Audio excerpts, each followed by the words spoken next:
Wolf Blood, Book 1 of the Beast Brigade series, written by Matt Tyler. Chapter 1, Hunting. Even a man who is pure in heart and says his prayers by night may become a wolf when the wolfbane blooms and the autumn moon is bright. Kurt Ziedmak. The people of Boston huddled in their homes from dusk to dawn. 3 bloodless corpses had been found in the last month, small puncture marks on their necks, and even the most practical and unsuperstitious of people were beginning to whisper to one another, to say the word vampire. To some, this presented an opportunity. A reward was offered for the capture of the assailants, and in 1850s America, dead or alive, was more than implied. To Hank Bravo, monster hunter, the city-offered reward was enticing, yet he was more excited by the possibility of the wealth he might take from the creature itself. Vampires enjoyed fine things, and many amassed a sizable fortune in their centuries of living, loot that would be his for the taking. He might be a rich man at the end of this night, but he had to find the beast first. No small trick in a city as large as Boston. The gas lamps flickered in the damp mist, painting ethereal halos of light upon the cobblestone. Hemmed in by rows of tightly packed brownstones, Boston's streets and alleys formed a cramped, labyrinth-like web. Hank, enveloped in a heavy cloak, prowled forward through that labyrinth, his eyes meticulously scanning the shrouded night for any hint of his prey. His companion Charles trailed a few steps behind, fingers resting on the hilt of a wooden stake tucked into his belt. "Do hurry along, old friend," Bravo said dryly. "We wouldn't want the creature to catch a chill waiting for us now, would we?" Charles chuckled. "Caution's a virtue in monster hunting. Wouldn't hurt you to show a little, Hank." Bravo glanced back, lips quirked wryly. "Ah, but fortune favors the bold, Charles. Best we act swiftly, lest the creature elude our grasp." Their banter abruptly silenced as they stumbled upon a young woman's body, bathed in the haunting glow of a nearby lamp. Her calico dress was ripped and soiled, while an unsettling shade of crimson spread across her bodice from 2 puncture wounds marring her delicate neck. Kneeling beside the victim, Bravo made the sign of the cross and looked up at Charles. His eyes hardened. Boston's vampire has claimed another innocent life. Charles's mouth set in a firm line as he joined Bravo beside the body. "We should alert the authorities, Hank."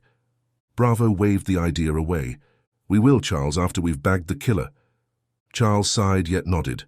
He too would enjoy a tidy sum if they caught this blood-drinking wretch, though once Hank began to examine the poor woman, so young and of a lovely aspect, cold fury replaced his concerns with reaping monetary gains. As Bravo examined the vicious neck wounds, Charles scrutinized the woman's attire. He said with an analytical tone, "A working-class lass, likely a housemaid or factory worker heading home after a late shift." He folded her hands over her stomach, making her look almost peaceful. Bravo nodded, noting her pale skin and the lack of rigidity in her body, and replied, "She died less than an hour ago, I wager.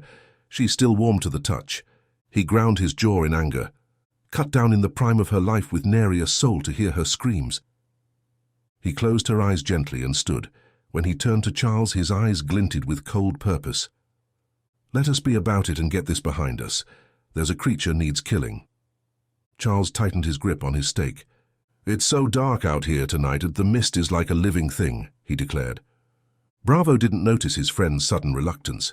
He straightened and turned on his heel, telling Charles, "We must make haste. The fiend is close." He drew a long silver sword from his hip, the metal glinting coldly in the lamplight, but Charles did not follow. He said, "I'm anxious, Hank. It's come upon me all at once." Bravo studied his business associate. The man's hands were shaking. A cold, righteous anger came upon Bravo. He said, "Go with me or stay, but I'm on the trail of this heartless fiend, and I won't stop until I have him." Bravo and Charles had hunted together, off and on for some years now. Theirs was a small profession, the nature of which the public seemed at once excited about, yet also in a permanent state of disbelief regarding. Bravo and his reticent compatriot were members of a very limited fraternity of hunters who all knew and mostly tolerated one another, almost like a family, though a very unruly one with a few rogue cousins who one didn't invite over for Christmas dinner. Charles and Bravo were of similar age, both nearing 30, both veterans of the army, and both excellent fighters of occult forces, though Bravo was the better known of the two. They worked as a hunting companionship because they kept nerves and emotion out of the entire business. They recognized this for a job where they killed monsters without passion or sentiment. And Charles had better well toughen up and march on, Bravo thought. I feel cold about this one, like there's trouble ahead, Charles explained. Bravo looked at the road in front of them. The vampire was getting away, something he must prevent. And now Charles was full of nerves. Bravo smiled and tried a new tack. Don't you worry, Charles, we'll put him to rest and then you'll take a holiday somewhere without monsters.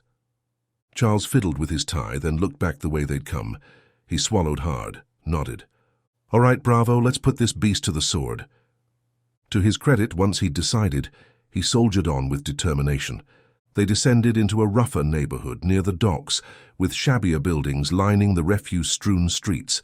It was a dismal part of the city, neglected, and with few operating lamps to guide their way. We're entering the shanty. Best provide our own light, Bravo said. Charles struck a match to light his lantern, illuminating the way ahead. The tremulous flame cast wavering shadows across the slick streets. Aye, be wary though. The wretch may yet have some tricks in store for us.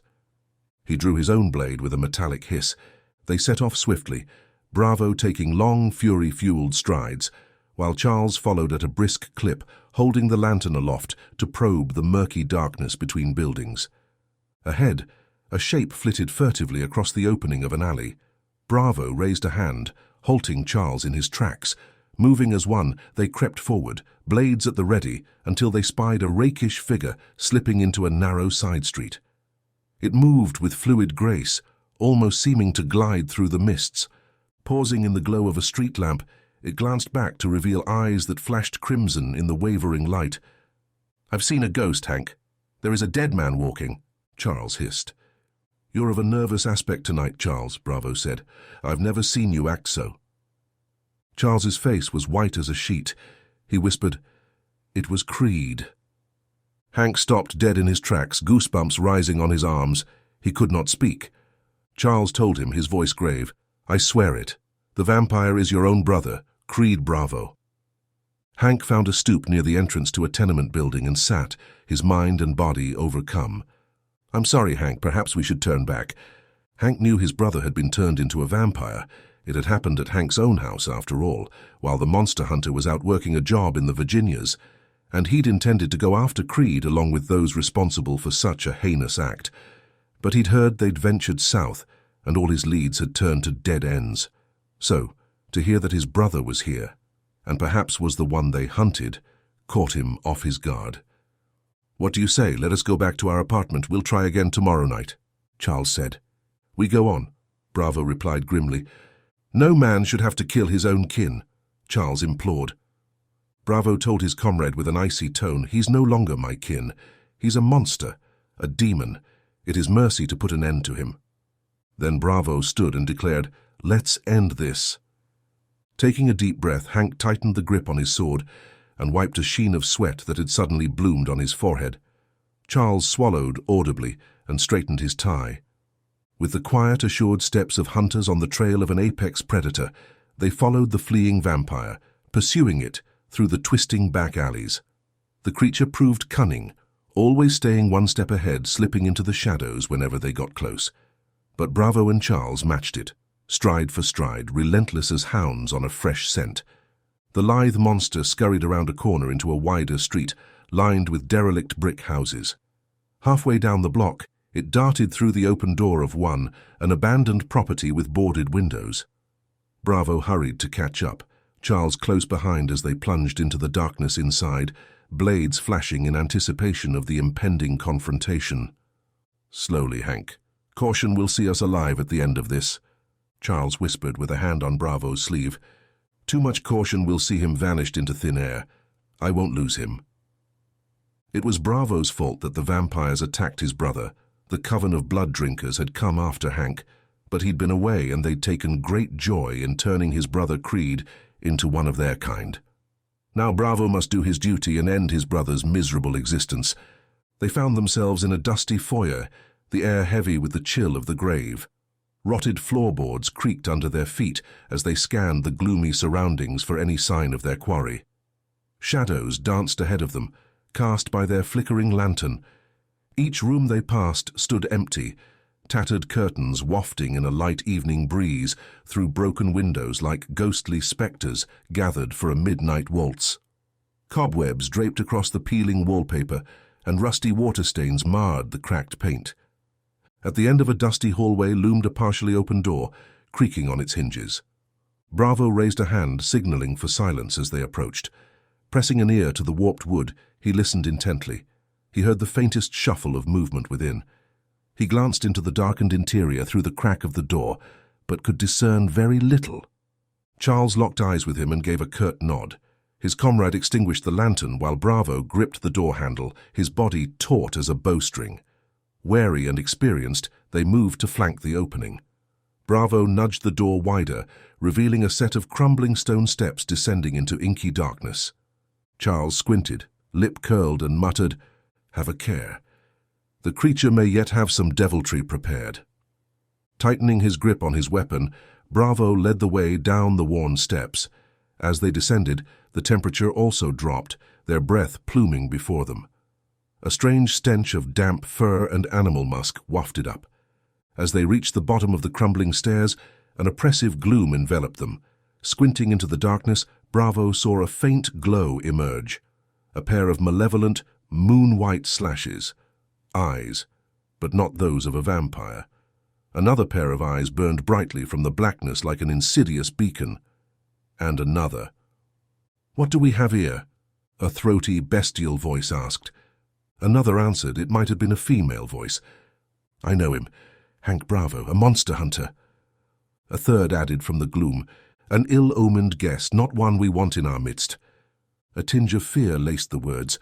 Sinister growls rumbled, echoing off the crumbling stone walls. More eyes blazed to life as hulking forms shifted in the gloom. The hunters stood frozen, blades poised. An unknown horde of these beasts awaited them, lurking just out of sight. "A trap," Charles said with an angry hiss. "The fiend has pitted us against some of its bestial cousins." Backing up to the stairs, the pair stood together against the advancing shapes, which lumbered forward as a pack. Behind them, the door to the dank cellar creaked, and Bravo glanced up in time to spot a deathly pale vampire's smiling face as the creature slammed the door shut and bolted it. Turning back, the pair watched with trepidation as several furred shapes slid along the perimeter of the room, drawing themselves ever closer, a kind of animalistic grace in their movement. "What are they?" Charles asked his stalwart companion. "From the stench, I'd say lycanthropes, or as some people call them, werewolves." "Stench? Won't be so cheeky when I tear out your throat." The biggest of the animals growled, stepping into the dim light and revealing a fur-covered monster. Charles snarled. "That vampire tricked us. Led us right to a den of werewolves," Bravo declared, holding the tip of his sword aloft. "They'll die easy as any others. We shall teach these beasts to fear the wrath of hunters." As the hulking front line of the beasts advanced, still more wolfish figures lurked in the recesses of the room, shaggy fur over bulging muscle, dripping fangs, and yellow eyes burning with hunger. The stench of the things flooded the two men's nostrils, a stomach-churning mix of wet dog carrion and fetid breath. The largest werewolf stepped to the forefront, lips peeling back to unleash an ear-splitting howl. The rest of the pack joined the chilling cacophony, making the hunter's blood run cold. Hackles raised and claws extended, the creatures prepared to attack their prey. Bravo and Charles stood at the ready, blades sharp, if not altogether steady. Their breaths came fast. As the first werewolf pounced with a snarl, Bravo dodged and kept it at bay with his blade, feeling the rush of air as deadly claws barely missed his throat. He ended his maneuver in a crouch, sharp steel slashing across the creature's flank. It yelped in pain, dark blood welling from the wound. His sword held a touch of silver, so the wound sizzled and smoked, preventing it from healing immediately. Another werewolf charged Charles, jaws open wide. He sidestepped the gaping maw, swinging his blade in an upward arc. The razor-sharp steel caught the beast under its chin.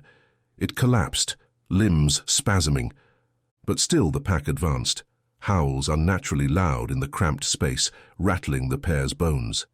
Bravo and Charles stood back to back, their boots slipping in pooling blood. "Stay close," Charles uttered, his voice strained. Claws and fangs slashed every werewolf ravenous for the kill. One daring swipe went round Bravo's defenses, and he called out in pain as the beast's claws found their mark. Blood flowed freely, making his grip slick on the sword's hilt. The alpha werewolf, nearly the size of a North American grizzly bear, lunged, its jaws wide open. Bravo spun away, feeling the rush of air and spittle as deadly teeth gnashed by his ear. In the same motion, he whipped the razor-sharp edge of his weapon across the alpha's back, carving a deep gouge in its fur and flesh. The beast's roar shook the cellar's walls. Alone now that Bravo had sprung away, Charles parried and slashed, fending off two werewolves at once. But he couldn't deflect their savage strikes forever. Claws raked his shoulder, tearing through cloth and skin like it was nothing more than paper. The force sent Charles reeling back. He tripped over a fallen foe's corpse and hit the ground hard. Smelling blood and victory, the beasts pounced. Charles screamed as fangs sank into his body again and again. He desperately stabbed and flailed, but it was a futile effort. Under the onslaught, his cries grew weaker, then finally fell silent.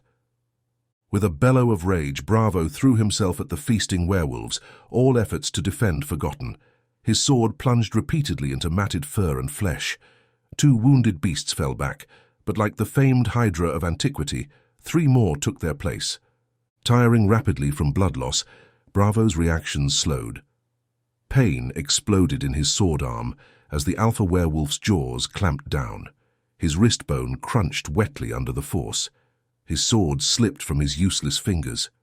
As the pack converged to finish him, Bravo collapsed next to Charles's ravaged form. The alpha werewolf's hot breath blew against his throat, fangs poised for the mortal strike. But then the beast paused. "Take his throat," one creature said. The alpha growled, sniffing hesitantly at the air. It said, its voice a low rumble, "You saw the vampire as well as I. It wants us to kill this man." "Who cares about the blood drinkers? Kill him," another implored. The colossal beast roared, and the others fell back, none of them wishing to risk angering their alpha. In his pain-filled daze, Bravo noticed the pack retreating into the shadows, leaving the battered hunters bleeding out on the cold stone floor. Soon, he lay alone, except for the corpse of his friend. In great agony, he dragged himself with one arm up the stairs and onto the street. Chapter 2. Feverish. The waxing moon cast uneasy shadows through Bravo's window as he tossed restlessly in bed, his body racked with feverish chills. Blood-soaked bandages swathed his chest and arm. Since the ambush and the death of Charles, a creeping unease had settled upon him, along with strange symptoms his physician could neither diagnose nor treat. And just as bad as his painful wounds, hideous dreams plagued Bravo's restless slumber. He stalked through moonlit forests along the city's edge, overwhelmed by a gnawing hunger clawing at his gut. The fresh scent of prey filled his nostrils, driving him into a frenzy. In the dreams he spied a woman walking the darkened streets alone, unaware of his presence. He could sense the pulsing of her heart. He wandered away, disgusted with himself, only to spy a man and his son lighting lanterns with poles. The man would be difficult to kill, the boy would be easy prey. Again, he fled. He awoke with a start, coated in icy sweat. The gauzy curtains fluttered in the night breeze, carrying a myriad of scents from the street below. Rotting fruit from an overturned cart, smoke from chimneys, the tang of blood from a nearby butcher shop, the sharp odor of lye from a washtub tossed out in the alley, all overwhelmed his senses, which seemed nearer and sharper than ever before. Sounds echoed unnaturally loud in his ears. Footsteps blocks away rang out like gunshots. Mice skittering inside walls sounded as if they were in his very room. Groaning in agony, he covered his ears, but the gesture did little to dull the noise. Raw wild urges stirred within him, accompanied by agonizing waves of heat that tore through his bones like a raging inferno. Bravo feared the worst. He'd been bitten by a werewolf after all, and he readied his pistol. He would never kill an innocent as long as his mind remained under his own power. And then he saw the letter, smudged from his sweat and blood. It was from her, written in her direct way. The sweet smell of roses drifted up from the paper. She would not have taken the coward's way out. Seeing her words gave him the courage to pull the next breath into his lungs. He put down the letter and clutched the newspaper. Another murder. The citizenry were calling for action. A mob had gathered at City Hall, led by the most recent victim's family.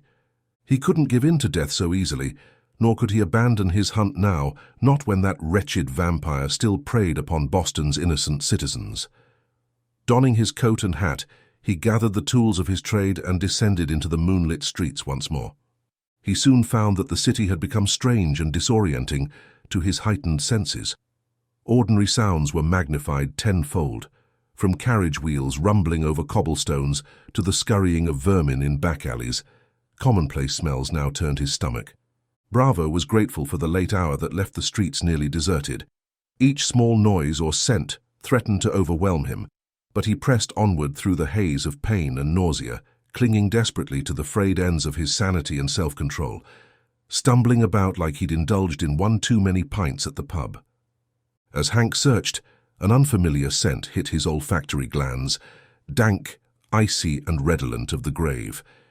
He shuddered as he realized what could make such a fetid odor. It was the way a vampire would stink, he was certain. Once he picked up on the odor, the fiend's trail was unmistakable. Its evil stench cut through even the cloying city smells. It raised the hairs on the back of his neck. The scent conjured images of corpse-strewn crypts and the dark, rotting places where evil festered. He hunted the creature, hunched and wary, scanning with his eyes, but more aware of his quarry's path via his nose and ears than he'd ever been before. The pungent trail led through a maze of decrepit streets to the city's crumbling outskirts, and when the Gothic spire of the Old North Church came into view, his sharpened senses caught an aura of evil hanging heavily over the abandoned house of worship. Under the full moon's wan light, Bravo approached the derelict structure. The aged edifice groaned and creaked in the night breeze, its once grand stone facade now grimy with neglect. Shattered windows gaped like missing teeth, and a corroded wrought-iron fence encircled the overgrown yard. He crept into the dilapidated sanctuary like a repentant sinner come to confess. Dust motes danced in the beams of moonlight slanting through broken stained glass. The musty air reeked of mold, age, and something far more sinister. He hugged the shadows, wincing as the crumbling stone floor crackled underfoot. Ahead, beside the altar's dingy marble steps, stood a young woman in a torn nightdress. Rust-colored hair fell in wild disarray across her pallid face. In her trembling grip was a corroded candlestick, held out like a spear against a slender, malevolent shadow. Then this shadow, a vampire, stepped into a bar of light, slicing in through the broken windows, and confronted the woman. He was a tall skeletal figure with sunken eyes burning blood red, lips parted to reveal yellow fangs as he stalked toward the woman. The creature moved with slow sliding steps, savoring her terror. To it, she was but vermin to play with before the inevitable deadly strike.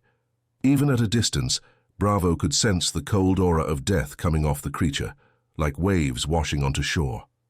The woman practically screamed defiance, but her voice quavered with fear. Casually, the vampire knocked the candlestick from her grasp and clutched her throat in its claw-like hands. As she struggled vainly, it leaned closer, inhaling her living scent. Bravo stepped forward to intervene, but agony erupted across his frame.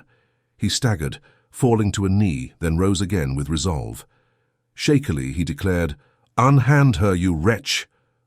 The vampire stopped his attack and casually dropped the whimpering woman. He turned slowly with a fanged smile, then glided toward Bravo, his red eyes aglow. "I smell the lupine taint on you, Henry Bravo," he sneered. "How delicious that the righteous hunter is now a creature that lurks in the shadows too." Bravo couldn't help but hide his disappointment. "Where is my brother, you fiend?" The vampire smiled and licked his lips with a reptilian tongue. "Not here, I'm afraid, but he sends his regards. He had other, more pressing matters to attend to. If you have any last words you'd like me to give him after I kill you, pass them along." pain hit Bravo before he could respond, his bones reshaping as fur rippled across distorting limbs. He cried out in anguish, terror flooding his heart. This was his first transformation, and the searing pain overwhelmed his senses. He could feel the wolf taking hold, threatening to subsume his rational mind. Through ragged breaths, he pleaded, "Give me strength, do not let the beast control me." But the shifting continued relentlessly. Bravo collapsed to the floor, writhing in agony. He clawed at the stones, desperate to hold on to his humanity. But he could feel it slipping away as savage impulses warred within him. Still, he forced out a defiant growl. "I may become a beast, but you will still die this night." The vampire's confident grin stretched impossibly wide, displaying rows of needle-sharp fangs. "We shall see who kills who, you wretched dog!" The creature lunged at Bravo like a viper, using its enormous hands and sharp nails to target his throat. But the hunter rolled aside, the change granting him enhanced reflexes. The vampire's strike scraped along the back wall of the chapel, sending up sparks. Lupine instincts took over. His nails lengthened into claws. The beast emerged. With an ear-splitting roar, the nascent werewolf surged upright and slammed into the vampire. They tumbled and rolled, crashing through decrepit pews in a blur of fangs and claws. The young woman watched wide-eyed from the pulpit steps. Terror gripped her, but she did not flee from the sight of the warring monsters.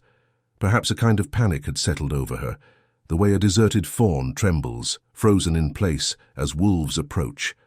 Bravo and the vampire broke apart, circling each other with a predatory focus. The ancient enemies gauged each other, looking for a weakness they could exploit. The last act of the hunt was beginning.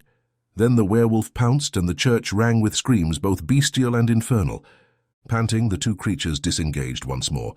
Bravo fought to keep control, but he was losing. "Go now, while you still can," he told the woman, his voice unfamiliar and rasping. She hesitated a moment, her heart-shaped face, red hair and freckles notable in a beam of moonlight, and then she fled into the night. With her gone, vampire and werewolf began circling again. "What a pity you won't be aware as I rip you apart, Mr. Bravo," the vampire sneered, shrugging off its tattered cloak. "I would have relished seeing the realization in your eyes before you died." It rolled up billowing white sleeves, revealing arms corded with wiry muscle. The creature potently combined serpentine agility and the power of a tiger, its exterior hardened to withstand any challenge. Bravo ripped away the last of his clothing. Fur covered his transformed body, canines jutting from his elongated jaws. Bones had cracked and reformed into longer, strengthened shapes, like some hideous moth emerging from a cocoon. He had undergone a metamorphosis, becoming something new entirely. The change had caused the restraints of man to be replaced, burying them inside the mind of a beast. The vampire hissed. "What a magnificent wolf you've become, Hank. Perhaps I'll have your fine pelt made into a coat." The only reply was an enraged roar as the werewolf charged, crashing into its foe with the full force of its unleashed power. They tumbled and rolled, smashing pews into splinters. Wolf and vampire, eternal enemies, grappled in a fight to the death. And the moon, as it typically does, rose high above, cold and implacable, unchanged and uncaring about the struggles of men and beasts. Chapter 3. Scorned. Bravo hated to wake, and he fought awareness as long as he could, hoping that oblivion would come again. But he'd slept in a place where rays of sun shone in directly on his face through the wreck of the roof. And as awareness returned, he found himself sprawled atop a moth-eaten bed of rotting blankets and musty furniture in an abandoned building. He struggled to recall how he had ended up here. Judging by the room's dust and cobwebs, it had been abandoned for some time. A twinge of biting pain caught him as he sat up. Bravo's body ached, as if he'd been torn apart and put back together. With alarm, he realized his memory of recent months was a fragmented blur. The last clear recollection he possessed was pursuing a vampire into the ruined church where the lycanthropic curse first overtook him. After that, only vague images remained, nights of hunting through dark forests under the moon's glow, stalking prey with a predatory hunger. He growled at the memory. He'd hoped to end his brother's curse that night, but no such luck. In the daylight hours when the beast receded, Bravo had wandered destitute, bereft of friends or shelter. He'd run from his old life in the days following his scrap with the vampire, not wanting anyone to see him at first. Then not daring to go home after he found wanted posters with his own face on them nailed to poles. And, he had to admit, the beast had also pushed him away from what he knew. It was a creature that enjoyed being on the move, laying low, prowling about. The curse had reduced him to a vagabond shunned by decent folk, begging for scraps and sleeping in ditches. Bravo knew with certainty that the full moon would rise again tonight. Though he fought valiantly to retain his humanity, the beast warped his mind more with each transformation. Soon, perhaps, the rational man would vanish entirely, leaving only the wolf. Shakily, Bravo rose from the nest. He'd not stay here again. His throat was parched, and he could taste the foul tang of blood in his mouth. In the room's corner lay several mangled rabbit carcasses, torn open and devoured raw. Revulsion twisted his stomach, but he knew it was the wolf's savage hunger that had driven him to this. For now he found a forgotten woolen cloak and wrapped it tight around his shivering, thin body. He had until nightfall to prepare himself for the creature he would become. He would try to fight it again tonight, but admitted to himself he was losing the battle for his soul, as the beast inside him grew stronger. Leaving the tavern, Bravo wandered the town's muddy streets, pulling his cloak tight against the chill air. Passers-by steered clear of his disheveled appearance. He was once seen as a charismatic gentleman, but now parents ushered their children away, and townsfolk made signs against evil at his passing. Catching glimpses of his tattered, hunched reflection in shop windows he passed, he saw what they saw. A filthy vagrant. A no-account. Bravo's steps led him unconsciously to the town's edge. He stared into the darkening forest, where twisted trees beckoned. Somewhere in those woods, animals were bedding down in their dens, safe in their day-to-day. He would find one of them tonight. The thought of bringing down prey made him want to howl. Bravo spotted an alley where he might seek refuge to pass the day, striding towards the potential shelter, eager to retreat away from all these prying eyes and back into shadows. A young girl tripped in front of him. A flash of hurried movement, and he almost pounced. No, it was only a child. She sprawled onto the muddy road before him. Taking in his disheveled appearance, she recoiled in fright. Some fading remnant of Bravo's genteel nature emerged reflexively. "There now. Don't be afraid," he said in a rasping voice. He reached down slowly, carefully helping the girl back to her feet. "Are you hurt anywhere?" he asked. The girl mutely shook her head, eyes still wide. Just then, an anxious woman ran up and snatched the girl away, glaring distrustfully at Bravo. She quickly led the child around him, giving him a wide berth. Bravo sighed as he watched them hurry off. Even that moment of humanity felt like awakening from a nightmare. The feeling was akin to opening a long, closed and dusty storage trunk and finding remnants of his old life there, neatly folded treasures carefully arranged. But the sensation faded all too quickly, and soon the wolf's wild thoughts were worming their way back in. Bravo retreated into shadows. When that girl had fallen, he'd wanted to bound forward and attack. He fled weeping and huddling amidst a pile of alley refuse, using the last of his willpower to steady his breathing. He focused on resisting the beastly instincts bubbling up his throat like rancid stew. Once the day passed, he would hear the moon's siren call, promising freedom to run wild under the night sky. Sudden angry cries grabbed his attention, disturbing the damp morning air. Gripping his cloak tight, he peered out from the alley. A small crowd of villagers was approaching, their faces stern. "Clear off, beggar," one man shouted, waving his hands in shooing gestures. "We don't want your sort loitering near our homes." Bravo held up his hands imploringly. "Please, I mean no harm. I only need a place to sleep, and perhaps some food." But the villagers were unrelenting. "Move along, vagrant," an old woman insisted, her mouth curled in disgust. "You have an evil look about you. We'll have none of that in this village." The other villagers nodded, muttering in agreement.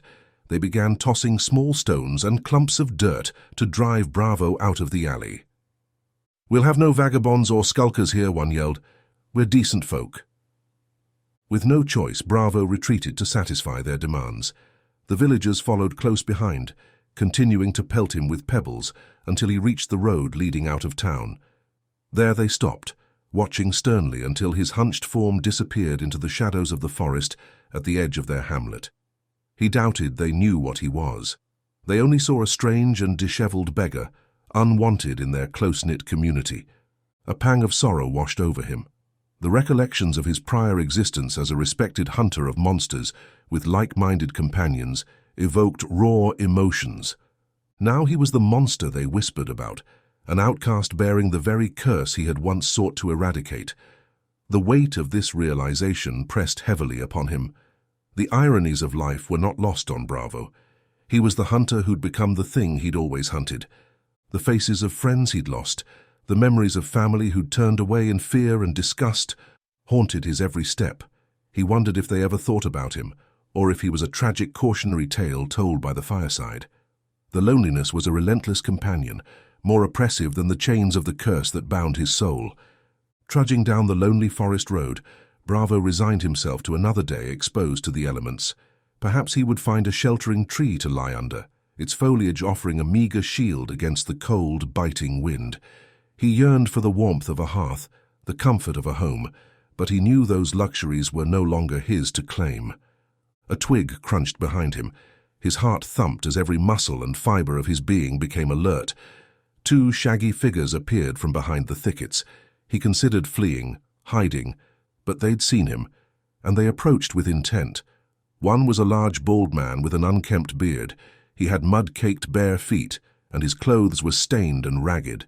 Yet he moved with a subtle grace, his eyes burning with an intriguing wildness. "You look in need of shelter, friend," he called to Bravo in a gruff voice. "We've a camp this way, a few miles outside the village. It's humble but warm." Bravo hesitated, but the promised refuge tempted him. Despite his rough appearance, he sensed a kindred spirit in this man. Something about his feral energy called to the beast that raged within. "Very well, I accept your kind offer," he replied. The other person with the man was smaller, a child he thought at first, but soon saw she was a petite woman wrapped up in a threadbare shawl, her bright eyes regarding him with curiosity. The two led him off the road into a small clearing. A simple camp was set up, with a makeshift lean-to and fire pit. Bravo ducked inside the crude shelter, sighing with relief at even this meager protection from the elements. As Bravo learned the smells of the place and searched out the quickest exits, the two vagabonds exchanged a meaningful glance. "Forgive us, we should have properly introduced ourselves," the bald man said. "I'm called Gar, and this is my sister, Anya." The woman Anya gave a sly smile. "We know what you are, werewolf. We can sense it in your blood." Chapter 4. Hunted. Bravo stood poised, ready to flee. But Gar raised a calming hand. "Peace, friend. The wolf blood flows through our veins as well." With those words, Gar's eyes flashed amber, and canine teeth extended from his mouth. Likewise, Anya's petite frame subtly rippled with power. Bravo stared in wonder at these fellow lycanthropes. "We heard a new wolf was hunting in our woods and wanted to welcome you," Anya continued gently. "You needn't be alone. Stay and rest for a moment until the moon rises again." Bravo nodded slowly, a profound sense of relief washing over him. For the first time since the bite that turned him, a wary sliver of comfort seeped into his soul. As a grey, heat-sapped midday light filtered into the shelter, Anya turned to Bravo. "You must have questions about our shared blessing." "Our blessing?" he snorted, thinking about how blessed he'd been living like a vagrant fugitive the past few months. Anya's eyes glittered with fervor. "Yes, you should embrace this gift, not fear it. There are many boons to being one of us." She gestured out towards the living, breathing forest. "Heightened senses will reveal a whole new world. Taste the crisp air. You can detect every scent and sound for miles. Look closely and your sharpened sight will take stock of each leaf and stone." Kneeling, she traced a small creature's footprint in the dirt. "At night, You will be able to track prey across moonlit trails. She stepped back, body coiling with sudden explosive energy, and leapt up to crouch atop a high branch. Marvel at your newfound agility and speed. You can outrun any mortal quarry. Feel your muscles as they function tirelessly in the chase. She dropped back down, landing nimbly. And taste the euphoria of the kill, fiery blood sating the wolf's hunger under the full moon. Anya's golden eyes bored into his intently. You are no longer a weak mortal man, but a powerful beast, a perfect predator. This is a blessing to exult in. He sat back, still unsure of what he wanted. He was a low thing now, cursed and bestial. An honorable man would find a way to die. He had no conscious interest in becoming a beast, no desire to give in to that ravenous hunger gnawing in his belly. She drew his gaze as she motioned to the pale sliver of a crescent moon still visible in the sky. You will always possess many of the gifts of the wolf blood, but the moon is our mistress. As it waxes, growing to full, our power strengthens. The wolf blood rises, overtaking our mortal half as the moon's glow peaks. Gar joined in solemnly. The full moon brings the pinnacle of our vitality. We shed our human skins, emerging in wolf form to hunt under the moon's radiance. Anya nodded and said, but as the moon wanes, retreating to a thin crescent, the wolf's hold diminishes. Our human souls regain control. Yet the beast is always there, lurking beneath the surface, Gar cautioned. Even in human form, it takes rigid discipline to restrain the impulses. Anya traced the cycles in the dirt. The new moons and the crescents bring weakness. For a few fleeting nights, the wolf blood recedes entirely. But soon, the faint sliver of a waxing crescent emerges once more, and the beast inevitably stirs, drawn by the strengthening lunar call. Bravo listened intently as they detailed the ebb and flow of the lycanthropic curse. He gazed up at the faded crescent, a question at his lips. I appreciate your hospitality, but I seek more than refuge. I wish to control this gift, to master the beast within. Anya let out a sharp laugh, her icy blue eyes flashing. Control it? Why would you want to cage your power, your freedom? Gar sat forward, eyeing Hank. I understand your reluctance. Born a man, most of us find this lifestyle repulsive at first. Many cannot bear it and they choose to die. Others go wild and are killed. But give it time, and you will come to accept it. Anya puffed out a sarcastic breath. Accept it? Live for it, you mean? There is nothing else like it. I dislike giving up control. I'm a man. My actions are my own, Bravo said stubbornly, crossing his arms over his chest. Anya grinned. It is no loss of control when you meld with your wolf self. Gar stroked his beard thoughtfully. Peace, Anya. Some believe differently than you. I've heard legends, whispers of an ancient one in Transylvania, a werewolf elder who has found balance, leading a pack that dwells peacefully among men even during the full moon. He leaned forward. They say he is centuries old, with strange alchemical concoctions that subdue the frenzy of the beast. Bravo's pulse quickened with hope. Here at last appeared the knowledge he so desperately sought to end his torment. I must find this elder wolf. Can you tell me where? Gar furrowed his brow. I know only rumors, but they speak of a fortress in the mountains where he resides, remote, well hidden. A place called Norilor. I'd thought of going there myself when I was young. His eyes were bleary and bloodshot. Back when I intended to fight the wolf blood. Anya's eyes flashed a challenge in them. She looked Bravo over appraisingly. Forget that old fool in Europe. Come and hunt with us a few nights. We'll snatch some of those plump villagers who threw rocks at you. The best kills are the ones who deserve to get the claw. Gar put up a hand to silence Anya. Don't fill his head with such nonsense. You made a mistake when you attacked that village boy. I've heard the town has called for a famous hunter to come find you.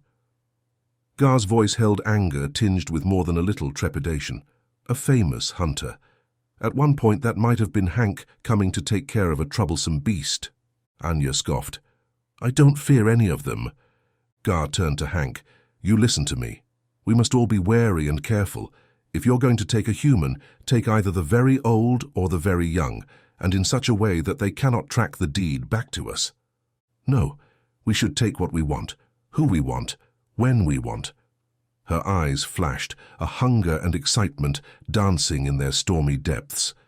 Over the sweat and reek of her unwashed body, she smelled of musk and the excitement of the hunt. "Have you no remnant of your civilized blood left in you?" Bravo asked. "I don't wish to kill any of my kind." "You're a bigger fool than this one," she replied, pointing at Gar, "and those villagers are no longer your kind." The older man lay back in the dirt and closed his eyes. Let him make his own way. Not every wolf needs to follow the same trek. Anya curled up in the lee of a hollowed-out tree trunk. "You don't know what you're missing. Sleep now. It will be a full moon tonight, and you'll need your strength." With that, she closed her eyes. She was a primitive thing, and part of him recoiled at her savagery, while another part thought he might enjoy becoming as she was. No. He must fight these baser instincts. He tried to sleep for a few minutes, but an odd tingle plucked at his bones, a glimmer of hope. Leaving the shelter, he walked through the lush forest until he found a clear, flowing stream. Kneeling on the mossy bank, he splashed the crisp water on his face and hair. As the cool water washed away some of the dirt and grime, Bravo felt almost human again. This elder wolf in Transylvania might hold the key to mastering his affliction. An almost infinitesimal speck of optimism took root within, like a mustard seed scattered on stony soil. Perhaps this curse did not have to dominate his fate. Bravo gazed at his reflection in the gently flowing water. The haunted look in his eyes had lessened. In its place, he spied a determined glint, the will to take control of his destiny. With this elder's guidance, might he learn to master the beast, preventing it from wielding him as its helpless puppet? Might he hope to balance the two warring halves of himself? Questions and doubts still hounded him, but now they mingled with cautious optimism. If this wolf could teach him to tame the frenzied bloodlust and channel the gift for good, his life could have meaning again. The journey to Transylvania would be long and perilous, but hope nestled in his breast. Bravo froze as a familiar crisp scent drifted on the wind. Rosewater and gunpowder mingled with cured leather and cold steel. He inhaled deeply, every nerve stretched taut. A gunshot rang out back at the camp, the metallic slash of a sword. Bravo crouched, looking back towards his two new companions. A bestial cry of pain sounded. He raced back to the clearing to find Gar grievously wounded beside the body of an unfamiliar, fallen man. A dark-haired woman and two other men stood over them, weapons drawn. Anya was nowhere to be seen. "Monster hunters," whispered Bravo, as an icy dread trailed its fingers down his spine. Then he noticed the woman. There was something familiar about her. It was her. She dressed in long pants and wore a dark, militaristic coat and a wide-brimmed black hat like a man. Her eyes were turbulent. It was Isabella Bella Blackthorn, a skilled and determined monster killer. Her pistol was smoking and her sword dripping blood.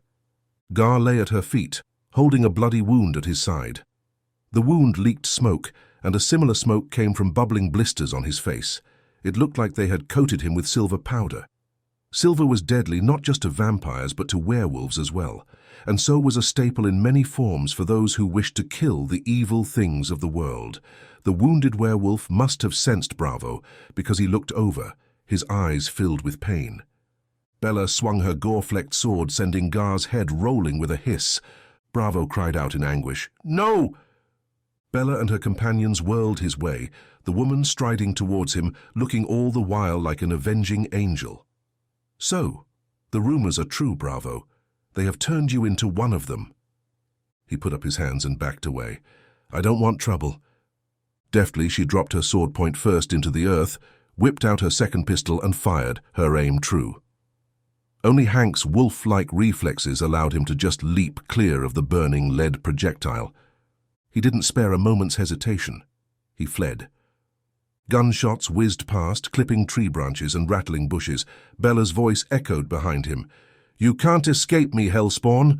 I will hunt you to the ends of the earth if I have to." Bravo raced on, following the flowing stream. But even as her chilling promise faded into the distance, her damned scent of leather and rose still lingered in his mind. Chapter 5. Haunted Memories. As he escaped memories of a time long before his curse overtook him, he recalled a deserted mansion looming menacingly against the night sky, its cracked windows like sightless eyes staring out over neglected grounds that were being reclaimed by Mother Nature herself. Bravo approached cautiously through the wrought iron gates, their rusted hinges creaking in the autumn wind. His boots sank into the crumbling brick path, leading up to the once grand facade, now choked by creeping ivy and weathered by decades of neglect. Reaching the warped oaken door, he withdrew his lockpick tools, ears tuned to pick up on any sound or movement nearby. As the stubborn lock finally slid free, Bravo slipped inside, entering a long, neglected grand foyer. A bat squeaked overhead, somewhere up among black rafters, and Hank watched it with care. Sometimes vampires controlled such creatures, though this one was of normal size and without the glowing red eyes of a shifted vampire. From a half-opened study, the sudden creak of warped floorboards spun Bravo around, heart lurching in his chest. A slim figure stalked from the shadowy recesses of the room, a wraith who stood pointing a cocked pair of pistols directly at his chest. Moonlight glinted off the polished weapons, and the person's keen eyes stared him down unflinchingly. "Not another step," the intruder warned in a low, steady voice. Bravo froze, pulse racing, yet something about the stranger's stance and attire sparked his curiosity, even with the dual barrels aimed at his heart. Dressed in fitted men's trousers and boots, with a form-hugging leather long coat that concealed the stranger's frame, there was still something in the posture that was feminine. Could this be a woman? It was impossible to tell. A scarf swathed the lower half of their face, and the shadows made it hard to see anything else. "Who are you?" the person demanded, pistols never wavering from their intended target. "Why are you here?" Bravo raised his hands slowly. "A fellow hunter, I assume, drawn by the same dark rumors as you." He kept his voice calm, sensing and hoping. This person was not a mindless assassin. "Hank Bravo, at your service." The stranger considered him for a taut moment before finally lowering the weapons. Pulling down the concealing scarf revealed feminine features. Full lips, arched brows, and piercing eyes that remained locked warily on Bravo. "Bella Blackthorne," she replied curtly. She moved with subtle grace, never turning her back on him. Bravo surmised she was near his own 25 years. "My lady, you have the advantage over me. I did not expect company on this hunt," Bravo said, intrigued by this unexpected encounter. Bella's keen gaze remained guarded. "Nor I. Yet we both tracked whispers of an elusive evil here. It seems only fitting that we continue the search together." Her tone brooked no debate. Bella and Bravo went deeper within the decrepit mansion, leaving footprints in the dust. Their muted lanterns revealed sagging ceilings cracked with water damage and musty furniture draped in yellowed sheets. The cloying scent of decay permeated the stagnant air. They swept each shadowy room methodically, discovering only tomb-like corridors filled with dust and the scurrying of rodents. Bravo sensed Bella's subtle movements mirroring his own. She was skilled, he realized. They said very little to each other, relying on the echoes of their footsteps to communicate. As they reached a grand staircase, a blood-curdling scream shattered the uneasy silence.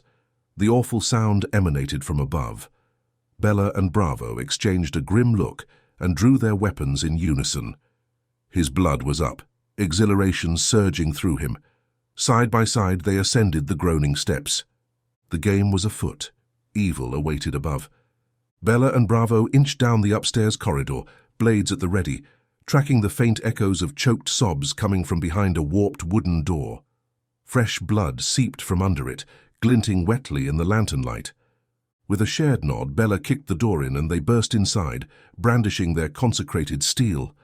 A lithe, pale figure spun from a man's drained corpse it had been hunched over, blood slicking its snarling lips. Empty eyes blazed red in the lantern light. "Soulless fiend, your vile existence ends tonight," Bravo roared. But the vampire moved with inhuman speed, scuttling like a spider up the panelled wall to cling upside down from the ceiling. It hissed, baring its gore-streaked fangs. As it dropped and charged straight for Bravo, Bella intercepted the creature in mid-air, her coat flaring behind her. Her blade slashed in a silver arc, hacking halfway through its neck before momentum carried it crashing into Bravo, knocking them both to the floor. Pinned beneath the vampire's writhing body, Bravo had to fight off its clawing fingers as it tried to sink them into his throat, jaws snapping desperately near his face.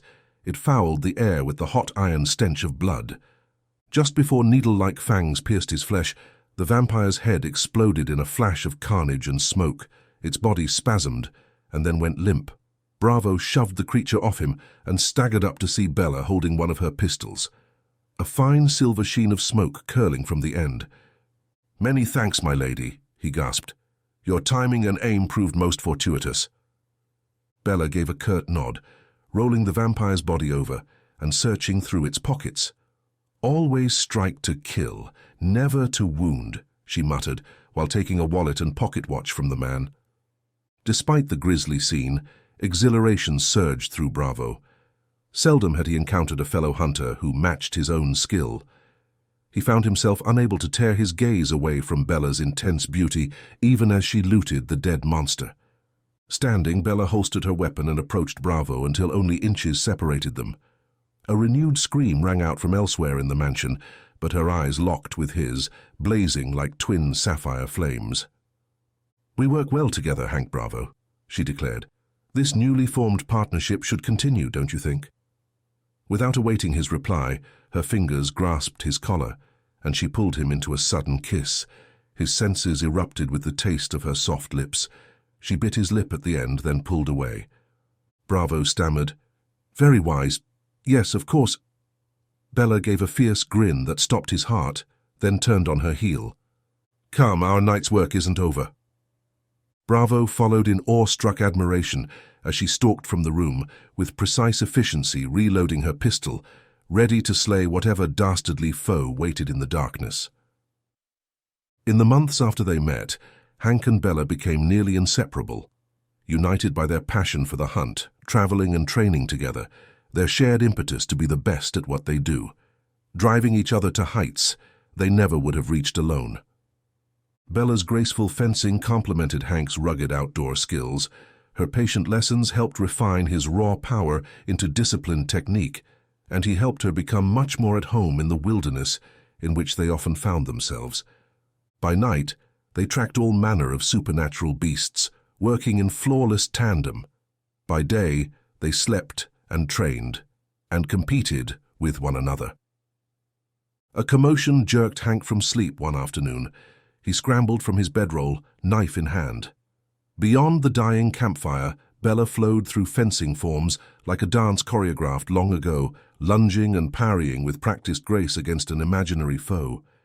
She noticed him watching and flashed a fierce grin. "Care to spar, Hank?" Steel sang as their blades met. Bella's quick and clever, Hank's powerful but slower. "Touché!" Bella cried as she lightly tapped his chest. "You're improving, but focus on footwork. It's everything."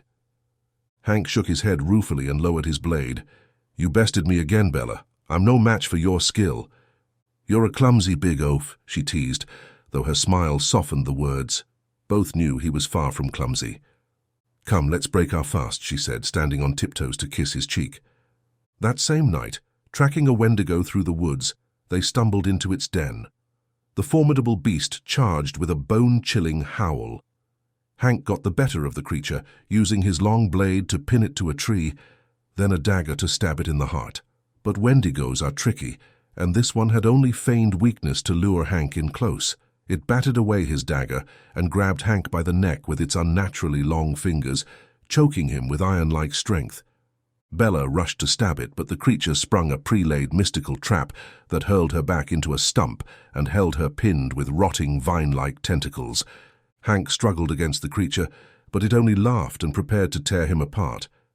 As it bent, the towering, spindly fiend, which stank of detritus, opened jaws stretched wide enough to swallow Hank's head. It had a misshapen, almost human head, malformed into a bizarre and oversized caricature. In fact, its entire body was overstretched, as if some cruel sculptor had pulled and flattened the clay figure of a man. Its eyes gleamed with sinister glee as it bent over Hank, gazing over at the pinned woman to enjoy her terror as it killed her mate. The creature's eyes widened, and it gulped loudly as it saw the woman was not terrified. She was calmly aiming a pistol. Bella shot it through the eye, and both hunters tumbled to the ground as the thing died. Hank jumped to his feet, then turned to Bella with an exhilarated grin. He was unfazed by his near-death experience. "Thank you, Bella. You're a hell of a shot. Better than I'll ever be." "True," she said, with a haughty, mischievous grin. He leaned in close to steal a kiss. "We're very good at this alone. Together, we're the best." Bella returned his kiss, but her smile faded as she considered what had just occurred. Early the next morning, Hank awoke to find her hunched near the dying fire, her eyes distant. He crouched and touched her arm. "What troubles you, my love?" She lifted her head, eyes red and near tears. "Let's leave this life behind." Hank drew back, shocked. "But the world needs us. There will always be monsters preying on the innocent. Who will protect them?" Bella seized his hands in desperation. "Please, Hank, I'm begging you. Let's stop this before one of us dies. Or worse." Hank turned away. The hunger for the hunt still burned within him. He could not yet abandon the call. He laughed to make light of the moment. "What could be worse than death?" he asked with a mocking grin. She frowned. Her beautiful eyes held a haunted look, half concealed under locks of her raven hair, as if hiding from the answer to that question. "Many things," she uttered, in a voice that was almost a whisper. He remembered he'd teased her about that, then kissed her. The morning after her proposal and his refusal, Bella was gone. Now, years later, as he fled from Bella's well-aimed shots, he called himself a double-damned fool. If he'd listened to her, none of this would have happened. He'd kept track of her, of course, and they'd seen each other at a few social occasions. Mutual acquaintances said she never stopped hunting.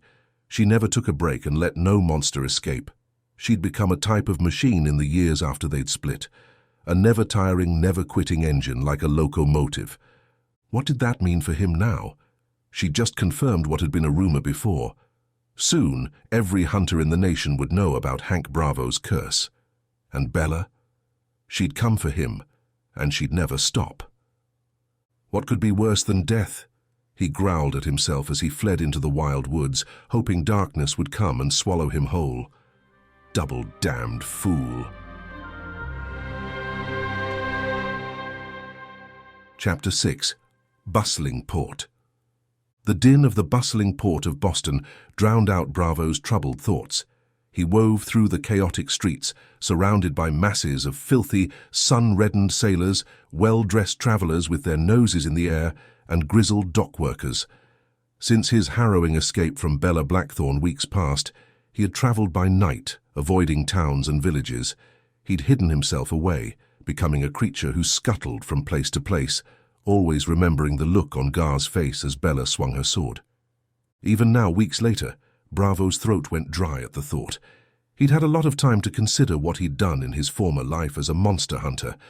How many creatures like Gar, scared, confused, trying to survive, had he ruthlessly cut down without a second thought? How many innocent lives were snuffed out by his blade and bullets in pursuit of monsters, real or imagined? A wave of remorse and doubt crashed over Bravo. He had convinced himself that those he hunted were soulless beasts, conveniently absolving him of guilt for the spilled blood left in his wake. But now, cursed to walk a mile in their shoes, he questioned everything. The lines between man and monster blurred, his old righteous certainties drowned in a sea of red. He consciously pulled his mind from the dark place it had wandered, and glanced around himself at the ships, imagining turning into the wolf on such a vessel in the middle of the ocean. It was the only method to reach his destination, of course. Would that he could walk all the way to Europe, but he needed a ship, so here he was, exposed. The shouts of sailors carried over the briny tang of the sea. Gulls wheeled and screamed overhead. Bravo's senses went on high alert as he caught a familiar scent: leather, gun oil, and whiskey. He whirled, ready to defend himself. "Hank Bravo, by all that's holy, it is you!" A mountain of a man pushed through the throng, arms wide. Recognition stirred, and Bravo grasped the calloused hand. relief sweeping through him. "John Thorson, you old devil," Bravo said gruffly. "Still chasing adventure on the high seas?" Thorson let out a bellowing laugh. "Aye, but not for the Navy these days. I run cargo now, honest as I can. What brings you to my port looking so ragged?" Bravo hesitated, then said, "Passage to Europe, the Ottoman Empire." He kept it simple, afraid describing his desperate quest would endanger his old comrade. Thorson's bushy brows rose, but he simply nodded. "There's a tale I must hear there, I'll wager, but you look absolutely frightful, old friend." Bravo studied himself. His clothing was travel-worn, shirt ragged and yellowed. His trousers had a small tear at the seam. He'd missed a button this morning and another was absent, leaving behind only a tiny thread. His nails were bitten to the quick on some fingers and long and sharp on others. But he had washed in a stream, and though he'd lacked soap, he'd scrubbed until his body and clothing were free of dirt and debris, scrubbed so hard his hands were pink and raw from it. Overall, he looked better than he had in ages, which was a sad state of affairs. In no way did he want to tell his friend that, so he simply replied, "I've fallen on hard times since we last met." Thorson's strong Nordic features tightened. "I must admit, when I received your satchel in the post, I feared you were either dead or in serious trouble." "Nearly the one and definitely the other," Bravo admitted. Thorson thrust one meaty finger into the air. "No friend of John Thorson's will go destitute. Come and let's have a drink and some victuals. I have a powerful thirst and it looks like you're in need of a good meal." Bravo clapped Thorson's broad shoulder, immensely grateful. As they walked, Thorson's sea-borne scent enveloped him, kindling comforting memories of times long ago. Pipe smoke filled the cramped and dim tavern as sailors laughed rowdily. Bravo hunched in a shadowy corner, cloak drawn tight despite the stuffy warmth. Across the scarred table, his old comrade Thorson took a long draught of ale before speaking. "Right then, I'll grant you passage as far as Constanta on the Morning Star. But you still owe me an explanation, Hank. Last I heard, you were off chasing." The big man looked around for curious ears and eyes, but must have been satisfied because he continued in a whisper. "Ill-omened creatures. Now you turn up looking like hell itself, chewed you up and spat you out." Bravo stared into his mug. "It has, my friend. I'm in the grip of a dark curse that I need help to lift." Thorson's bushy brows shot up. He pulled a silver cross from beneath his shirt, rubbing it pensively. As a sailor, he was inclined to superstition. "Hank, I won't pry into affairs not my own, but in Constanta will you find a cure for whatever ails you?" Bravo hesitated. "From there I go inland to Transylvania. I don't know if I can be cured, but it is my only hope." Thorson nodded slowly. "Your destination is in the middle of the Ottoman Empire, Bravo. If you're sure you wish to go there, my ship will take you as far as we can." Bravo closed his eyes in gratitude, and then gave detailed instructions. "You'll secure me with the cargo in a strong cage meant to hold bears or lions, and you will not approach at night, no matter whatever strange sounds you may hear." "May all the saints protect us," the sailor bellowed, and then clapped a hand over his mouth. "I'll see no harm come to my crew." Bravo nodded and whispered, "Yes. If you follow my directions, we'll all make the passage safe and sound, I assure you." "Whatever has come upon you, Bravo, do you think you'll be able to overcome it?" Bravo frowned. "I don't know, but John, if I cannot find the answers I so desperately seek in the old country, you may need to end my torment yourself." Thorson recoiled. "Surely not. I could never—" He trailed off at Bravo's grave look. After a long moment, he drained his ale. "Let us pray your cure lies in Transylvania. But if not, I give you my word, as a brother in arms, I will do what must be done." He stood and shook Bravo's hand with seafarer's strength. The bustling hive of Boston's harbor faded as Bravo strode down the busy docks. He peered out at the forest of masts rocking on the dark waters, regret and anticipation warring within him. This journey was necessary, but the prospect of a month locked in the bowels of a ship gnawed at him. He'd considered sleeping a night in the city. Thorson had even offered to pay for a hotel room, yet he didn't dare. He didn't trust himself, so he'd come almost straight to the ship, telling Thorson he wanted to be locked in the cage as soon as possible. He came to a halt before a sturdy three-masted brigantine, the Morning Star. He clutched his worn leather satchel, which Thorson had so kindly returned to him. The tang of brine and tar stung his nose as deckhands loaded cargo. He spied Captain Thorson conferring with his first mate, paper manifest in hand. Several sailors eyed Bravo suspiciously as he boarded, whispering about the mysterious hooded passenger. Bravo kept his bearded face lowered, heavy cloak drawn tight against the morning chill. "Mr. Bravo, welcome aboard," Captain Thorson formally declared, extending a hand. "We'll have you safely in Constanta in a month's time." "We can make the passage that fast, you think, Captain?" Bravo replied. "Perhaps I'm being optimistic." The captain slapped the sturdy wooden rail. "But she's a speedy cutter, our girl. We'll make good time." One crewman, a sour-mouthed giant with a slouching posture, plodded close, eyed Bravo with a scowl. Captain Thorson shoved the man's shoulder. "Move along now, Drake. Our guests don't need none of your sweet looks." "He's a happy-looking fellow," Bravo whispered. "Don't worry about Drake. This crew's solid through and through." Bravo trusted his friend, but he wasn't so sure of those who made their living sailing the high seas with him. The sailors he saw had a smell of old sweat and cheap liquor to them, a combination he had often found on those who were slovenly or of ill temper. His old friend was a bit of a drinker himself, of course, and not the best judge of character, if Bravo remembered right. Thorson led the way below decks, lantern hissing and popping. The hold was a cramped womb of rough wood and rusted iron. Bales of wool and cotton were lashed tightly to the walls. In the deepest corner hunkered a cage forged from thick iron bars. Shadows clung to its corners like cobwebs. With a reluctant sigh, Thorson unlocked the cage door. The reek of mildew and stale hay wafted out. Bravo's mind turned claustrophobic at the thought of endless confinement. The beast, shoved down somewhere in the depths of his being, did not care for it one iota. But he steeled himself, entering the enclosure. "I will come each day to provide meals and books and quality company," Thorson promised. Bravo shook the sturdy bars. "Where'd you get such a thing?" "A lucky purchase from a Chinese fellow who transported a tiger to New York, believe it or not. They're making a zoo." Bravo covered his nostrils with the back of his hand. "It smells like something was in there for months." "If you're looking for better accommodations," Thorson said with a scowl. Bravo waved a placating hand at his friend. No, thank you, John." Bravo settled atop the pile of musty straw as Thorson secured the cage door.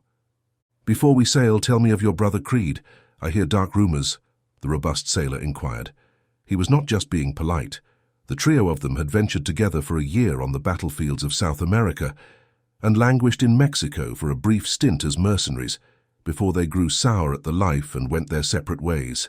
Hank to hunt monsters, Thorson to return to the sea, and Creed to take up the law. Thorson's question shook Bravo. He gripped the cage bars tightly. If you see him, know that he is no longer a man. Be very careful. Stake him through the heart if you must." Thorson reeled in shock. "Say he hasn't become one of those dark things, those blood drinkers?" Bravo turned and lay on the straw. It was his fault, of course, that Creed was changed. He closed his eyes and hoped the sailor would go away. He got his wish. The shaft of daylight narrowed and vanished as Thorson sealed the hatch above. Bravo scrubbed a weary hand over his unshaven jaw. The first pangs of hunger rumbled in his stomach. 30 long days and nights awaited. But this was the only way to spare innocent lives from the demon within. He would endure. Hours passed. Then the entire night. The beast stayed away that night. When the sun's rays broke through the portholes, the ship slipped her moorings, creaking and groaning. Bravo closed his eyes, picturing the slap of waves and the shriek of gulls outside. The devil in his blood roared, rattling its chains. He clenched his fists and awaited the conclusion of the first grueling day at sea. Chapter 7. The Voyage. The days crawled. After the initial newness of the voyage slipped away, a fugue fell on Bravo, a kind of stupor that only those long imprisoned might find camaraderie in. The days blended together, the ship rocked and creaked, water crashed into the bow. Again and again. The aroma of tobacco leaves in burlap sacks filled the tight hold, their scent intensified by the ship's rocking. Crates of cotton fabric emitted a musty odor, while barrels of rum and pickled fish added their own tangy notes. Bravo caught scents of tanning chemicals mingled with the peaty aroma of leather hides, the resinous smell of Canadian furs, and the sweet spiciness of lamp oil and cloves. Traces of printer's ink and fresh paper also wafted through the air. His senses, keener than any man's, were a curse in this moment. Mildew and ancient rat droppings marred the wooden walls, overpowering even the bilge's stench. The crew's lye soap failed to mask their sweat-soaked uniforms, while salted meat and the briny sea air completed this olfactory tapestry. Most disturbing was the coppery whiff of old blood embedded deep in the cracks of the floor, remnants of the meals of whatever animal had once been in this cage. Bravo's nostrils flared as he picked up faded traces of animal musk and fear from the captive beast's confinement. Among it all, one sweet note stayed with him, and some days he believed it of Herculean importance, like an altar finally found by a pilgrim. He caught it again. The ghost of Bella's rose perfume clinging to her precious letter, conjuring memories of her eyes. The voyage stretched on, a limitless expanse of empty hours and isolation. How long, he wondered, could a man endure such a thing? His only pleasure came from rereading Bella's letter, and the books that Captain Thorson brought. Among the books, which were taken away every night, was Bravo's satchel with his leather journal filled with hard-won knowledge of monsters and demons. According to folklore, he read aloud his own handwriting, keeping himself company with his own voice. Werewolves are humans cursed to transform into wolf-like creatures under the full moon. The curse is often transmitted by the bite of another werewolf, but some legends tell of those who become werewolves after being placed under an enchantment or curse. For him, of course, it had been a bite in that cramped cellar when his brother Creed had tricked Charles and Bravo into descending into a den of werewolves and where they'd been attacked. Why hadn't the leader killed him? He wasn't sure he knew the answer to that. The werewolves had seemed frightened when the hunters arrived, probably thinking that Bravo had come for them. He knew now that there was not some demonic presence that ruled every thought of one under a lycanthropic curse.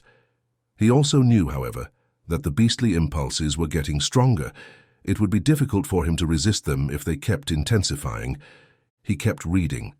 Werewolves are said to undergo a painful, involuntary physical transformation as the full moon rises. I can verify that. Hurts like hell, he thought. Their bodies grow hairy, claws and fangs appear, and their faces take on lupine features as they adopt a hunched part-wolf posture. Though in human form during the day, they may still exhibit wolf-like qualities such as sharper senses, increased strength, and aggression. It was true. If he learned to put his new skills to use, he would be one hell of a hunter, thanks to his shaggier nature.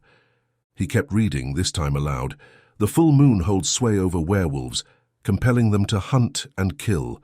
They are driven by insatiable bloodlust and a savage desire for fresh meat during the 3 nights of the full moon. While transformed, they lose their human consciousness, becoming mindless beasts. Werewolves can be warded off by certain talismans and rituals.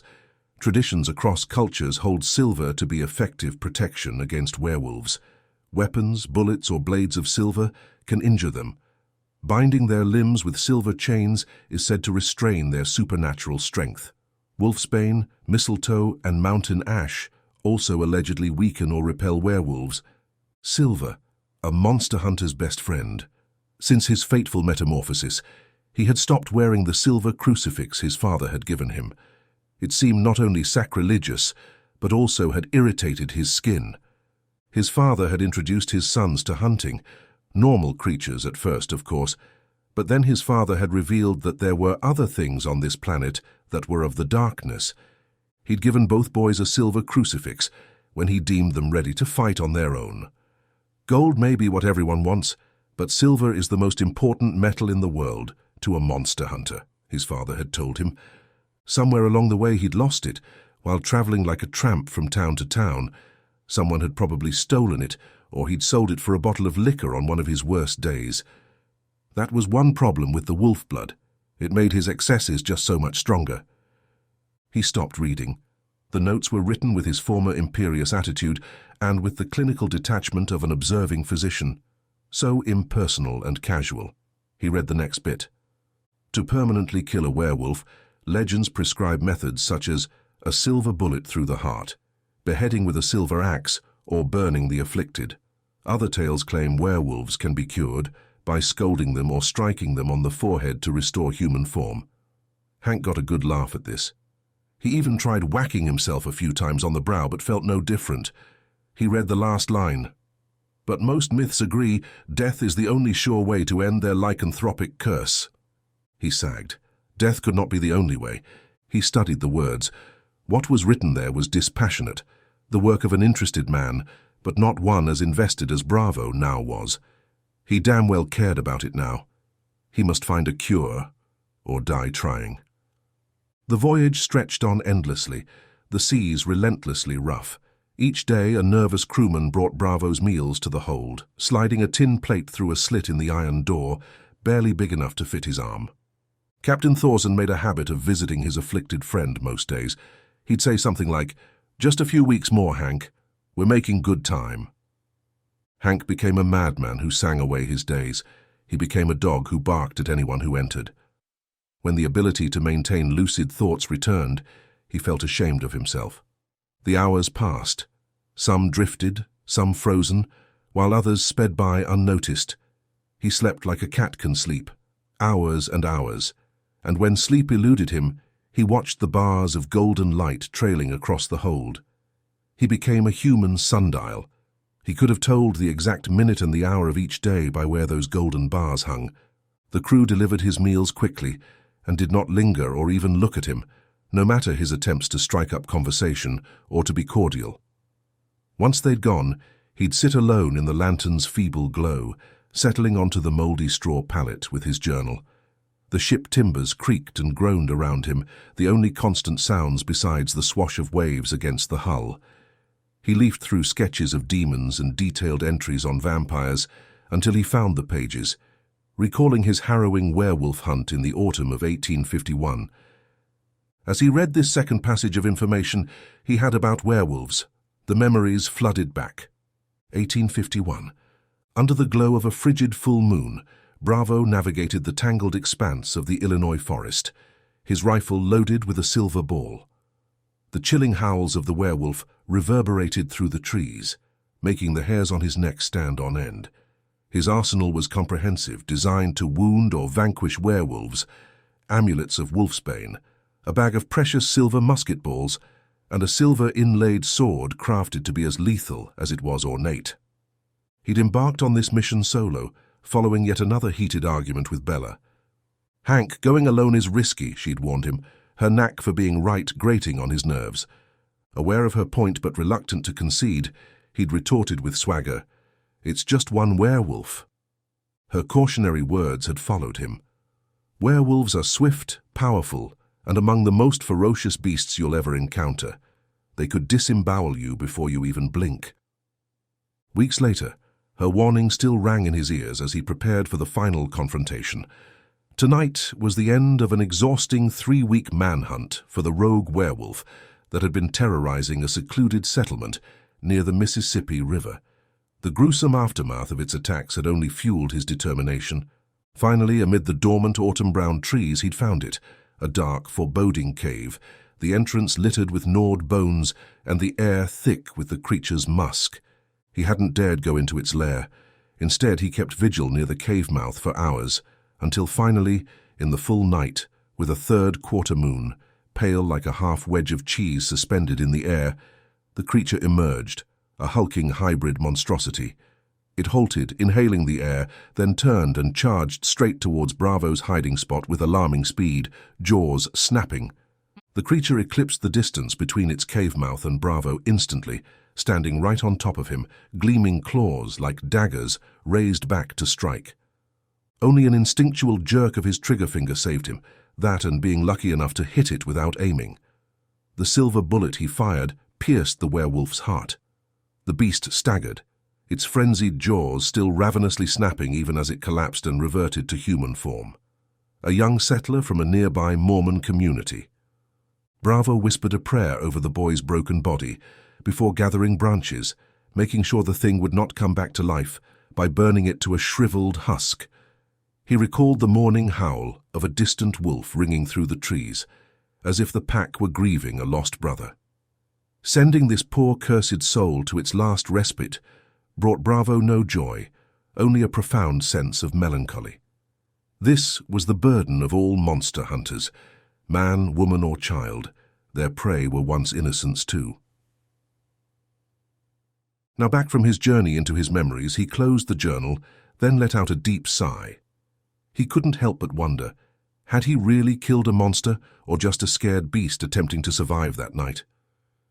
Despite his reputation as a hunter of deadly creatures, he had never been as hardened as Bella Blackthorn or some of the others. He'd never enjoyed killing, only enjoyed the hunt and the saving of afflicted communities. Now he understood the werewolf boy's agony far more than most could know. They were two kindred souls, prisoners of their own blood, struggling to retain their humanity against the demons that possessed them.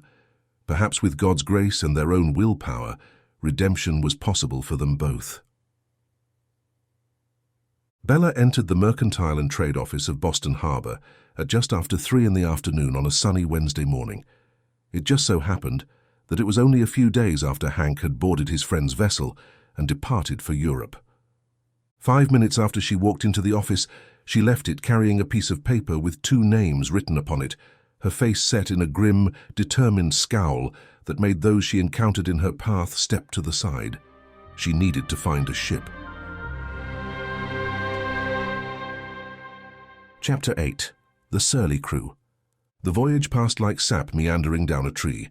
To Captain Thorson, the time plodded slower than any other in his life. The crew was surly, suspicious, and, like all sailors, superstitious. And they had every right to be afraid, what with the creature carrying on at all hours.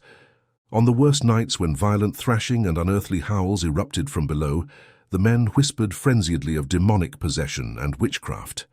Thorson's stern warnings to stay away from the hold did nothing to assure the crew. They knew he had put a man below decks and that there was now a beast down there. When the moon was full, the crewmen crammed together on deck until dawn, wide-eyed with dread. Only Thorson dared the companionways alone, a consecrated cross clutched in one white-knuckled fist. But even his stalwart loyalty was tested, when the horrific sounds of bones cracking and snarling growls split the night. And the howling. It went on from the moon's rise to dawn some nights. The crew muttered, complained, and grew short with each other and with their captain under the onslaught. There was insubordination, which he gave some grace for considering the weird passenger they carried. But Thorson worried most about the weariness he saw. A sleepy sailor often meant a careless one, and careless sailors die or kill other sailors. One night, when they'd entered the Mediterranean Sea, shooting out from the Strait of Gibraltar and headed round the boot of Italy, the ship pitched and rolled as an immense storm swallowed the horizon. Rain lashed the deck, waves crashing over the railings and threatening to swamp them. The crew scrambled to trim the sails, shouting desperately to be heard over the gale. In the chaos, Drake, an ill-tempered brute, cornered Captain Thorson at the helm, face contorted with superstitious rage. "It's the demon you caged below that curses us," he bellowed over the thunder. "Your so-called friend brings damnation to us all." Thorson's response was lost in the roar of the wind. Drake pressed closer, spittle flying. "We must cast it overboard, give it to the sea. 'Tis our only hope of salvation, sir." His bulk blocked Thorson's path. The captain's jaw tightened, but his eyes betrayed a flicker of doubt. Just then a mammoth wave crashed over the side, knocking them both off their feet. Thorson crawled for a handhold as the ship groaned and tilted, crying out desperate prayers. By the time the storm passed, they had lost a man to the merciless sea, and the remaining crew were casting evil eyes on Thorson. The night after the storm, Captain Thorson paced the deck, unable to sleep, Drake's accusations haunting him. The ship lurched over swollen seas, sails snapping in the gale. As Thorson gazed out into the darkness, rain stinging his face, a terrible bellow erupted from the cargo hold below. The blood drained from Thorson's face as crashing and snarling resounded beneath his feet. What demon had he brought aboard? By dawn, Thorson's doubts festered like an open wound. He avoided the contemptuous glares of the crew, taking his breakfast alone in his cabin. His hand shook as he raised his tea, memories of their hard eyes needling him. Drake's towering form burst through the door unannounced. "Hiding here like a yellow-bellied coward, are you, Captain?" he spat.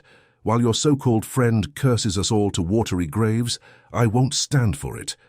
Thorson stood, struggling to contain his anger. "Mind your tongue, sailor, or I'll have you whipped." Drake's lip curled in a sneer.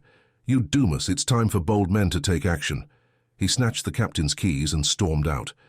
Thorson pursued Drake, but found himself surrounded by over a dozen rebels, teeth bared like sharks scenting blood in the water. They seized the captain and clapped him in irons. They dragged him onto the deck under the malignant sun, his mind swirling with disbelief.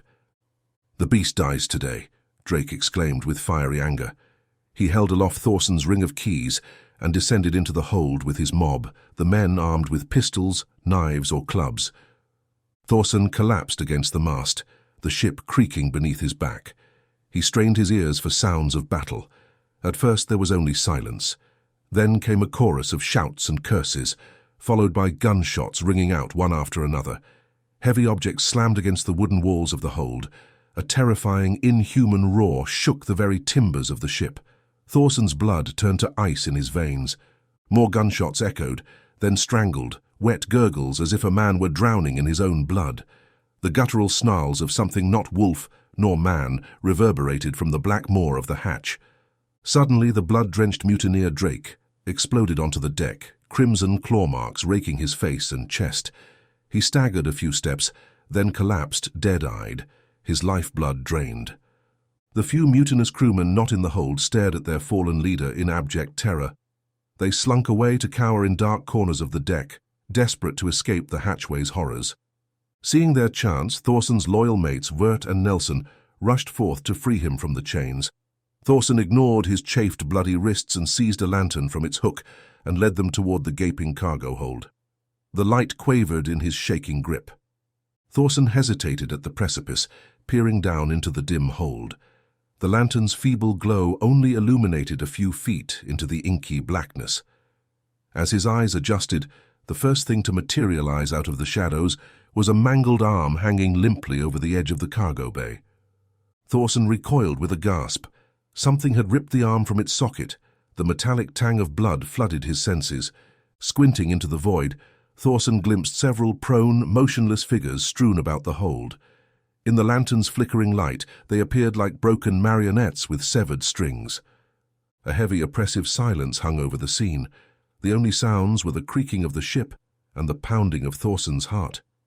He leaned forward, straining to see more of the darkened hold, but thick shadows obscured whatever horrors lurked within. Thorson's mind raced with imagined scenes of carnage, the beast ripping his crew apart like rag dolls. He shuddered, bile rising in his throat. They had to seal this gate to hell before they were all doomed. With a whispered prayer, Thorson slammed the hatch closed, shutting out the vision of that blood-soaked crypt. He fumbled with the bolt, sealing the monster inside. Staggering back, he collapsed against the sturdy wood of the rail, heart racing as he reflected on the butchery he'd glimpsed in those brief moments. The voyage weighed heavily on Thorson in the endless days that followed the mutiny. At last, after an eternity, they passed through the Turkish Straits and into the Black Sea, and finally the craggy golden coastline and brilliant white buildings of Constanta came into view. Thorson's spirits lifted for the first time since that bloody night, as he gazed at the picturesque port town nestled against towering wind-carved cliffs on the eastern shores of what some people called Romania, though it had no such official title. As the ship glided into the sheltered harbor beneath a hill sporting rows of beautiful whitewashed buildings, he descended the narrow stairs to the cargo hold on leaden legs. He hesitated outside the sealed wooden door, its iron padlock cold despite the sweltering belly of the ship. Thorson steeled himself before sliding back the bolt. The door swung open with an ominous groan. Inside, Thorson found Bravo huddled in a corner, a ragged woolen blanket drawn tightly around his hulking frame. His mane of chestnut hair and beard had grown long and matted, framing sharply defined features. His friend's fingers were now caked with thick grit, the nails cracked and yellowed. But it was his eyes that shook Thorson most. Bloodshot with enlarged pupils, they darted about like those of a caged animal before finally settling on Thorson, and they had an orange tint to them, almost gold, like the color of the moon. Bravo's head jerked up at the sound of the door, and a guttural growl emanated from deep within his broad chest. Thorson froze as his friend regarded him with no glimmer of recognition, only feral hunger. Then clarity seemed to return to his eyes, and his coiled posture softened. "John," Bravo rasped, voice rough from disuse, "have we arrived?"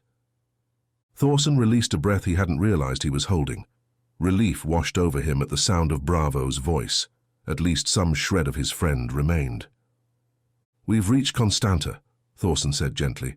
"You're still some distance from your Transylvania, but we've made good time." He knelt with great care before Bravo, eyeing his disheveled friend, who seemed much the worse for wear at this journey's end. From his bag, Thorson retrieved a flask of his strongest wine. "Drink this, Hank. It will help dull the senses. I would have brought it earlier, but it's powerfully addictive stuff, a very jealous mistress." With trembling hands, Bravo accepted the flask and desperately drank a bit of the potent draught. Thorson studied his friend's anguished face as the spirit soothed his torment, however briefly. When Bravo attempted to hand back the bottle, Thorson pushed it back on his friend and gave him one more. "It will dull your senses, my friend." Bravo nodded once. He had no energy to do more. Thorson helped him to his feet. He was alarmingly gaunt beneath the blanket. Together they ascended to the deck under the cover of darkness. The captain had arranged for a carriage to carry Hank inland through the night. He hoped the strong wine would keep Bravo's cursed nature dulled. He tried not to imagine what horrors might befall some unwitting tavern or homestead if Hank lost control again. But Thorson could not risk the journey himself. At the carriage, he pressed a heavy purse of coins into Bravo's trembling hands. This should be plenty for food and rooms until... Until what? Thorson had no solution to offer, no hope left to give. Bravo would have to find his own salvation or meet his own end. Sorrow shadowed Bravo's sunken eyes. "You're not coming with me?" he asked, though he knew the answer. Thorson's face was laden with guilt. "I think it is best if we don't meet again, Hank. You murdered those men. The crew who I have left, they are frightened men with families. I need to take care of them, same as I'll need to provide provision for the families of those who died." Bravo winced at Thorson's words, but then nodded. "I understand, John. I'm so very sorry." Thorson laid a trembling hand on his friend's shoulder. "I hope you find what you are searching for in those dark mountains." Bravo stood on his own for a moment before entering the carriage. "As do I, John." Chapter 9. Bandits. The carriage jostled down the desolate mountain pass, bearing its haunted occupant ever closer to his goal. Inside, Bravo sat hunched and trembling, oblivious to the rattling and swaying. A violent jolt snapped Bravo from his grim reverie. Shouting erupted outside, followed by the driver's panicked cries and the clatter of hooves. Bandits? Hunters? The carriage lurched to a halt, throwing a cloud of dust about it. A gun fired with a thunderous crack. The horses shrieked and bolted as the carriage lurched, threatening to splinter apart. Bravo's breath came in ragged gasps, his body coiled tight as a spring. He could feel the beast within unfurling, raising its monstrous head to greet the copper-tinged aroma that wafted on the air. Bravo peered out the hazy window. Through the skeletal trees he glimpsed two men pull the driver from his seat. They grappled, while a third took aim with a pistol. They clubbed the driver to his knees, and finally to his stomach, where he lay prostrate, unmoving. A gut-punching terror seized Bravo, along with a stirring, sinister hunger. The bandits approached. Bravo pressed back against the worn leather seat, struggling to restrain himself. But he knew the thin chains of reason could not long hold the creature thrashing inside him. The excitement coursing through his veins was quickly burning through the weary stupor he'd felt since leaving the ship. One bandit shouted in a harsh tongue Bravo did not recognize, the man's rough voice muffled through the carriage wall. They spoke many languages here. Ottoman Turkish was the official language, but Romanian was the local tongue. though if it was like anywhere else in the world, there were probably a dozen dialects. Years ago, while investigating a string of vampire incidents in Washington, Hank had spent several weeks playing cards with the Moldavian spouse of the Ottoman envoy. Through this, he'd picked up some Turkish phrases and a smattering of Romanian words, though they were mostly pet names and endearments. Despite this, he couldn't comprehend what the bandits were saying, but their intent for him to emerge seemed evident. He was sure, however, if one of the bandits called him beloved in Romanian or asked him for a kiss, he would know right away. A gun barrel tapped on the door. "Leave me be," Bravo choked out through gritted teeth. "I beg you, for your own sake." His whole body trembled with the effort of controlling himself. The bandits only laughed. One said in broken English, "Anglander, Amerikansk, you come out." With a bang, the carriage door flung open. One mustachioed man with a grim visage reached up and seized Bravo by the collar, rank breath hot on his face. "Give us money." The demand ended in a wet gurgle as Bravo erupted. He remembered little of what followed, only feral rage and coursing heat in his veins, his claws rending, jaws chomping. When his senses returned, Bravo found himself on his knees by the roadside, soaked in crimson. Nothing stirred or made any sound along the road where the incident had happened. Dreading what he would find, he forced himself to look at the carnage. They were all dead, torn apart by an animal. Even the carriage had not survived. It lay shattered, the horses long since fled. Bravo's stomach heaved. He doubled over and retched violently, but nothing came. Wiping a shaky hand across his mouth, he saw his clothes now hung in tatters, stained dark, his finger slick and sticky. Terror surged anew as he realized the sun still hovered above the western peaks. Night had yet to arrive. He'd done this work without the sway of the moon. Spying a wine bottle miraculously unbroken amidst the debris, Bravo grabbed it desperately. He forced his rigid fingers to uncurl and bring the bottle to his lips for one burning mouthful. He hoped it would suffice for the miles he must travel ahead. While he drank, he saw pages of his journal rolling and tumbling in the wind, and called out in alarm. He scrambled over and found that in the tumult the book lay torn, pages strewn and fouled by blood, the satchel torn open, many of his most precious things gone or broken. Carefully he leafed through the shattered contents until he saw, trapped under a piece of leather binding, Bella's letter. He wept like a madman and clenched it close to his chest before realizing he was tearing and smearing it. There was blood on the edges that wouldn't come off without spoiling the ink. He put it in his pocket as carefully as he could.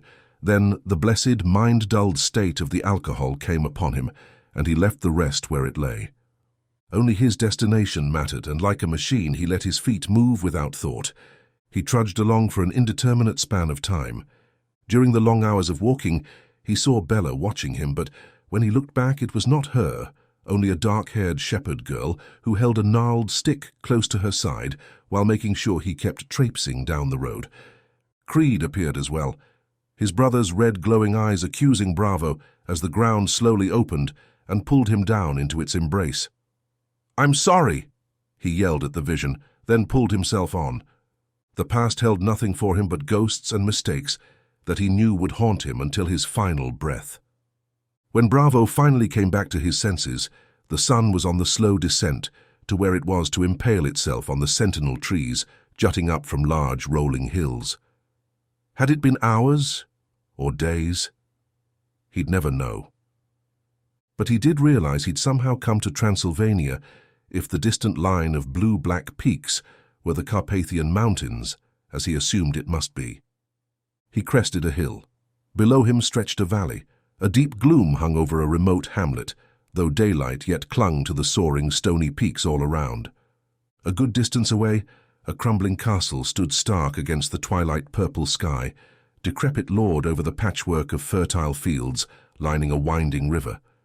Bravo steeled himself and descended into the valley, determined to begin his search for answers before the night fully fell.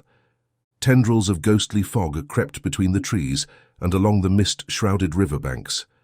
An unearthly hush fell over the secluded vale. Bravo's boots crunched loudly on the gravel road, the only sound besides the soft trickle of water from a nearby stream. Lights winked into view ahead, a small village from the looks of things. The onion domes of an Orthodox church rose above rustic cottages with carved eaves. Bravo quickened his pace, hoping the villagers might offer lodging for the night. But as he passed the first modest cottages, the lights abruptly went dark. Shutters slammed shut, and curtains pulled closed as he approached.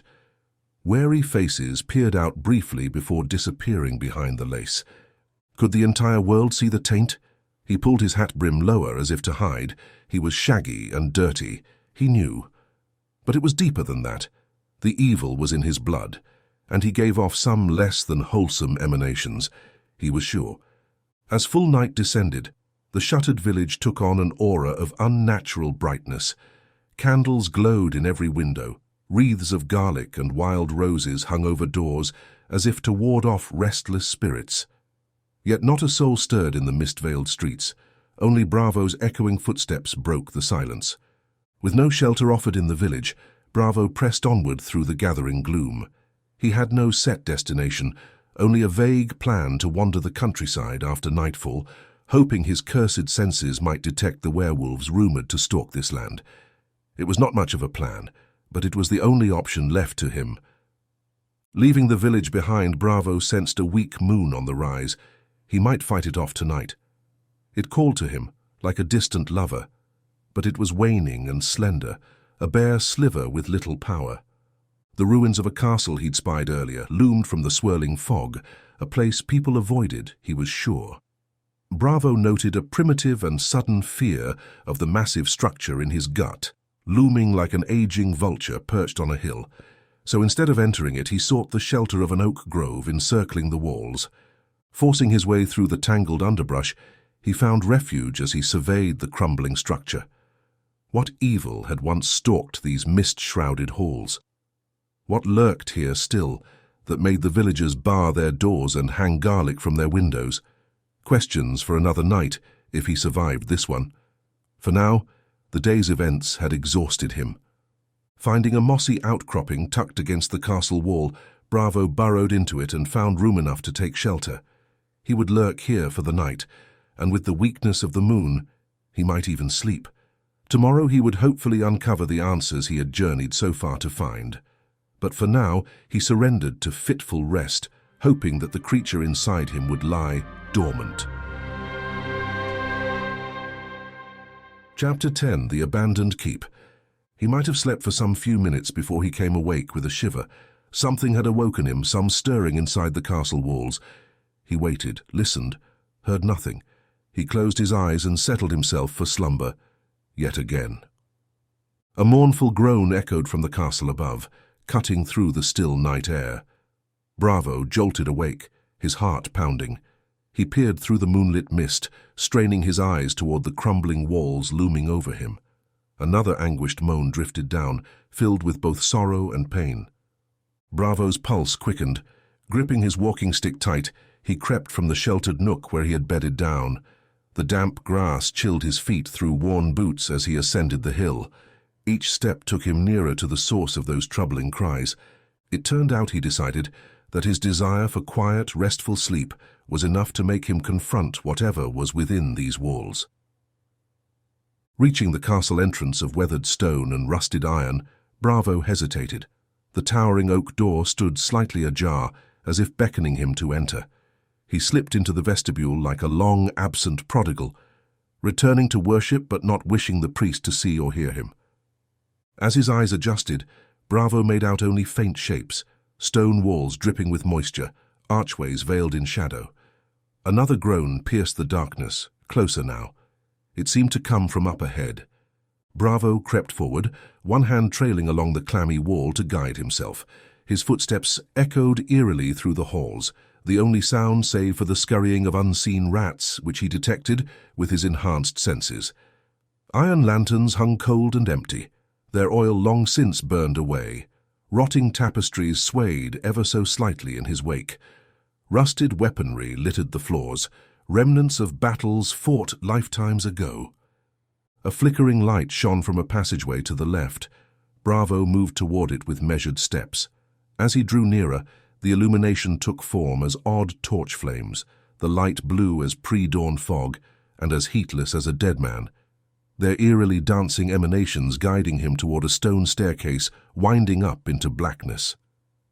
The anguished cries grew louder as Bravo climbed. Each stone step sagged and groaned beneath his weight. The stale air pressed heavy in his lungs. Still he ascended, step by cautious step, until at last he reached the final landing. Before him stretched a long hallway lined with iron sconces, some holding guttering torches that cast that same cold blue glow. From behind a large wooden door came another mournful moan. Bravo froze, his breath tight in his chest. Fear battled resolve within him. Then, mustering his courage, he crept forward. Outside the door he paused, listening to the cries within, his heart tapped away. Gritting his teeth, he tightened his grip on the walking stick, wishing he had any of his old bag of tricks, which was strung out along the hill near where those bandits had attacked his carriage. His silver-etched sword, his pistol and shot, any of it. He steeled himself, then threw his weight against the ancient wood, bursting through the doorway, stick raised and ready to face whatever haunted presence dwelled in this cursed castle.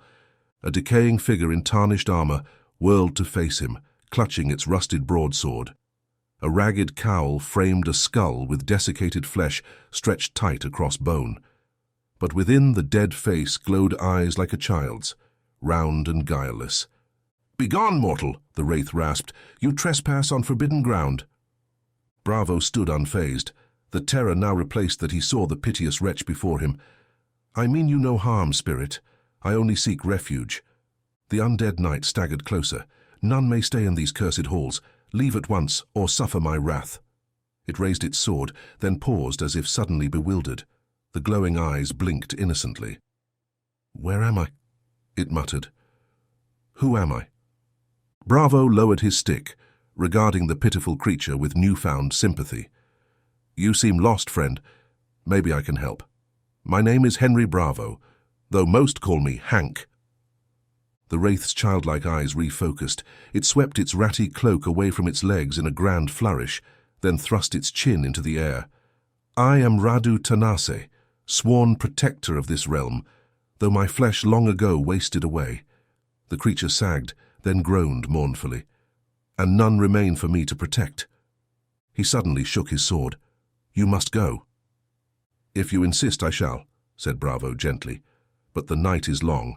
Might we talk a while first, share our tales of woe?" Radu wavered, then lowered his blade. "I have not spoken with any soul for an age." He trailed off, blinking in confusion before recalling himself. "Very well, Henry Bravo. We shall talk this night away, if it pleases you." Bravo smiled and pulled a flask from his coat. "I have something to keep us company." He offered it to the wraith, who gasped in surprise as the liquid passed through his ghastly form. "Ah, I'd forgotten the taste of wine, Tovarish," Radu murmured wistfully. "It's a special brew for cursed beings like us," Bravo said, settling down to converse with his newfound, if unearthly, companion. The creature agreed with him, muttering, "Yes, a curse is the correct attribute to place upon it. I'm indeed cursed. What exactly are you, my friend? For you have a corporeal body, yet a ghostly visage," Bravo asked, hoping he was not offending the knight. He'd, of course, seen a ghost or two in his day, but they usually had no physical manifestation. What this creature was, this undead man, he did not know. Radu shrugged. "I'm not certain what I am. I sometimes like to think of myself as a ghost haunting these halls. The haunted knight, very romantic. My people, the Transylvanians, are the most romantic people in the world, you know." He regarded Bravo with those bright round eyes, as if daring him to doubt it. When Hank didn't rise to the bait, he continued, "At other times I feel as if I am more a beast, a monster of some sort, yet I retain the faculties of a man." Bravo frowned. "Perplexing. How did you come to such a state?" Radu glanced around at the room. He patted a wall with affection. "Now that is a tale I can tell, at least what I know of it, although I must confess, I do not know all of the strange magics that have made me into what I am." "I would like to hear it, Sir Radu," Bravo told him. "Ah, the golden days of yore," Radu's ghostly voice echoed through the crumbling, gloomy chamber. A disturbed bat took flight at the sound, winging out where the roof had long ago caved in. This place was not always as you find it now. It was the grandest hall, and had the finest walls in all the land, and the food. Such bounty on feast days, tables groaning under the weight of suckling pigs roasted crisp, bread still steaming from the ovens, cheeses and fruits piled high as the autumn harvest. The spectre turned his vibrant eyes to Bravo, the light of a child on Christmas morning in them. Mead and wine flowed from pitchers carved of the finest Carpathian oak, candles blazing with merry light. The air alive with notes plucked from harps, viols and pipes, as minstrels filled the castle with music and song. Radu gazed wistfully into the shadowy depths.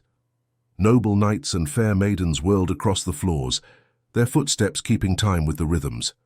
The ladies' gowns shone like a garden of flowers, embroidered with silken threads and sparkling gems. His voice grew somber, like he was giving a eulogy. On the dais sat King Vladimir, wise and just, his fur-lined robes glimmering with gold thread. And fairest of all was the lady at his side, Princess Veronica, the beloved rose of the Carpathians, hair black as a raven's wing cascading down her back, lips red and full as the wild poppies seen only in the highest mountain passes. The ghost sighed deeply, a whisper of undying grief. She must have been beautiful, Bravo said, sensing that there was more than just the love of duty reflecting in Radu's words. Radu's hollow voice dropped lower. You speak true, Tovarash. She was an angel, skin white as new-fallen snow that dusted the Carpathian peaks, her eyes green as spring grasses, gazing out from beneath lashes dark as the heavens at night. The spectre wrung his skeletal hands. I stood vigil, clad in armor that shone like the moon's reflection on the river Siret.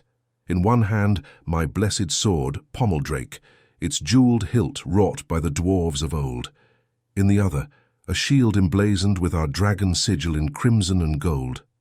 Radu shook his head mournfully, but no earthly weapons or armor could defend against the horrors that descended one cursed night. For evil came on bat's wings with the feast of St. George, our patron. The ghost's voice dropped lower, barely above a chilling whisper. They fell upon us as wolves upon lambs, eyes aflame with malevolence, their shrieks and howls louder than thunder, fangs flashing, talons hooked, and sharper than Damascus steel. Radu let out a long, grievous moan like a raging winter wind. It was an awful night. I recall Veronica's cries as they dragged her down into endless darkness. And no matter how I fought, it was not enough. My vows turned to ashes, just as these ancient bones will one day turn to dust. The spectre gazed upward in despair, bony arms stretched toward the heavens, as if pleading for redemption long denied.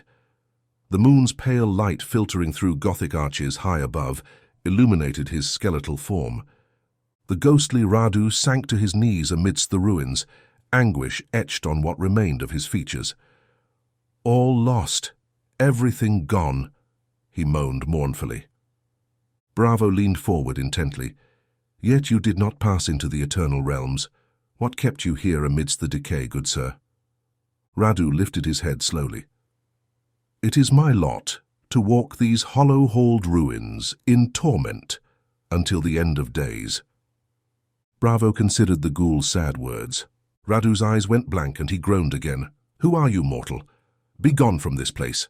He raised his half-fleshed arms high overhead and shook them, as if this might frighten Bravo, his sword blade waving menacingly. Chapter 11, Sir Radu. Despite the ghoul's gruesome appearance and attempts to frighten him, Bravo felt not a whit of trepidation or hesitancy. He also wondered if perhaps Radu had a spotty memory. Gently he chided, "It's me, Hank Bravo. I gave you the wine you drink." The ghoul blinked his eyes and looked down at the wine. "I think I remember." "This eternal sentence of yours, this punishment, I have a similar curse, Sir Radu. I am a werewolf." "Werewolves don't exist," the ghoul scoffed. "Wait until the full moon and I'll show you they do," Hank assured him. The ghoul eyed him skeptically. "The other knights often made a fool of me. They called me gullible, and one easily swayed. You swear you are not making sport?" Hank replied with an earnest tone. "It is true. Though I wish it was just a jest, I am cursed to be a beast when the moon comes out. Radu poked Bravo's arm with a gnarled finger, as if to check if he was real. I spy the moon out that window there. How is it you are not changed? The moon is tepid tonight, having little power. Bravo tipped the empty brown bottle upside down. And I have this special wine that is chilling my blood. As you can see, however, the wine is gone. Tomorrow night I will change if the moon is strong. He sighed heavily. It isn't always a sure thing. Sometimes I feel the pull like the swift current of a river, yanking me down to the beastly depths.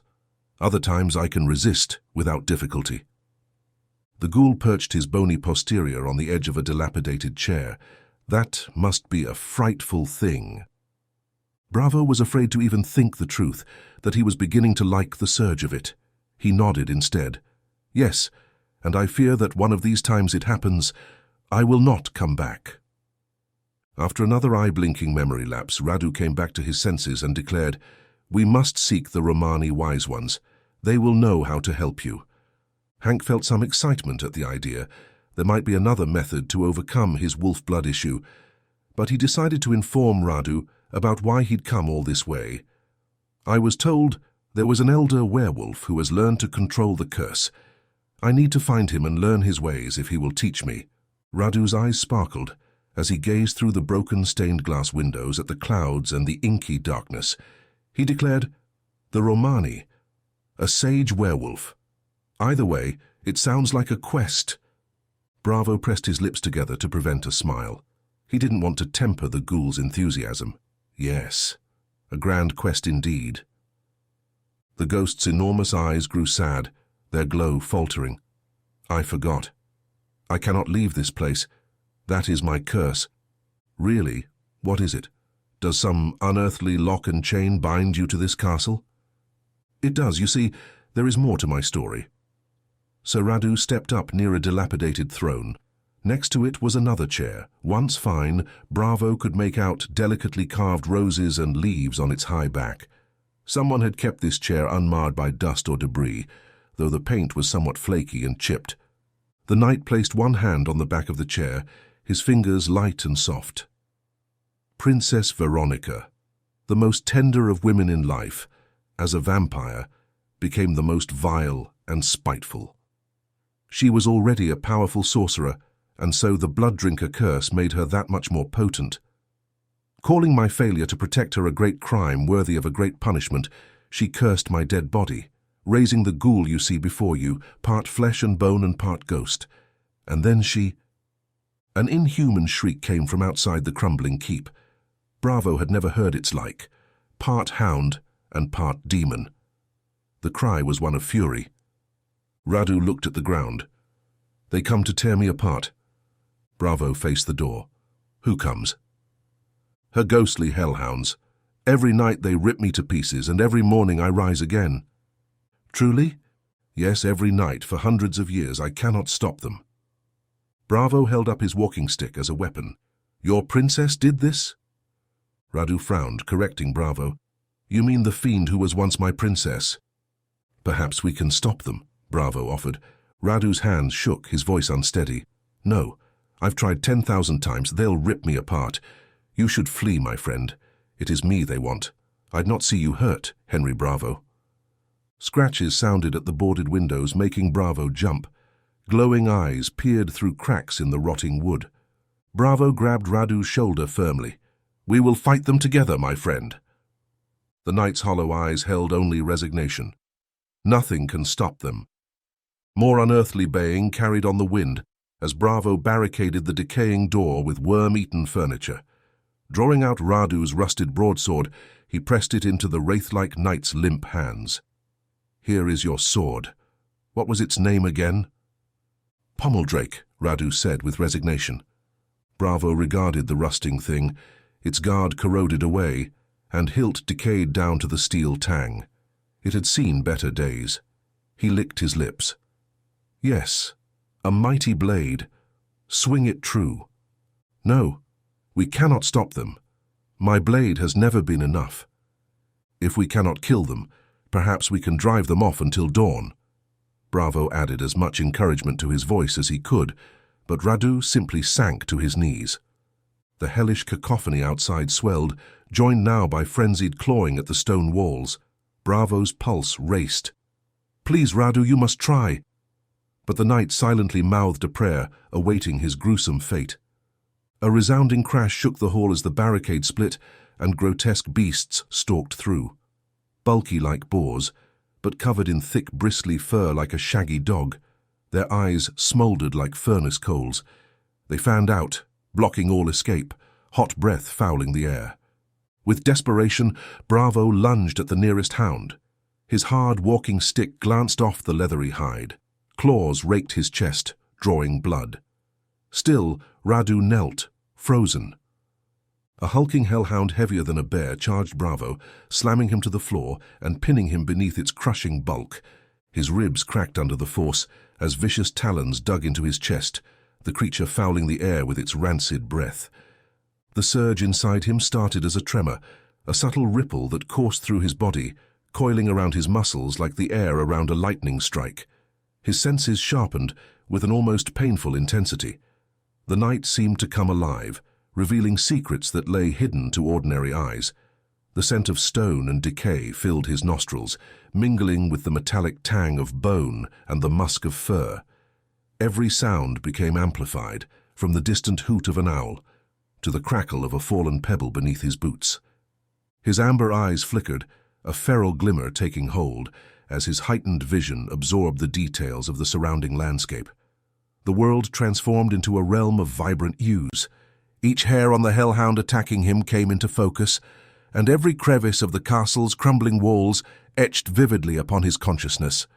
The wolf blood surged through his limbs, muscles rippling beneath his skin. He could feel the raw strength building, the power of a beast yearning for him to allow it to slip its leash and hunt. An electric current pulsed along his nerve endings, urging him to embrace the power of it. His hands, once steady and controlled, twitched with an unyielding desire to rend and tear. A low growl rumbled deep within his chest, escaping as an ominous warning to the beast that had him pinned. A predatory smile curled upon his lips, revealing sharp canines. His beastly strength gave him unmatched power, and Bravo violently twisted with all his might. His spine nearly snapped from the explosive effort, but he hurled the hound sitting on his chest off balance. While it lay dazed, Bravo flipped to his feet, seized the creature, and hammered its head against the stone floor with a gruesome crunch. Seeing his new friend attacked ignited Radu's warrior spirit. Gripping the corroded pommel drake, he roared a battle cry that shook the hall's aged rafters. Flinging himself into the fray, he confronted two of the fiends who feinted and circled him. Only Pommel Drake's long reach saved him from being hamstrung, the ancient steel edge constantly swinging to clash against gnashing teeth and rending claws. Wherever it landed a blow, the blade left trails of sizzling black ichor. But despite Radu's desperate whirling onslaught, the tireless hellhounds were relentless. Their gnarled talons found gaps in his rusted mail, shredding fabric and flesh. Crimson rivulets streamed down his shredded gambeson as he weakened from countless wounds. Seeing Radu's dire peril against the circling beasts, Bravo slammed into the flank of one horrendous creature with primal fury. He latched on savagely, shredding until the beast began to smoke and boiled away like a puff of morning mist. "Sorcery," Bravo called. Haven't you been listening to a thing I've said, Bravo?" the knight inquired. As the mortally wounded creature howled in its death throes, another lunged at Bravo in a rage. But he grabbed its lolling tongue and yanked it painfully forward, the beast shrieking in surprised anguish.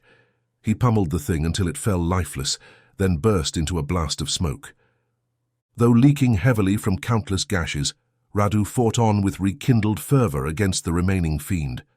But each parry came slower, as his fading vigor steadily failed against the tireless horror. Bravo wheeled to aid the undead knight's valiant last stand. Just then, one final beast dragged its bulk through the shattered doorway, beady eyes fixing hungrily on Radu's flagging form. With a primal roar, Bravo vaulted the length of the hall and intercepted it in full charge. They crashed against a wall with bone-cracking force before Bravo ended the horror's existence in a merciless storm of slashing claws. With a puff, it vanished. Limping back to Radu, he found his victorious friend pulling his trusty sword from a dead hound's side, just as it became foul smoke that slipped away in the air. The knight fell to his back, and in his last moments before death reposed upon a stone slab. He had lost an arm, and much of his face had been torn to ribbons, but still Radu smiled. "Ah, that melted the ice in these old bones. Thank you, my tovarysh." Bravo looked the knight over. He wasn't sure how he could administer aid to one who was already dead. "Is there something I can do?" "You've already done much. I can feel that the foul enchantment keeping me here in this haunted place has lifted." He brought up his hand and clasped Bravo's. He shook and then vanished. Bravo sighed. "Goodbye, my friend. I hope your journey takes you to a happier place." He settled against a crumbling wall, his own wounds grievous but healing already. He was glad to see. There were some advantages to being of the wolf blood. He closed his eyes and slept the exhausted, dreamless, peaceful rest of one fresh from a good night's work. A steady, frigid hand woke him. Radu stood before him, once again the same as he'd been before the battle, partly decayed, but with his limbs intact. "What is this sorcery?" Bravo leapt to his feet. The ghoul smiled, revealing a partly open cheek. "I told you. It happens every night, though that is the first time I've ever beaten the beasts, and I can feel a change in the place, like it no longer holds me here." Shocked, Bravo sputtered for a moment before whispering, "I thought you were gone for good." Radu held his hands out in a questioning shrug. "No, there must be some other quest I must fulfill here. I think it might be about you, comrade." Bravo sighed. "I don't know where my journey will take me. I'll go to hell and back, to Asia, to Europe and Arabia. But know this, wherever I have to go, I will learn to control this beast inside me, if I cannot rid myself of it." The ghost's burning gaze turned to Bravo. "I will journey with you. And then, when you have learned to control your animal urges, we will purge the evil from this land. For only then, maybe the curse upon me will release, and I will rest at long last." Radu stretched forth a bony hand. Bravo shook it. The wind swirled around the ruined towers, carrying the mournful howls of wolves in the distance. "I'm still not sure if you're a ghost or a ghoul, a wraith or a wight," Bravo told him.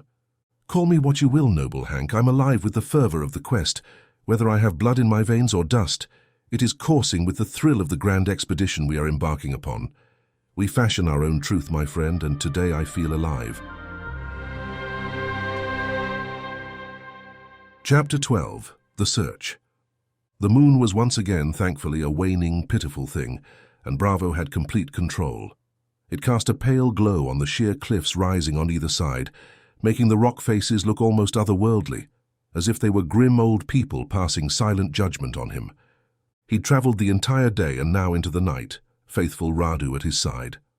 Bravo, thinking if they pushed harder, they might come upon some magical fountain or wise sorcerer waiting to give them the details needed to break Bravo's curse.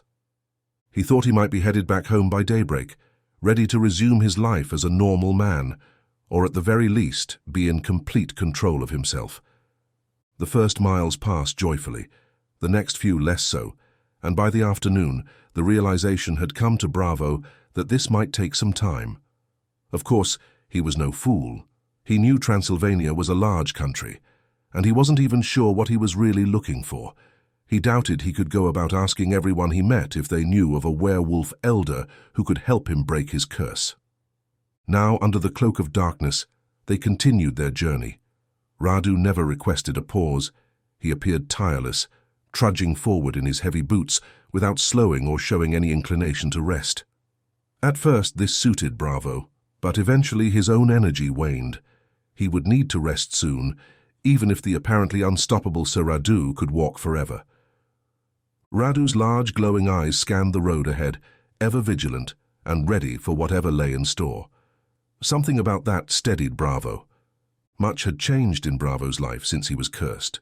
In the past, he would have shot and killed Sir Radu without so much as a conversation, especially when the knight brandished his corroded broadsword. If that approach failed, which Bravo suspected it might, he would have resorted to his own sword, its silver inlay capable of vanquishing various types of fiends, particularly with a beheading or a stab to the heart.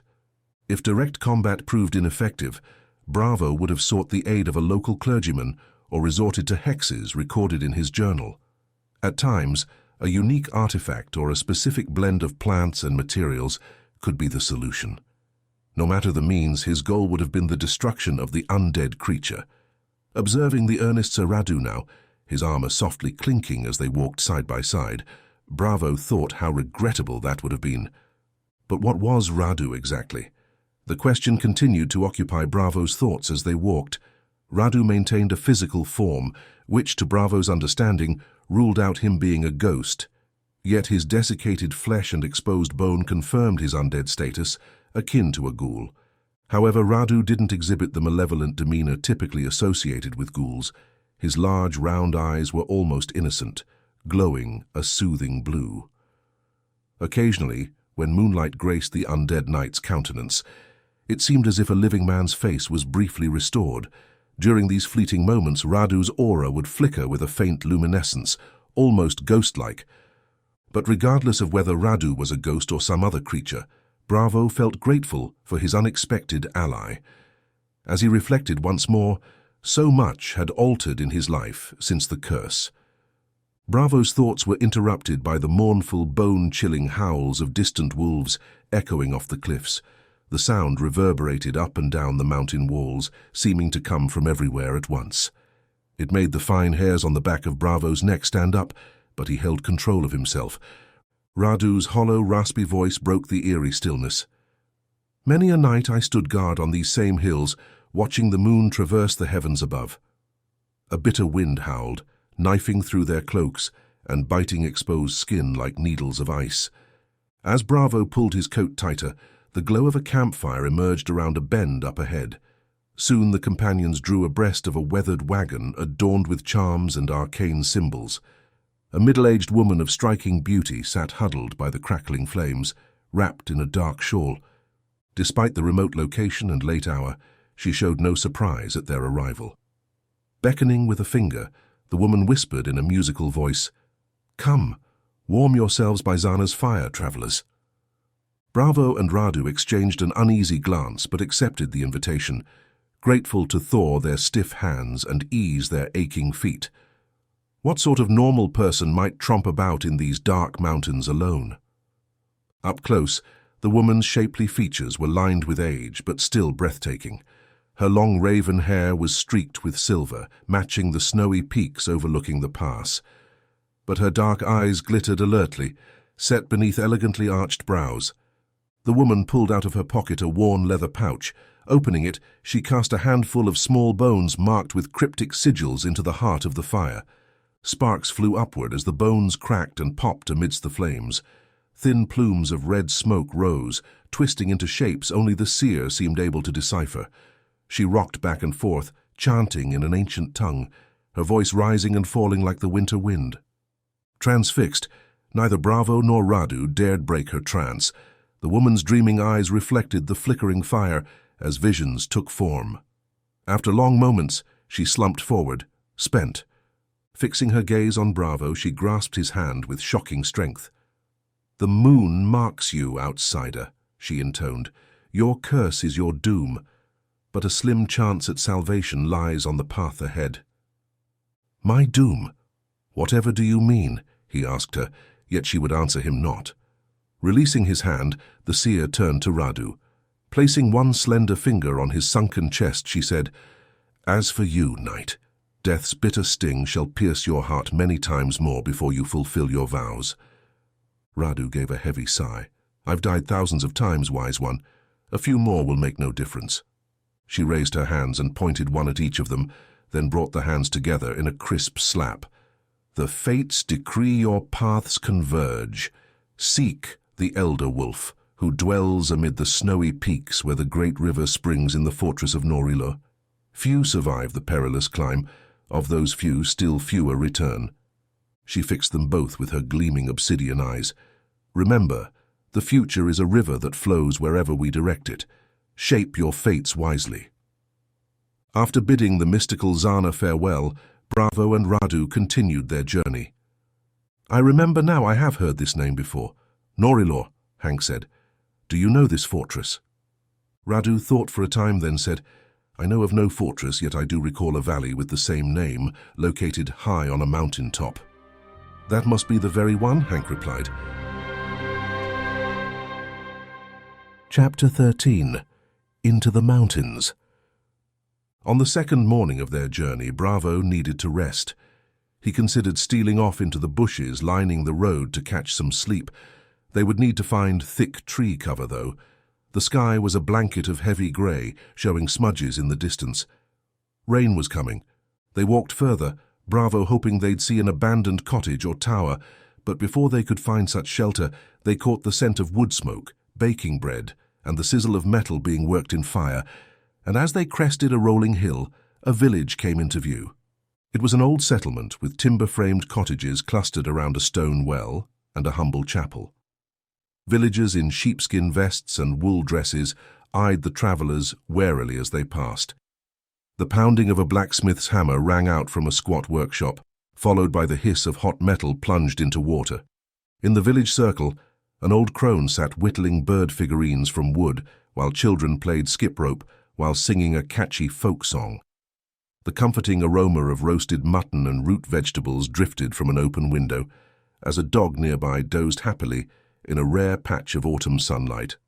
At a tiny trading post, Radu lingered outside with his hood pulled tight over his partially decayed face and glowing eyes, while Bravo purchased rucksacks, cured meats, hardtack, and skins of water.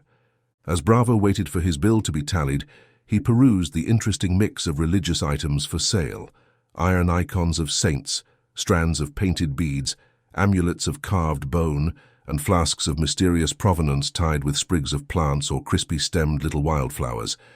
He didn't understand what he was looking at, but could tell this place was home to a deeply spiritual people who stood in possession of some complex beliefs. There were also crosses, sprigs of wolfbane, and bulbs of garlic. They knew the ways to ward off fiends here. The sharp-eyed shopkeeper caught him staring at the display and gestured, asking if Bravo wanted to buy any of the items. Bravo shook his head, took his goods, and left the store. Stepping back into the crisp mountain air, the companions took a winding path out of the village. The murmur of voices faded, replaced by birdsong and the crunch of leaves underfoot. Radu inhaled deeply, savouring the wood smoke mingling with evergreen and autumn moss. The sun cast long shadows behind the pines and set the frosted peaks aglow like beacons to guide their way. Bravo checked the compass hanging from his neck to fix their northward course. On the second day, emerging from thick stands of fir, they caught their first glimpse of a sheer mountain face that was close to their destination. A formidable obstacle, but their resolve only strengthened. Zana's prophecy had been cryptic, the outcome left in doubt, but she'd given them a name, and they headed towards the dot that marked the spot on Bravo's map. As the trail became steeper and the air grew thin, Bravo was glad for the sturdy walking stick to aid each arduous step. Radu gave him advice such as, "Lean into the mountain, comrade. Cling to her tight." The further Bravo and Radu ascended into the jagged Carpathian peaks, the more arduous the path became. For much of the route, they navigated a narrow goat trail wound precariously along sheer cliff faces, loose stones and shale shifting treacherously under their feet. Gusts of wind shoved and pulled at the travellers. They held on with a white-knuckled grip to any handhold they could find, jutting rocks, gnarled roots, stone outcroppings, as chilly blasts of wind tore at their cloaks and stung their faces like knives. Showers of jagged pebbles cascaded over the precipitous edges. Each glance downward turned their stomachs with vertigo. The valley below them lay so distant, it seemed a kind of land of miniature where the villages were mere specks, the winding roads tiny threads of silver wire. As if the terrain weren't challenging enough, ominous storm clouds mottled the summits above them. Before long, thick raindrops pelted down, followed by bands of fierce rain that pounded the exposed mountain face. The companions ducked into a small hollow in the rock, scant refuge from the tempest. Icy runoff coursed over their hunched forms. Thunder detonated through the peaks, echoing like the blast of siege cannons. When at last the cloudburst relented, a cloying fog rolled in to replace it. The mist obscured all but a few feet ahead, erasing their sense of the dizzying heights. Still, they refused to turn back, edging forward with painstaking care. Despite the harsh environment, there was beauty on the mountain too. Once they traversed a field of golden wildflowers on a narrow plain of normal land, suspended precariously on a rocky shelf. Another time, they drank from icy trickles of water trailing off a sheer rock face that rose 1,000 feet above them. The water was exceptionally sweet and so cold and left Bravo both shaking and refreshed. They saw smudges of rain in valleys that spread to the ends of the earth below them, and a double rainbow that ended in dark hills covered in a wall of black trees that stretched onto the horizon. Still, they took little time to gawk at the panoramas and vistas. A slight misstep here would lead to more than a twisted ankle, so they kept their guard up and ready. The enshrouded trail played tricks on their senses. Sheer drops appeared out of the gloom as the two intrepid wanderers trudged along the narrow trail. A break in the swirling mist revealed an astonishing sight. Perched upon a knife-edged ridge far away across a seemingly unending plain, loomed an ancient stronghold of weathered stone. "What a sight!" Radu exclaimed. Twin crenellated towers clawed at the bellies of passing clouds, their parapets wreathed in fog. This Gothic citadel appeared less a mortal construct than a mountain given sentience and purpose. Whatever builders had raised such a structure carved the imposing bulwarks from the very crag it inhabited, and in places it was difficult to know what was part of the mountain and what was the fortress.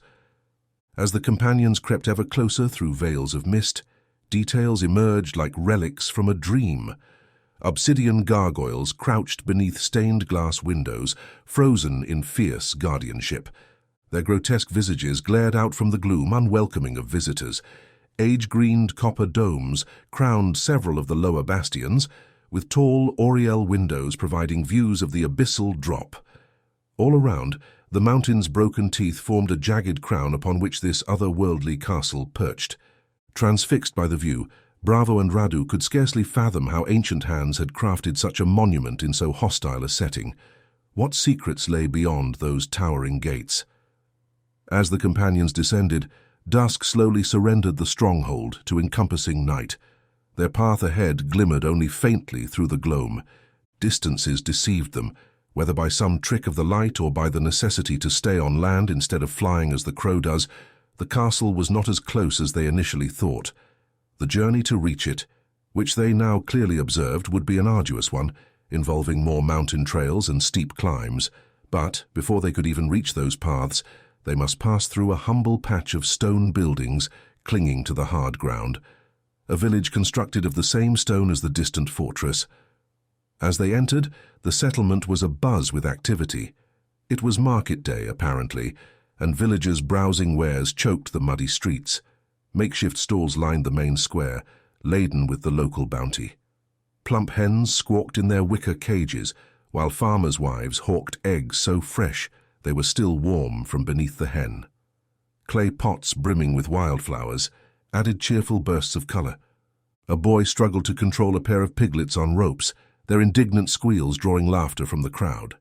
Villagers clustered around barrels overflowing with apples, pears, and plums, holding the fruits up for inspection. Bravo's mouth watered at a display of roasted fowl turned slowly on spits, their crackling skin releasing a rich aroma into the smoky air. Across the way, a baker pulled fragrant loaves of rye bread from a stone oven to the excited cries of children. The din of haggling and gossiping blended with bleating goats and clucking hens. Dogs wove underfoot, opportunistic for fallen morsels. From an open-fronted smithy came the peal of a hammer striking iron and the hiss of cooling metal. The discordant notes of a musical instrument of unknown origin, some wind-driven pipe, Bravo assumed, struggled to rise above the cacophony. Pushing through the market throngs, Radu stepped aside as a horse-drawn wagon trundled past, its wooden wheels splashing through deep, muddy ruts from the recent rains. The pungent scents of animal dung, wet hay and industrious humanity mingled with the mouth-watering aromas of the food stalls. Though humble and crude, the market glowed with a vitality that stirred the companions' spirits after their strenuous, lonely journey through the mountains. They each felt that a touch of fortune had guided their footsteps to this place. Radu clapped Bravo on his shoulder. "We made it." Bravo studied the patch of bone sticking out of the pallid, deathly green fingers of his friend. "Aye, Best you stay covered, my friend." Radu looked down at his hand and grinned. He threw up his hood and drew his cloak tight about him, not an oddity in the chilly mountain air. Beyond the village sprawled verdant plains dotted with grazing flocks. Shepherds adorned in cloaks of undyed wool tended to their placid charges. It was a beautiful place with cheerful people, and Bravo felt relaxed for the first time in months. Now he just needed to talk to this werewolf elder and get this curse business settled. Chapter 14. The Guide. Radu and Bravo wove through the busy marketplace, wondering who they could approach about their mission. 2 streets deeper into the village, the companions came upon a commotion unfolding by the town hall. A crowd gathered around 2 men locked in a shouting match. One wore fine clothing, a gentleman's jacket, well-turned-out cap and soft boots. "Blasphemer," he roared, pointing an accusing finger at the other. Several broad-shouldered men had to hold back the seething speaker from lunging at his opponent, a simply dressed man who glared back defiantly. He spat out angry words. "Your blind adherence to the old ways leaves us vulnerable." "Watch your tone, peasant." The first man threw back his cloak and placed a hand on the hilt of a long-bladed knife. As Bravo and Radu drew nearer, a hush fell over the crowd. The 2 rivals stiffened as the strangers approached, falling silent. Their supporters ushered them in opposite directions, eyeing Radu and Bravo with unspoken suspicion.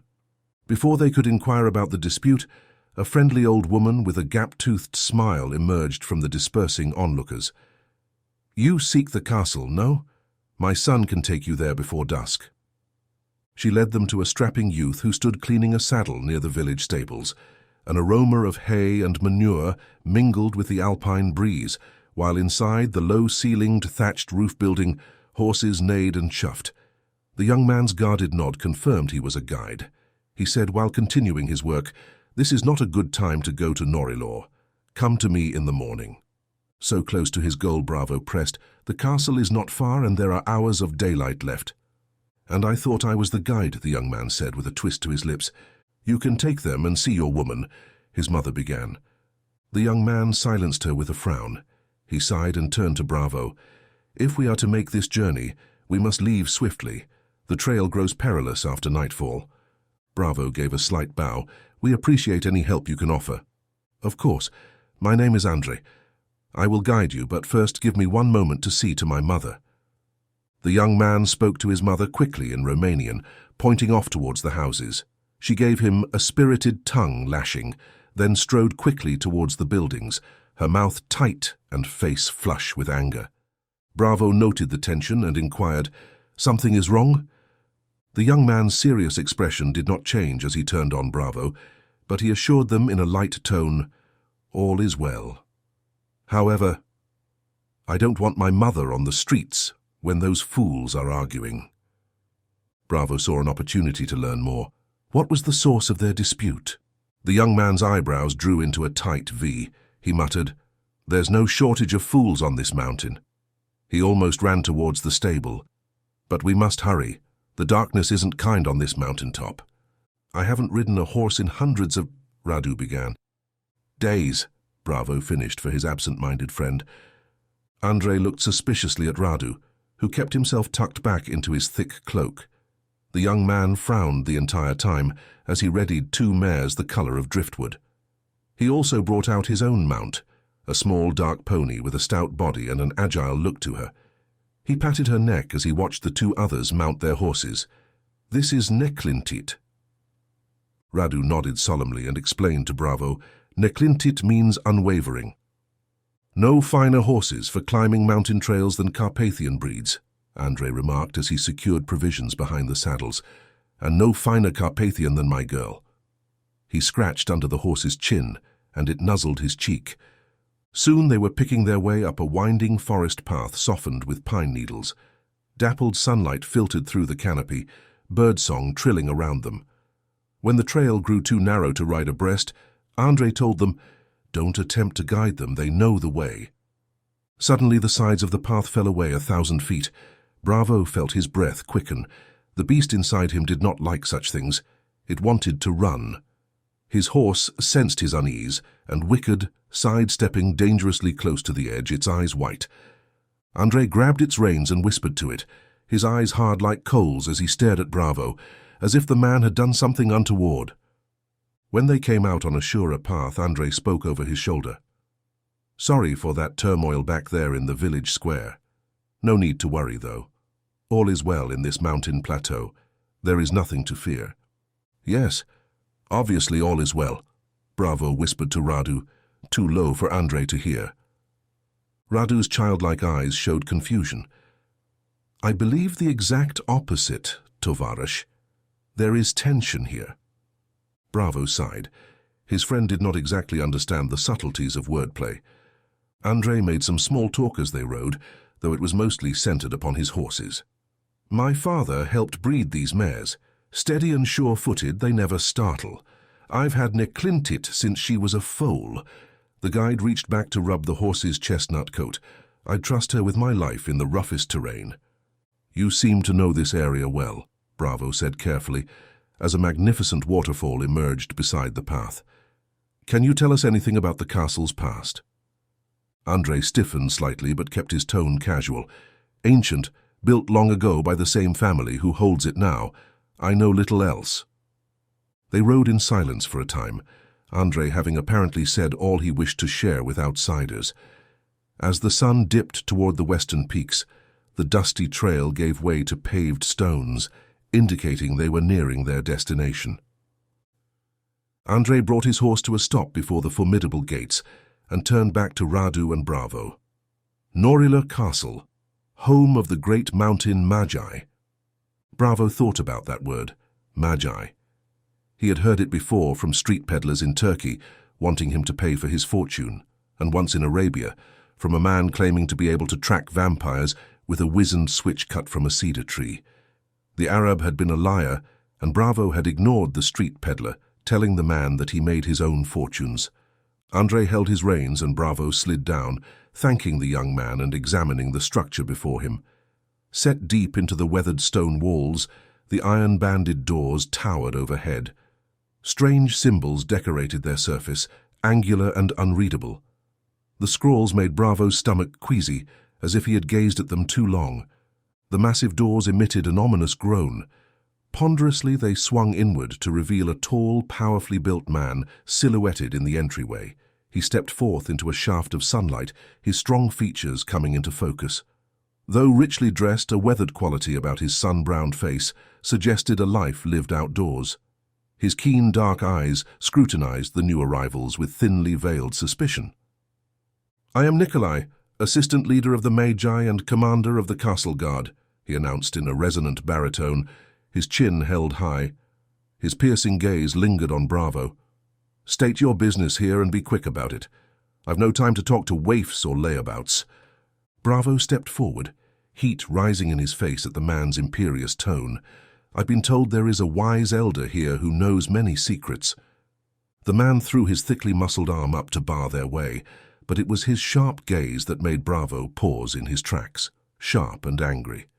"We have many learned scholars here, though this is no college for the curious, and no amount of money or baubles can buy entry." Bravo wasn't sure how much to share with this man. "I've come from America." Nikolai's eyes narrowed and his nostrils quivered, as if he sensed a familiar scent. "Ah, you've been touched by the wolf." He dismissively waved André off. "See to their horses, then return home. I will handle things from here." With a curt nod, André led the horses into a sheltered courtyard. Nikolai watched him depart, a shadow of irritation passing over his stony features. He told them in an unfriendly tone, "Follow me and be quick about it. My father is the head of our order.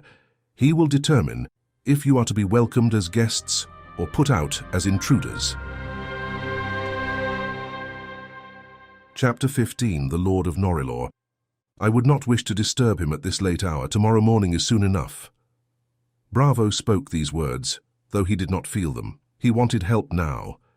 The more he felt the wolf blood in his veins, the less he seemed to exercise patience and control. He was even worse at remembering his gentlemanly manners and qualities, but still, he remembered that arriving late to a home was bad form. Nikolai's pupils flashed like golden moons for a few moments, as bright as lanterns. "Night is when we conduct our business. We're most of us werewolves here, and those who aren't still are used to the late hours." With brisk steps he led them into the keep, striding as if heading to battle. They entered a long, high-ceilinged entry hall.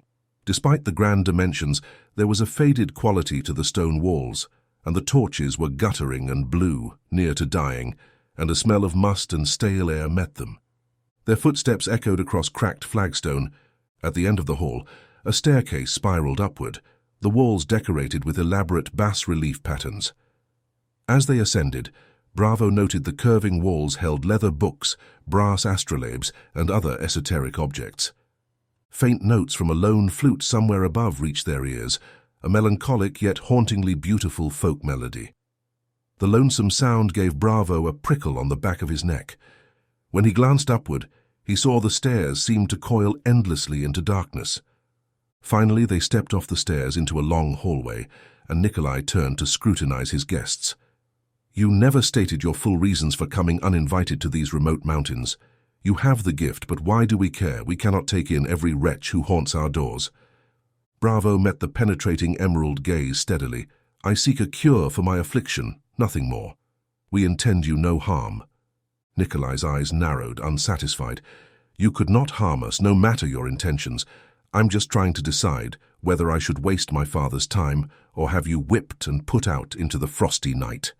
He waited long enough to draw another long breath, and then must have come to some conclusion because, without another word, he marched down the hall. Unsure of what to do, Bravo and Radu exchanged an uneasy glance and then followed silently. He didn't like this Nikolai. The man had an evil bent to his countenance. They passed open doorways with dark and long unused rooms, with white sheets lined with dust thrown over the furniture. "This place is empty, is it not, Tovaras?" Radu asked, his voice soft enough Bravo knew it was meant for his ear alone. At last the hall ended at an arched wooden door bound in tarnished silver. The strange music they had detected floated through the heavy oak planks, louder here. Nikolai studied them both with an intimidating glower before pushing open the door. His grave voice echoed off the enclosing walls. "My father, Lord Akiva, awaits." Beyond the door stretched a grand, high-ceilinged chamber. Ornate stonework and enormous carved pillars supported towering, vaulted ceilings. Faded banners hung in tatters from the rafters, shifting slightly in the drafts.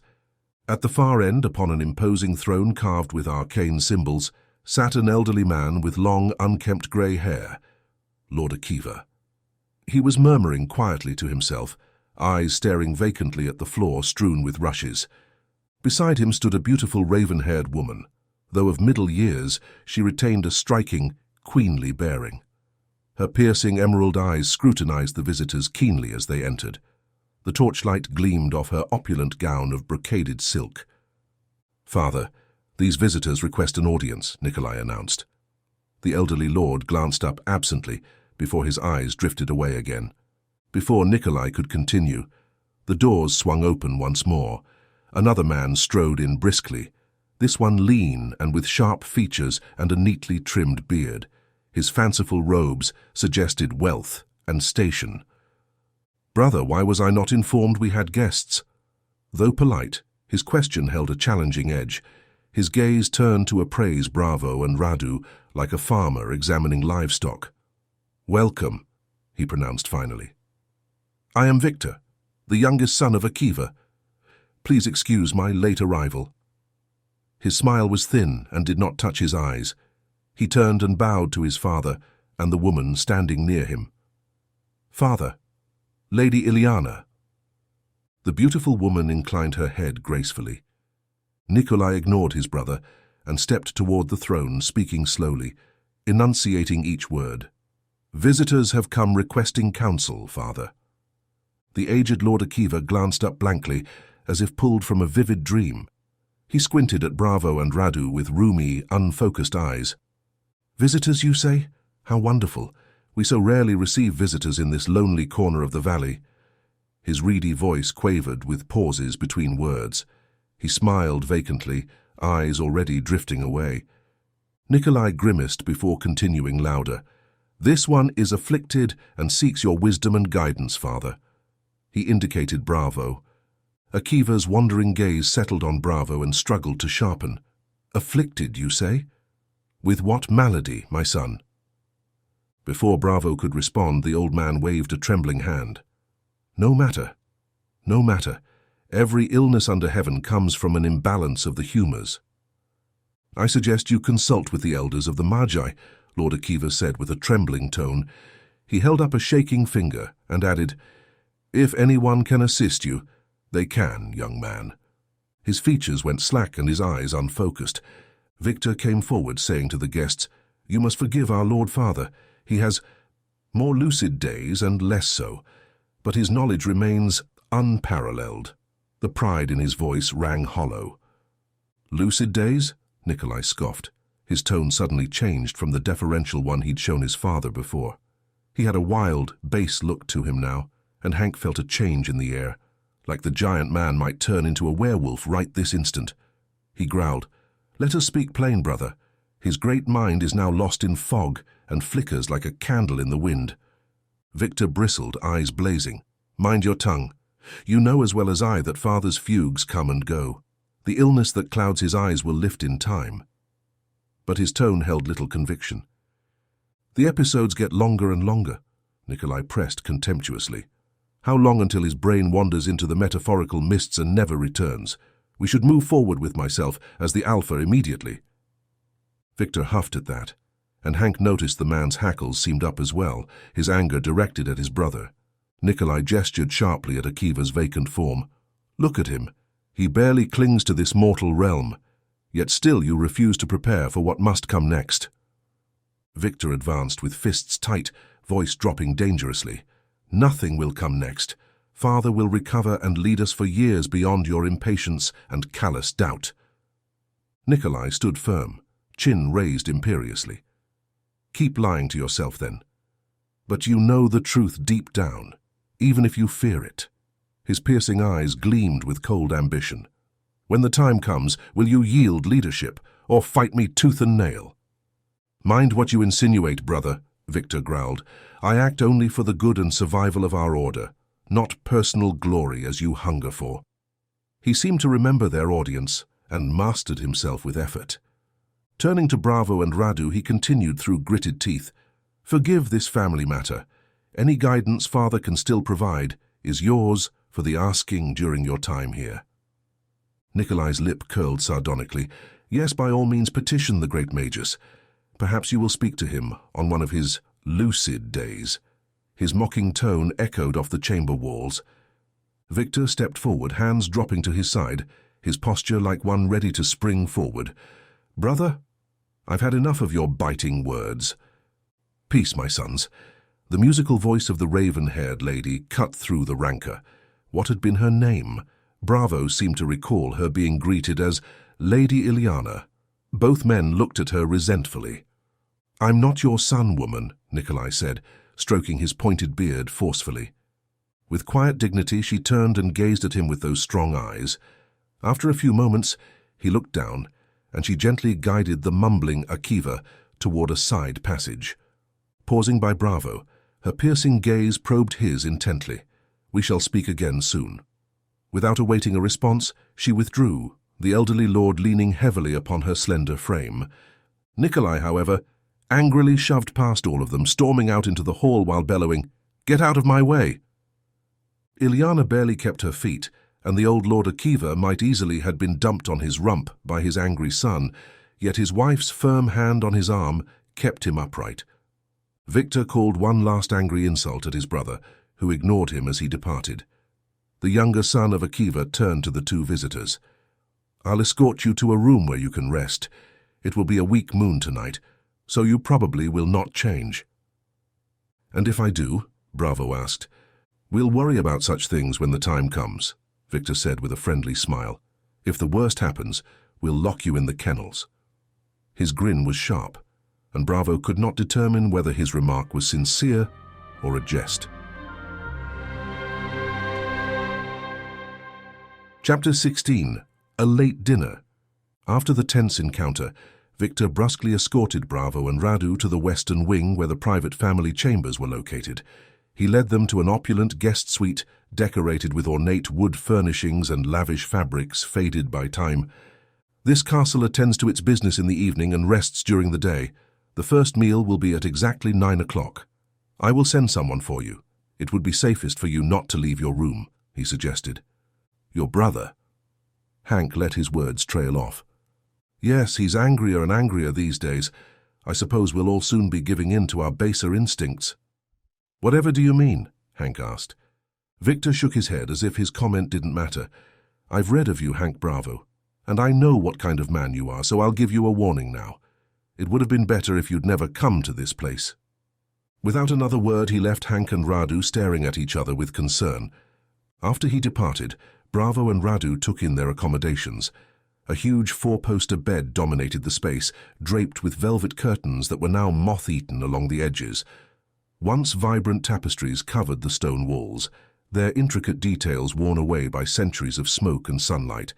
The companions swept their gaze over the spacious sitting area, furnished with elaborately carved chairs padded with feather cushions. Though well-crafted, the furniture showed its age with wood rubbed dull and upholstery gone threadbare in places. Heavy velvet drapes could be drawn over tall, mullioned windows that looked out onto a vista of mountains and valleys. A place that works in the night and rests in the day. Most peculiar, Radu said. Bravo grunted. They're all of the wolf blood. It makes some sense, I suppose. Radu turned his big blue eyes on Bravo in surprise. All of them are the hairy beasts that growl at the moon? Bravo frowned. I'm not sure I like that description, good Sir Knight, and I suppose you might be right. Some of them, at least, might not be werewolves. What do you think of the two brothers? Radu asked, reclining into an ornately embroidered armchair. Bravo remained standing, too preoccupied to relax into the lavish surroundings. Victor seems nice enough, though I'm not sure about his final warning. I can't tell if he's serious or wishing to frighten us. And Nikolai, I think he's a rotten apple, and likely a very dangerous one. Radu's luminous eyes blinked twice. I thought they were both very nice. Of course, my only companions for hundreds of years have been the hounds that came to rip me apart every night, so my grasp of what constitutes pleasant conversation might be a trifle looser than it once was. Bravo paced the faded oriental rug, boots sinking into pile worn thin by generations of feet. Lord Akiva's mind is not his own. I fear coming here may prove fruitless. Radu nodded his agreement. The aged magus seems lost in fog and shadows, yet mystical knowledge surely remains here, if we can uncover its hiding place. A pensive silence fell over the lavish but faded chambers. Bravo stood gazing out the window at the breathtaking vista. Mist wreathed the sheer cliffs and scattered pines, cloaking the landscape in mystery. What obscure knowledge waited somewhere in this ancient fastness, passed down through generations? Yet the man said to wield such power now seemed but a shell, mind fading like the last embers of a dying fire. Radu nodded in sympathy. I understand your frustration, good Hank Bravo. But recall Zana's prophecy, Radu continued fervently. She foresaw your path leads through this place. We must have faith. There are revelations yet to unfold. Bravo searched his companion's face, finding the wisdom in Radu's clear eyes that cut through his own bitter doubts. Finally, he nodded. Your counsel proves sound, as ever. I will not relinquish hope so swiftly. He turned back to the window where the valley below was now swallowed entirely by mist. Somewhere in this isolated realm, what I seek still lingers. We must discover the path, however obscured we find it. Radu smiled. Well said, and I shall remain at your side wherever the road may take us. His enthusiasm lifted Bravo's mood, as it always did. Very well. With any luck, the brothers may help us with our search. I'm famished, Radu said suddenly, changing the subject. I thought you didn't need to eat, Hank asked. 'Tis true I don't have to sleep or eat or drink, yet I enjoy all three. Let us say I can sleep, eat, or drink if I wish. Hank nodded, still learning more about his friend every day. Boom, boom, boom. A heavy knock at the ornately carved door interrupted their hushed speculations. Before they could respond, it creaked open to reveal an elderly servant. Though wrinkled with age, he carried himself as a gentleman. His posture ramrod straight. His white hair was neatly trimmed, and he wore a crisply pressed black suit and white shirt with a dignified air. Milky eyes stared blankly ahead as he addressed them in a thin, reedy voice. "Esteemed guests, please follow me to the dining hall. The evening meal awaits." Exchanging glances, Bravo and Radu rose to trail the grim attendant. Holding a lantern aloft with a palsied hand, the guide led them along an interminable series of corridors, embellished with baroque details, but empty of any life or light. Their footsteps echoed forlornly off the cold flagstones. Bravo imagined this place once teeming with residents, the halls bright and cheerful. But if it had been so, it was the reverse of that now, each corridor with its rooms. A collection of hollow spaces, long neglected. At last, the servant arrived at an arched wooden doorway, carved with mysterious symbols, and pushed it open. Beckoning them inside, he bowed slightly before departing. The companions stood in a cavernous dining hall, illuminated by the quavering glow of candlelight. Though its vaulted ceilings and marble columns hinted at past grandeur, neglect had settled over the chamber in the same manner as every other they'd seen.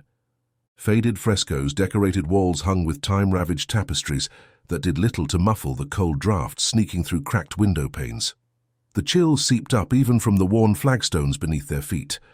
At the massive table's far end, Victor and Nikolai were engaged in a heated debate, oblivious to their new arrivals. Their words echoed oddly, muffled by the gloomy hall's peculiar acoustics. Andrei, their village guide, sat nearer to the entrance, looking supremely uncomfortable at the brothers' rancor. Bravo greeted him with a smile. "I thought you would travel back to the village tonight." The young man gave a sidelong look at the brothers, then said, "The winds are bad tonight, too dangerous. I'll have to stay here." "You should have tried it," Nikolai told the villager with a near growl. Before the awkward tension could stretch too long, a side door flew open, and an energetic young woman with the most infectious smile Bravo had ever seen burst in. Everything about her was generous, from her ample, curvaceous figure to the exuberant warmth of her smile. A mass of coppery curls spilled over her pale shoulders, complementing the smattering of freckles across her cheeks and nose. But most striking were her violet eyes, fringed with long lashes. Their vivid color seemed to shift hypnotically in the candlelight. "Welcome, honored guests," she greeted them in a honeyed contralto. "My name is Tatiana, and please pay my brothers no mind. Their debates rage like the north wind and have about as much use." Tatiana's tinkling laughter broke the tension. "Come, you must be famished from your journey." The vibrant young woman ushered Bravo and Radu into two chairs before settling in gracefully across from them.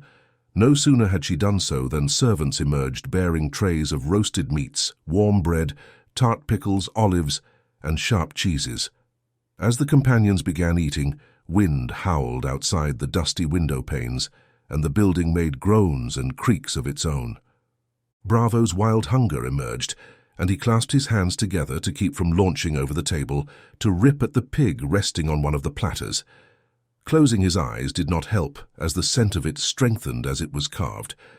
"Are you well?" Radu asked, clapping a hand on his shoulder. A servant placed a slice of the pork with the crispy skin still on in front of him, and he dug in with a vengeance. The first few bites calmed his raving hunger somewhat, yet still he savored each one and let the juices run down his chin and onto his shirt. Yet he was not the only one. Nikolai and Victor also ate with abandon, both changing somewhat. Victor's ears grew. They were large and pointed.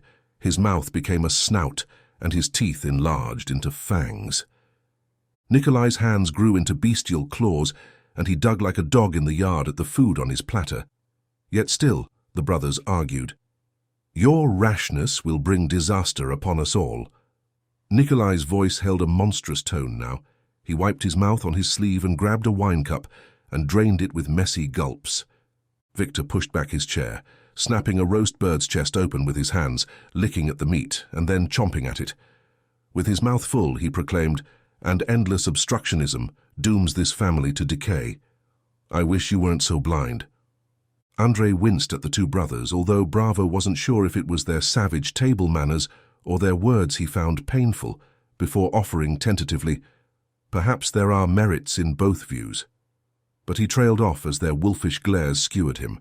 Andrei, it seemed, was not a werewolf, since he ate in a much more polished and reserved fashion, his features not changing at all. "Quiet, village boy, you should be dining with the servants," Nikolai said. Tatiana delicately dabbed her mouth with a linen napkin, but her eyes flashed. "Andrei brought our guests.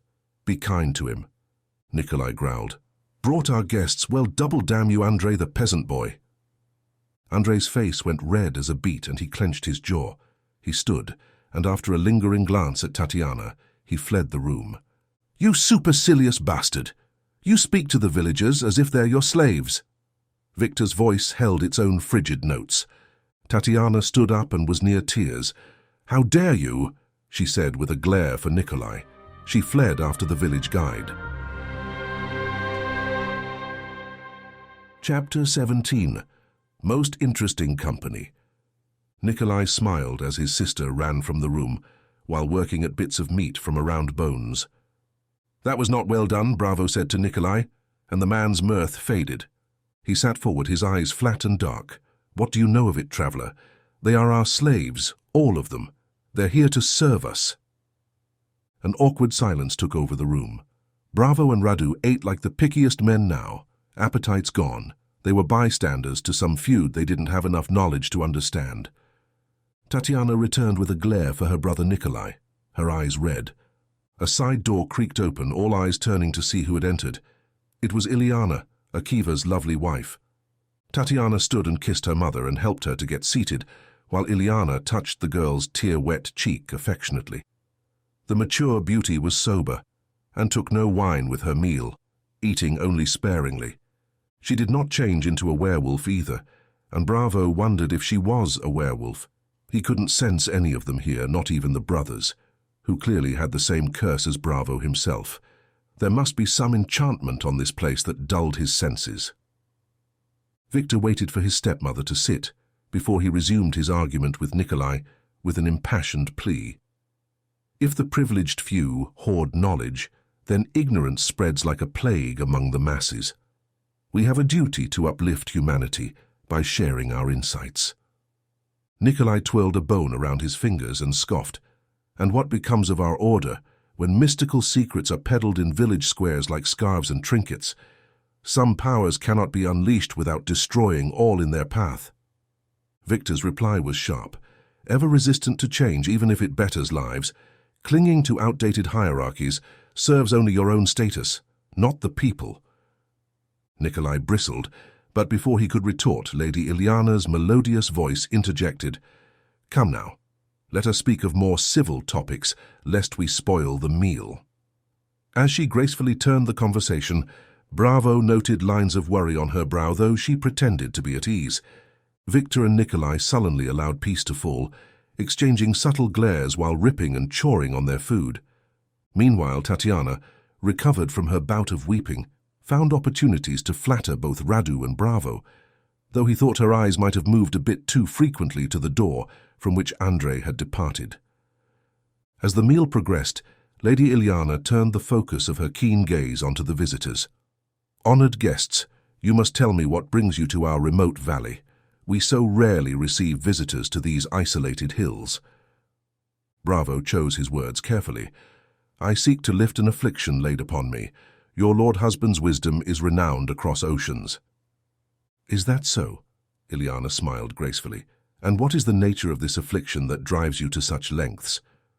Bravo had already told the reasons for coming to most of the people here, and he was one who was naturally inclined towards discretion, but noting the other werewolves in the room, he told them once again, "I have been bitten by a werewolf, my lady. I seek to either control or remove the curse which afflicts me." "Curse?" Nikolai growled. "You foolish peasant." Bravo bristled at those words, but thankfully Ileana stepped in. He was here for help. It wouldn't do to start a ruckus. Ileana said, "If there is someone who can help you, it is my lord Akiva. My husband was once a gifted healer before his health failed." "I'm sure my papa can help you. He will see you, right?" Tatiana said to Bravo. Ilyana studied the ceiling deep in thought, then advised, "However, since his temporary frailties are an impediment, you should seek out my husband's college within these walls. There are many wise sages among them who might help." "Thank you, I will," Bravo replied, feeling some hope at the notion that there might be others he could consult besides the roaming mind of Akiva or his contentious and exceedingly ill-mannered sons. Ilyana turned curiously to Radu next.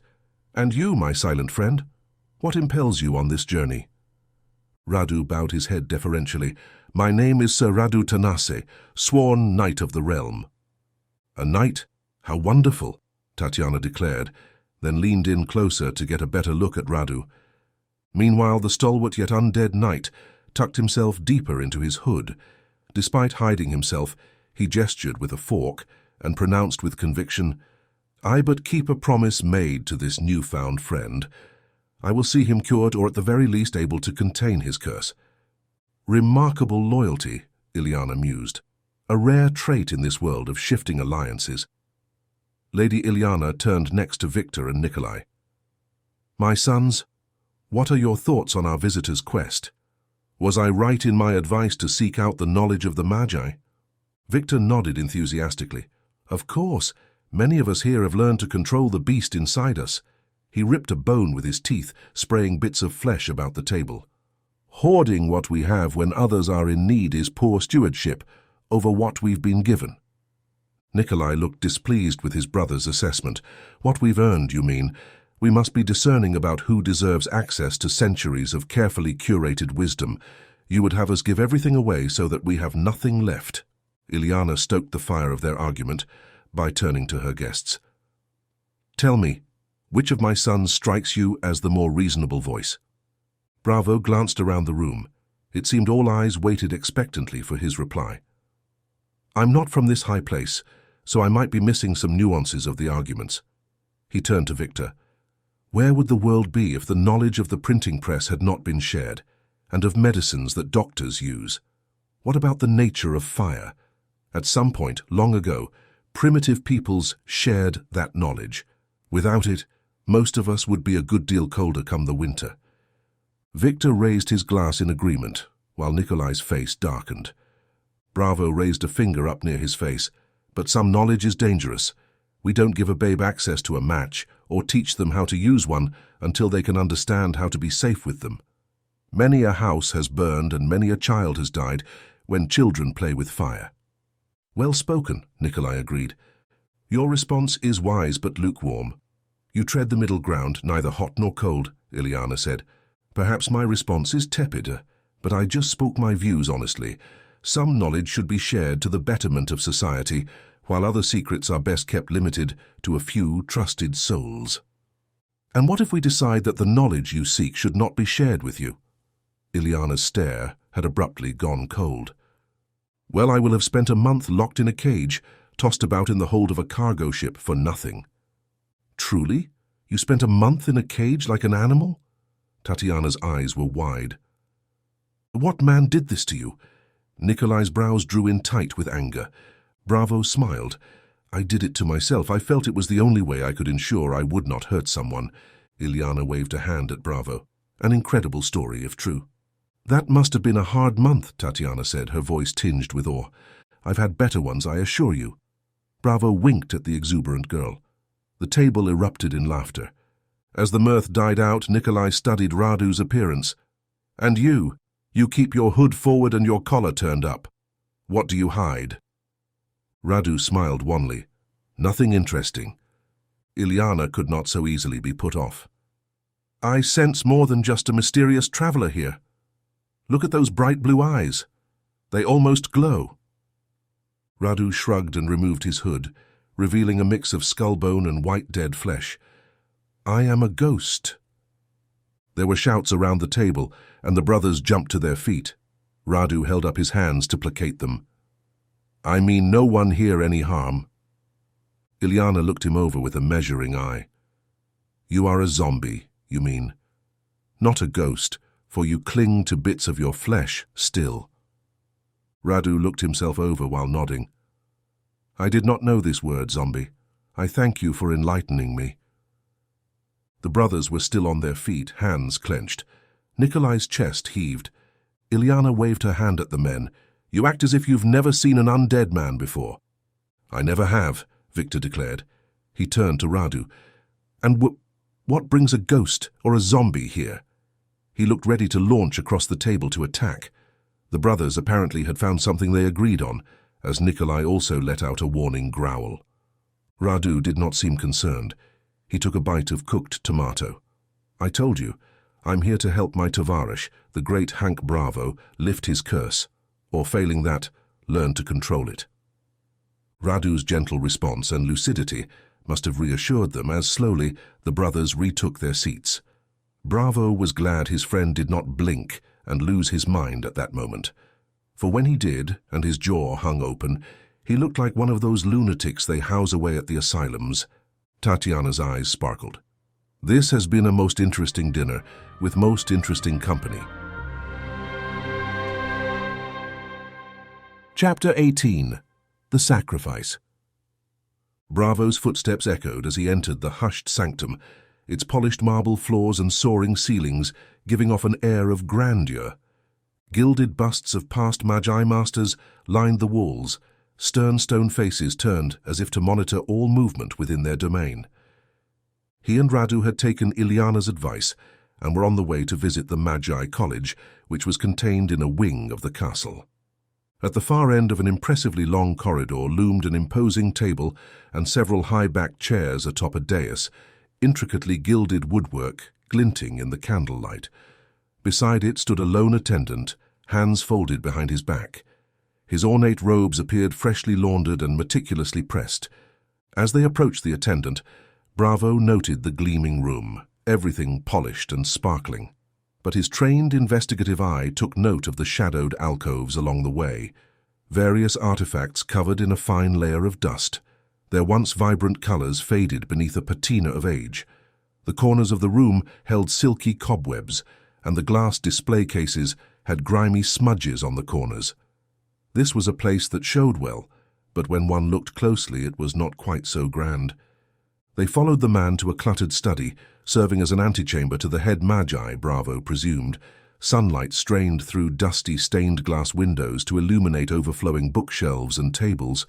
Ledgers stacked neatly on the desk looked untouched, inkpots and feather pens awaiting a scribe's hand. There were several cushioned chairs arranged along a back wall which held peeling wallpaper. As Bravo perused the books, he saw many interesting tomes with names that inspired curiosity, such as The History of the Northern Wars of Indigenous Forest Elves and Practical Magic Logically Applied, while others promised tedious reading, such as The Complete History of 3rd Century Magical Inks and the Comprehensive Encyclopedia of Dragon-Scale Patterns, Volume 7. The door slid open, and a tall, slender man emerged, moving briskly. His spotless, black-as-midnight robes were even more ornate than those of the attendant, with gold piping and moon and star-shaped gems inlaid on the sleeves and collar. But as he drew near, Bravo noticed his neatly trimmed beard failed to hide entirely the neck hairs he had missed when shaving.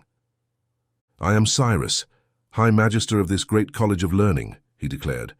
"What assistance might this esteemed institution offer?"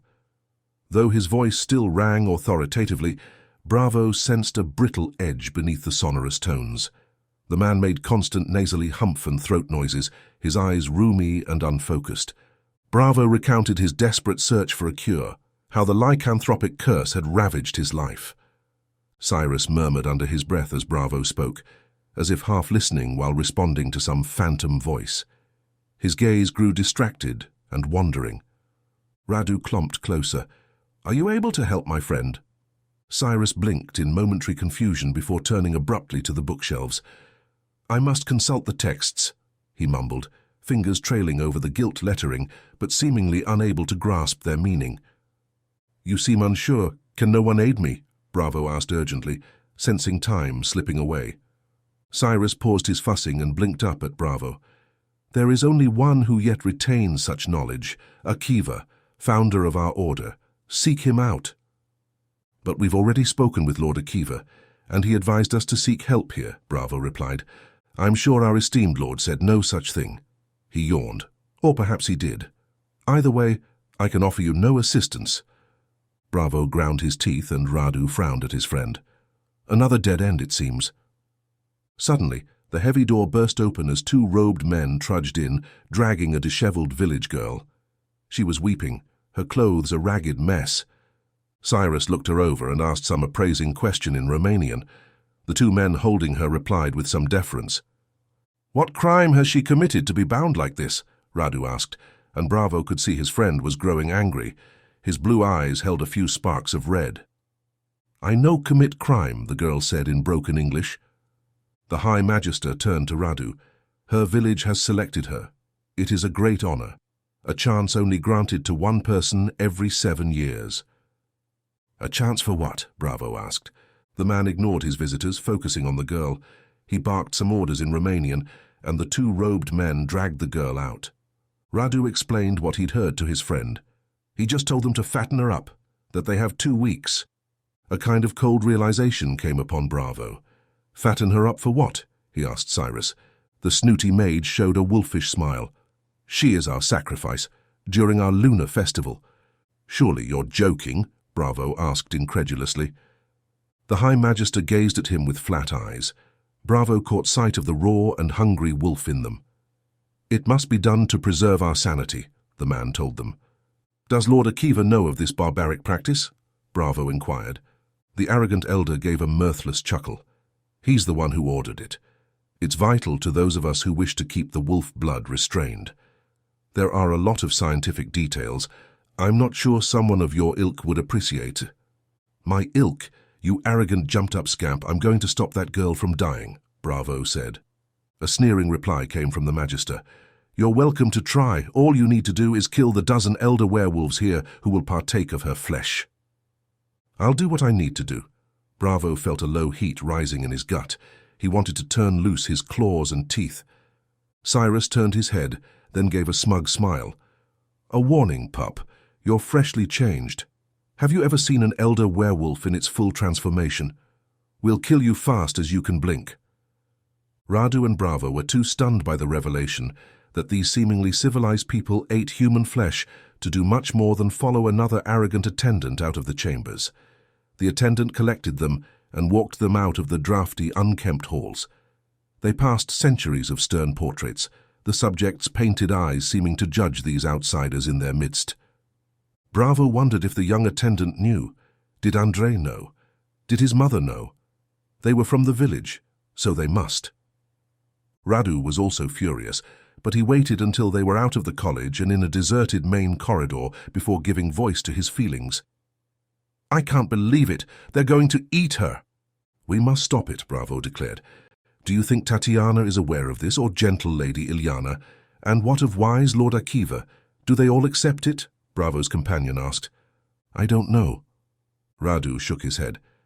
"I can't imagine that sweet girl we met at dinner eating human flesh." "I've seen plenty of darkness hiding under a sweet smile," Bravo said, but he felt a tinge of hope that he was wrong about Tatiana, at least. "I can't sit idly by and do nothing. It is against my knightly vows." Radu jerked, his face going blank and his jaw hanging down in a kind of stupor. When he came back a few seconds later, he shook himself. "We will do something, I swear it." Bravo stared straight ahead, jaw tight. The knight's glowing eyes narrowed. "And I know it may seem an improper time to bring it up, but we also learned nothing about how to control your curse." His own problems seemed trivial now, or at least only part of a greater issue. "True, although I believe Cyrus was lying to us. If they all can control their natures, they must have some idea how it happens." Radu's eyes turned the palest blue. "Hopefully. It would be terrible if all the secrets for controlling your curse were stuck in Akiva's unreachable brain." "There must be other paths where the knowledge lay," Bravo muttered bitterly. "Well, I saw a library on the way here. Maybe we should see what knowledge we can glean from it." "A library? Good find, my friend. It couldn't hurt to look it over." Chapter 19. Libraries and Love Potions. Here it is," whispered Radu, a note of unconcealed excitement in his voice. The heavy wooden doors of the library were open, and a chilling draught wafted through the room, stirring the dust that danced in the pale starlight. that peeked through tall stained glass windows. The library stretched away into shadowed corners, an expanse of darkness punctuated only by the flickering candlelight the pair had brought with them. Dozens, or maybe hundreds, of ornate bookshelves, reaching towards the vaulted ceiling, lined the chamber, their spines neglected and dull with time. The scent of aged parchment hung about the room, mingling with the faint aroma of mildew, adding a sense of antiquity to the vast space. On the ceiling hung long-dead wrought-iron chandeliers, and around them, painted and intricate frescoes depicted mythical creatures and scenes of long-forgotten battles, though much of the paint was flaking off to the ground. The library's towering fireplace, now cold and lifeless, loomed in one corner, its stone mantel etched with cryptic symbols and runes. Leather armchairs, worn with time, sat beside the hearth, as if waiting for readers long departed. A single desk stood at the center of the room, adorned with an ornate quill, inkwell, and an open book, the writing frozen in mid-sentence, a testament to interrupted knowledge. "I don't like this place. Whispers hang in the air, makes my bones shiver."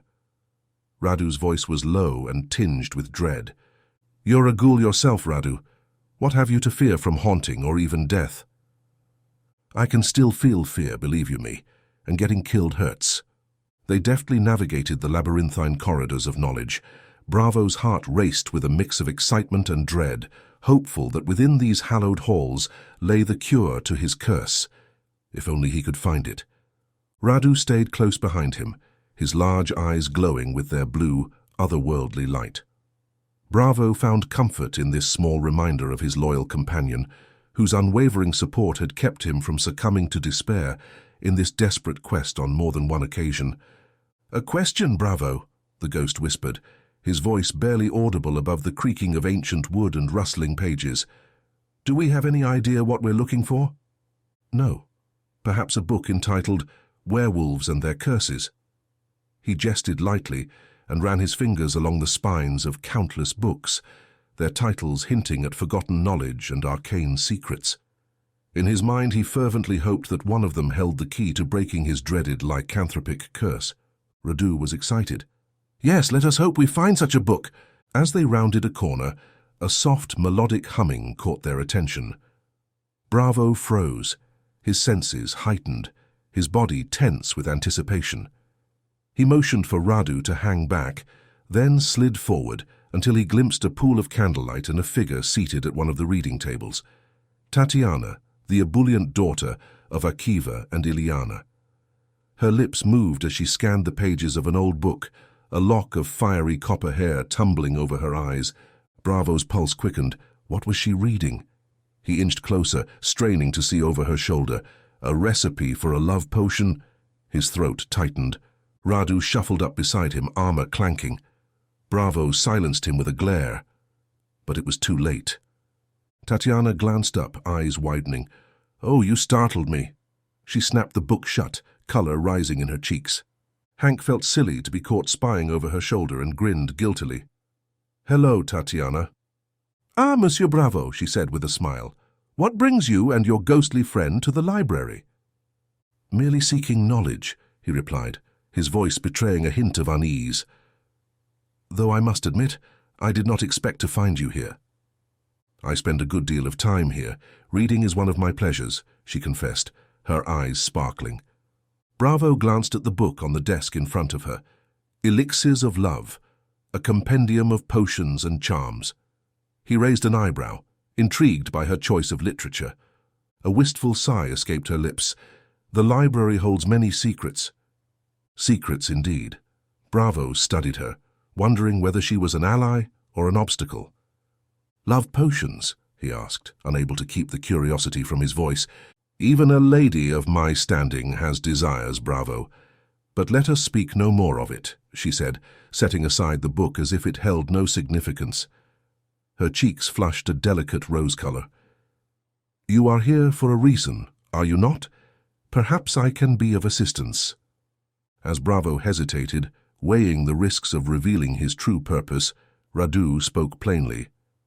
"As we mentioned at dinner, we're searching for a cure for Bravo's lycanthropy." "Radu speaks truly. A cure for myself is what I'm after. But tell me about this book, Bravo said, his voice low but insistent. Why do you find it so captivating? Tatiana hesitated for a moment before finally relenting, unable to resist his earnest gaze. Very well. You've told me your reason for being here, and I'll tell you mine. She sighed, opening the book once more and running her fingers along the ancient pages. Love potions are said to be powerful and unpredictable. They can bestow the most profound happiness or the darkest despair. Have you ever tried to create one? Bravo asked, his eyes never leaving hers. Tatiana hesitated again, her cheeks coloring at the question. No, she admitted quietly, but I have often dreamt of it. There is someone I care for deeply, but he seems so far out of my reach. I do not know if he cares for me at all. Who is this man? Radu inquired, his ghostly form shimmering with curiosity. Andre, Bravo said, and knew he was right when a blush rose in Tatiana's plump cheeks. Radu's already large eyes grew even bigger with surprise. The young guide from the village? She nodded and confessed, her voice barely above a whisper. I believe he might be my only chance at true happiness. Bravo studied her closely, taking in the vulnerability in her eyes and the longing in her words. He could understand her plight all too well, the desire for something or someone that seemed impossible to attain. It was a feeling that had haunted him ever since his own curse had taken hold. Love can be a powerful force, Tatiana, Bravo said quietly, perhaps more powerful than any potion or charm. Indeed, she replied, her eyes reflecting the flickering candlelight as they met his. But it never hurts to have a little magic on one's side. With love, anything is possible, even getting out of this old dingy castle. Bravo sensed a kinship with the young woman and a good deal of empathy. She was spirited, and she obviously felt confined here in this isolated mountain home. She probably believed the world was like the stories she found in this library, full of chivalry and lovely ladies. He opened his mouth to correct her, but Radu jumped in. "Milady, we would take you with us when we leave, if you wish," the dead knight said with a bow. "I'm not so sure," Bravo said, but the girl was all smiles again, practically dancing. "Yes, I wish that. Could you take Andre as well?" Bravo sighed when Radu nodded vigorously. He was not sure what they were promising exactly, but he doubted her family would appreciate them absconding with the girl. "And of course, if you help Andre and I would definitely aid you," she promised. Bravo considered that, but then said, "First, I must ask you something. We spoke with the High Magister Cyrus, and a pair of the Magi dragged in a girl." Tatiana clapped a hand over her mouth. "Oh no, so they have chosen the sacrifice." Bravo was wary, so he kept his tone neutral. "Tell us more about this sacrifice." "My father has created a way, a method. What is that word in English?" "Method. This method grants werewolves the ability to control themselves. He's a careful man, though, and he's never shared his secrets as far as I'm aware, not even with my mother. Now that his mind is locked behind this wasting sickness, we may never get these secrets back, which is terrifying for all of those who've been able to keep the beast at bay." Now they were on the right path, Bravo thought. He probed, "Is it some tonic, an elixir, some magical enchantment?" The exuberant girl answered quickly. "Some combination of herbs and magic taken in a tonic form, as you say. He usually had us all drink it once every 7 years, and we must also eat the flesh of a human being. The two go together." Radu exclaimed, "That is heinous and disgusting." She paled. "I agree. At the very least, I've argued, we should find someone who is already near to death, or some vile prisoner somewhere already condemned for their crimes." "I don't like that much either, but it's better than killing an innocent girl." Bravo agreed. Tatiana hung her head. "Yes, it's all based on tradition. Hundreds of years ago, the werewolves here demanded tribute from the nearby villages, and in return, they kept the villages safe." Bravo's tone was thoughtful. "Traditions can change." She nodded briskly in agreement, then added, "My father would agree with you. He is the reason the sacrifice only happens every 7 years, because he figured out that this was the maximum length of time that one of us can go in between feedings without going berserk." "Does that mean you will also have to do the same, Tovarish?" Radu asked Bravo. A chill ran up Bravo's spine. He'd never thought he would be a cannibal. He'd much rather prefer to meet his death with some of his morals intact. No, I never will, he vowed, though he recalled the ship and the bandits, and thought he'd likely already broken that promise. Tatiana's face had gone a distinct shade of green. Please, gentlemen, can we speak of something else? This conversation has made me nauseous. Do you have any of this tonic? Bravo needs some. Radu's blunt tone was less impactful because of his large, childlike eyes. She shook her head. Everyone is scrambling to find any remaining vials, but without any luck. Soon, we will all lose control. You have no notion of how he created it? Bravo asked.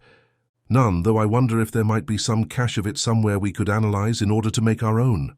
The problem is that my brothers and the Magi have the same idea, and they've scoured over the entire castle, searching for the elixir. If Victor found it, he would have told me, but if Nikolai finds it, I believe he'd secretly hoard it. He still has his men searching, however, so I don't believe he has. Bravo paced the shadowy aisle. Yes, if your father had obvious caches and storage places, they would surely be found by now. Tatiana bit her lip and stood up suddenly. You're right. There is one place. I'm sure they haven't searched it. She leaned toward them, voice dropping to a whisper. I know of hidden caverns beneath the castle, though it's been ages since anyone has visited them, and most believe them sealed. I always thought my father used a grotto there to hide his secrets and perform his experiments. Radu's eyes glowed excitedly. A hidden vault, lost knowledge waiting to be rediscovered. Can you find this chamber? Asked Bravo urgently. There are some tunnels, but they aren't easy to approach. They're treacherous. Tatiana looked at them hesitantly. I can show you the entrance, however.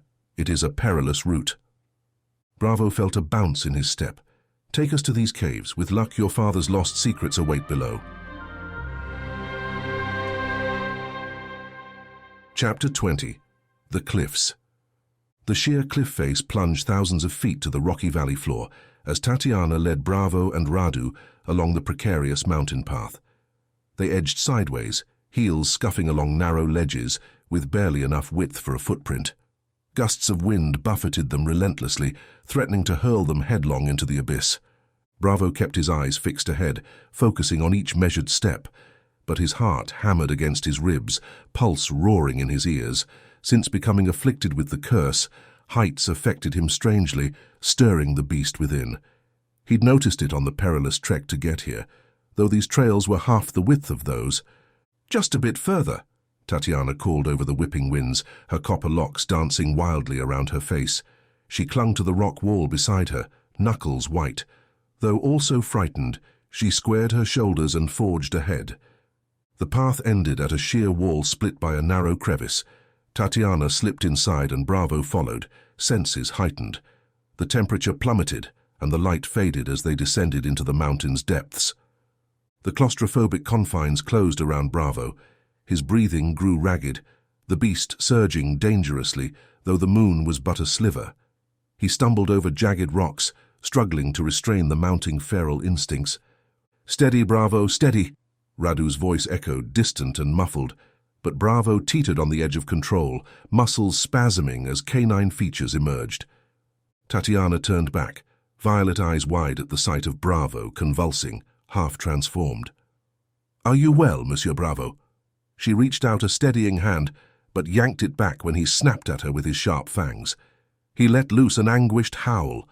The sound reverberated across the mountaintops, heralding the loss of Bravo's hard-won discipline. The wolf was free under the mountain. He eyed the terrible drop just a wrong step away, and his bestial eyes went wide with raw, primal terror. He raced back toward the castle, hissing and snarling.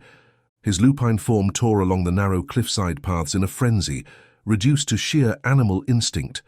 Ropey saliva flew from his gnashing jaws as his powerful limbs propelled him forward with fantastic speed, kicking up plumes of dust in his wake.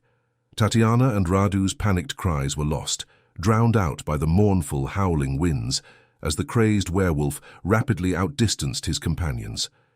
As the imposing stronghold of Norrelor Castle came looming into view, atop its sheer-faced crag, two hulking figures emerged from the towering oaken gates to intercept the frenzied beast.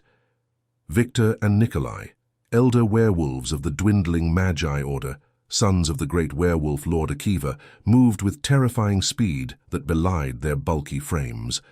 Wolfish features contorted into an animalistic cunning, eyes burning like golden hellfire. They swiftly cut off Bravo's mad flight. Trapped between the ancient lycanthropes and the plummeting gorge, Bravo turned on Victor in a mindless rage.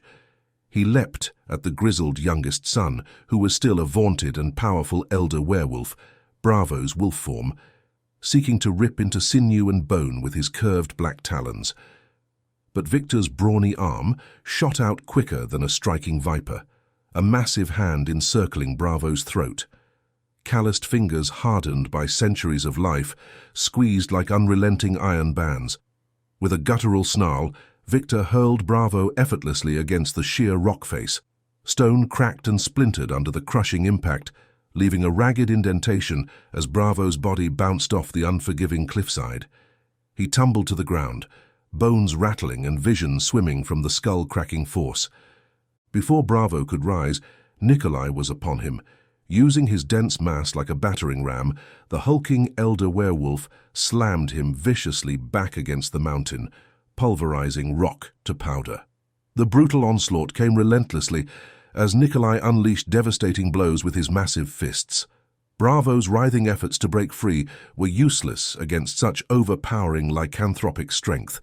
Under the merciless barrage, the fight rapidly drained from the frenzied younger werewolf. Unable to withstand more gruesome punishment, his twitching body finally reverted to human. Nikolai poised with a claw above Bravo, ready to strike a death blow, but his younger brother growled at him and pushed his arm away. Nikolai snarled back, but then gave the lycan equivalent of a shrug and let it drop. With palpable contempt, he seized Bravo's battered form by one arm, fresh blood dripping from his split and swollen lip, broken nose gushing crimson rivulets. Victor grabbed the other arm. The elders dragged Bravo's limp body effortlessly through the towering gates of Norrelor Castle into the labyrinthine corridors within. Bravo's head lolled and feet scraped along the stone floors as the werewolves pulled him deep into the mountain fortress. Twisting and turning through dim passages unseen by human eyes in centuries, lit only by the flickering glow of iron sconces choking on tallow smoke. At last, they descended time-worn stairs into the dusty dungeons buried far below the sturdy stone walls of the ancient castle. There the elder werewolves hurled Bravo like a ragdoll inside a frigid cell, fronted with black iron bars, etched with ancient mystical runes. He collapsed in a broken, agonized heap, the fury utterly pummeled out of him. As the iron door clanged shut with a bone-chilling finality, icy tendrils of darkness seeped from the bare stone to envelop Bravo's prone body. His eyes slid closed as the darkness took him into its embrace. Chapter 21. The Cell. Bravo awoke to an oppressive atmosphere of damp cold and enveloping blackness. The air itself felt heavy, as if it carried the weight of centuries of suffering and despair. He found himself crumpled on the bare stone floor, a pitiful existence amidst the harsh reality of his captivity. Limbs screaming in agony, protesting every movement he dared to make. Iron manacles gnawed mercilessly at his raw wrists, their unyielding grip leaving his skin rubbed raw and oozing crimson. Tattered shreds of his shirt and breeches clung to his battered frame, sodden and chilled from the frigid sweat that clung to his skin. As he turned his head, pain shot through his neck like bolts of lightning, a reminder of the merciless beating he had endured. Broken bones, contusions, and bruises adorned his body, forming a grotesque tapestry of his torment. But the details of his descent into this infernal dungeon eluded him, obscured by the haze of the monstrous beastly fugue he fell under when turned. Fragmented images flickered in his throbbing skull. A treacherous mountain path, a frenzied flight, and the fateful encounter with Victor and Nikolai. A guttural groan escaped his cracked lips, a sound laced with resignation and remorse. The unleashed beast within him had extracted its price, and now he bore the scars of his own transgressions. The cell itself seemed to conspire against him, its icy stone leaching away what little warmth remained in his battered body. He mustered his dwindling strength, dragging his broken form into a sitting position, the scrape of chains against the unforgiving floor echoing through the desolate chamber. He winced in pain. Time became an amorphous construct, losing all meaning within the confines of his dungeon. Seconds stretched into agonizing hours, hours into interminable days and nights. No glimmer of light penetrated the oppressive darkness of the underground cell, leaving him imprisoned in a never-ending abyss. In his moments of waking, he was plagued by feverish shakes and nightmarish visions, a relentless onslaught of blood-soaked terrors that stalked him even in his conscious state. In lucid moments, he determined that between this time and the weeks he'd spent in a cage on ship, he'd had enough of being restrained. Finally, after an eternity of torment, the heavy door creaked open, and a flickering torch thrust itself into his dilated pupils like searing daggers. He recoiled, his weakened frame unable to shield his eyes from the overwhelming brightness. Blurred figures emerged from the blinding glow, their forms shrouded in shadows. At first he was in awe of the light, hoping that these sentient creatures brought freedom. But then they seized him with callous hands, dragging him from the cell and along a corridor that offered no respite from the oppressive darkness. They bound him to a stone wall, each chain link rattling with the weight of his captivity, then mercilessly hurled buckets of cold water at his shivering body, icy tendrils penetrating his skin and numbing his senses. The shock jolted his mind, dispelling the diabolical visions that had plagued him. Gasping for ragged breaths, his wits gradually returned, his tenuous grip on sanity slowly reclaiming its hold.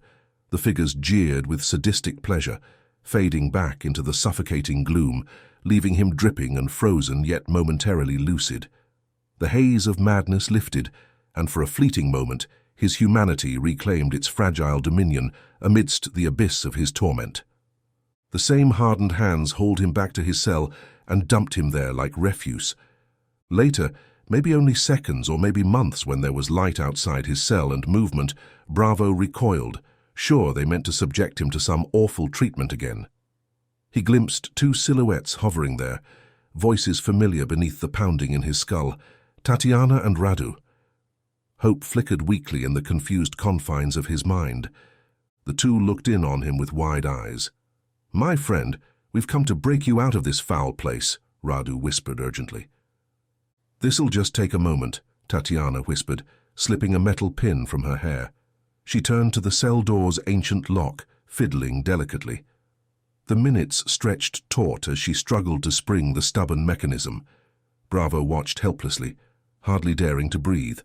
Finally, the lock emitted a resonant click, the door inching outward. The sound was sweeter to Bravo's ears than any heavenly chorus.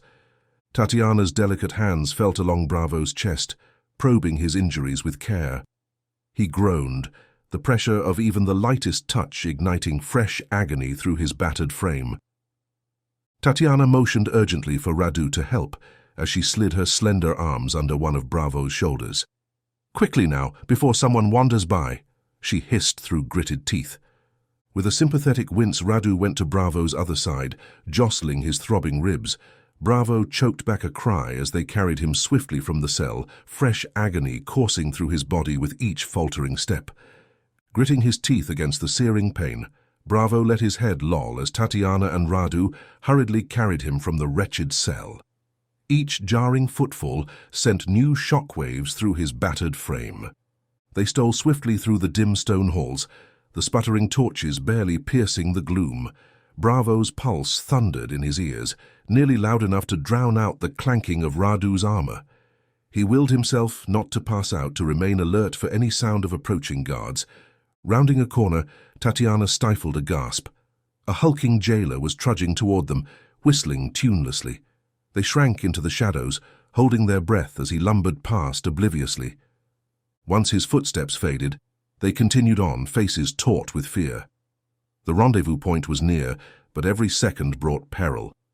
Reaching a crumbling side passage half caved in with rubble, fresh air kissed Bravo's skin. They finally made it outside this accursed tomb. With the last dregs of his strength, he staggered the final few steps aided by his companions. André was waiting anxiously by a wagon, horses stamping impatiently.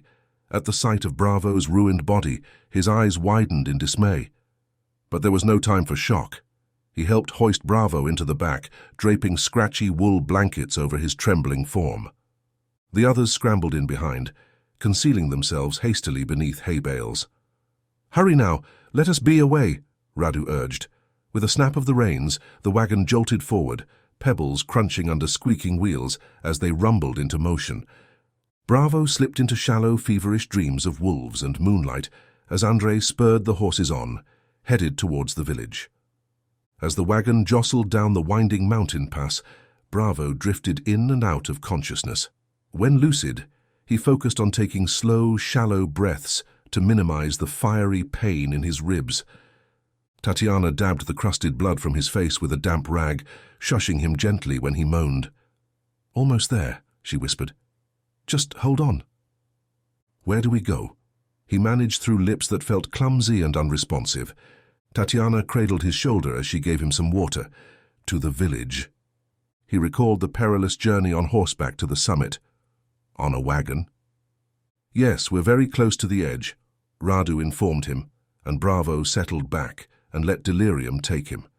Some time later, Bravo could not have called it a moment or a millennia. He was suddenly awake and listening to the creaking wagon and watching Tatiana and Radu sway in the sunlight, slicing through the slats in the canvas cover. Radu kept watch through a gap, his glowing eyes vigilant, but the castle remained dormant, for a time oblivious to its escaped prisoner. The zombie settled back and sighed with relief. Yet too soon, for they all heard a sudden eruption of faint yet menacing howls.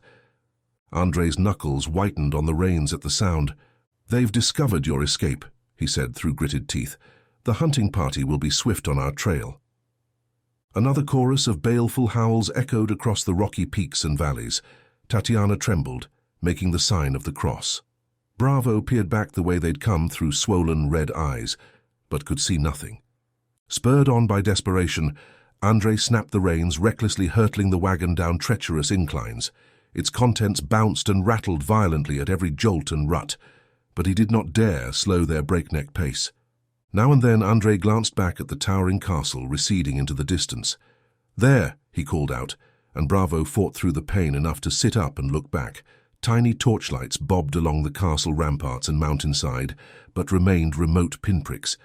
They drove on, André pushing the horses and wagon with all speed. Time passed, Bravo fading in and out of consciousness. Sporadic baleful howls echoed across the peaks and valley, seeming to come from all directions. They seemed much closer, the pursuers, but no shapes emerged from the shadowy depths of the forest. Still, the chilling, ominous sounds alone were enough to spur the fugitives onward.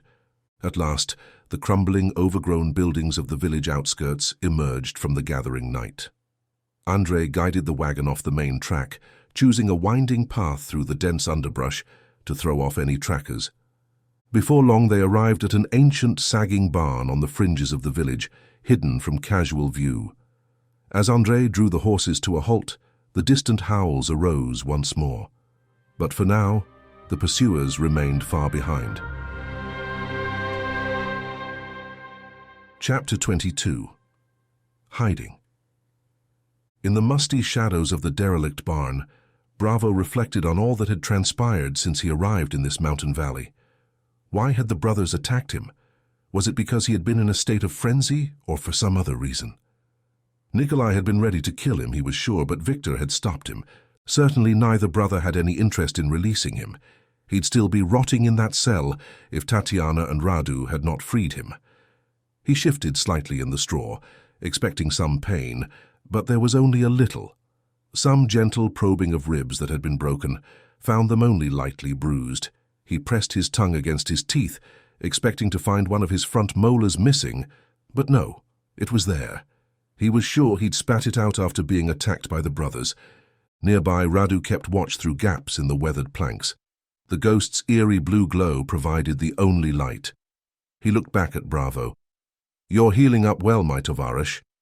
Bravo took a deep, raspy breath, then said, As we saw after the attack in your old keep, Radu, my wolf blood offers me some mystical healing energy above and beyond that of a normal man. It's true, we found you nothing more than a bloody mess in that cell, and now you're on the mend. How long has it been? Bravo asked. Radu shrugged. A day and part of another. The sun is throwing out the orange light of late afternoon. Bravo held his aching head.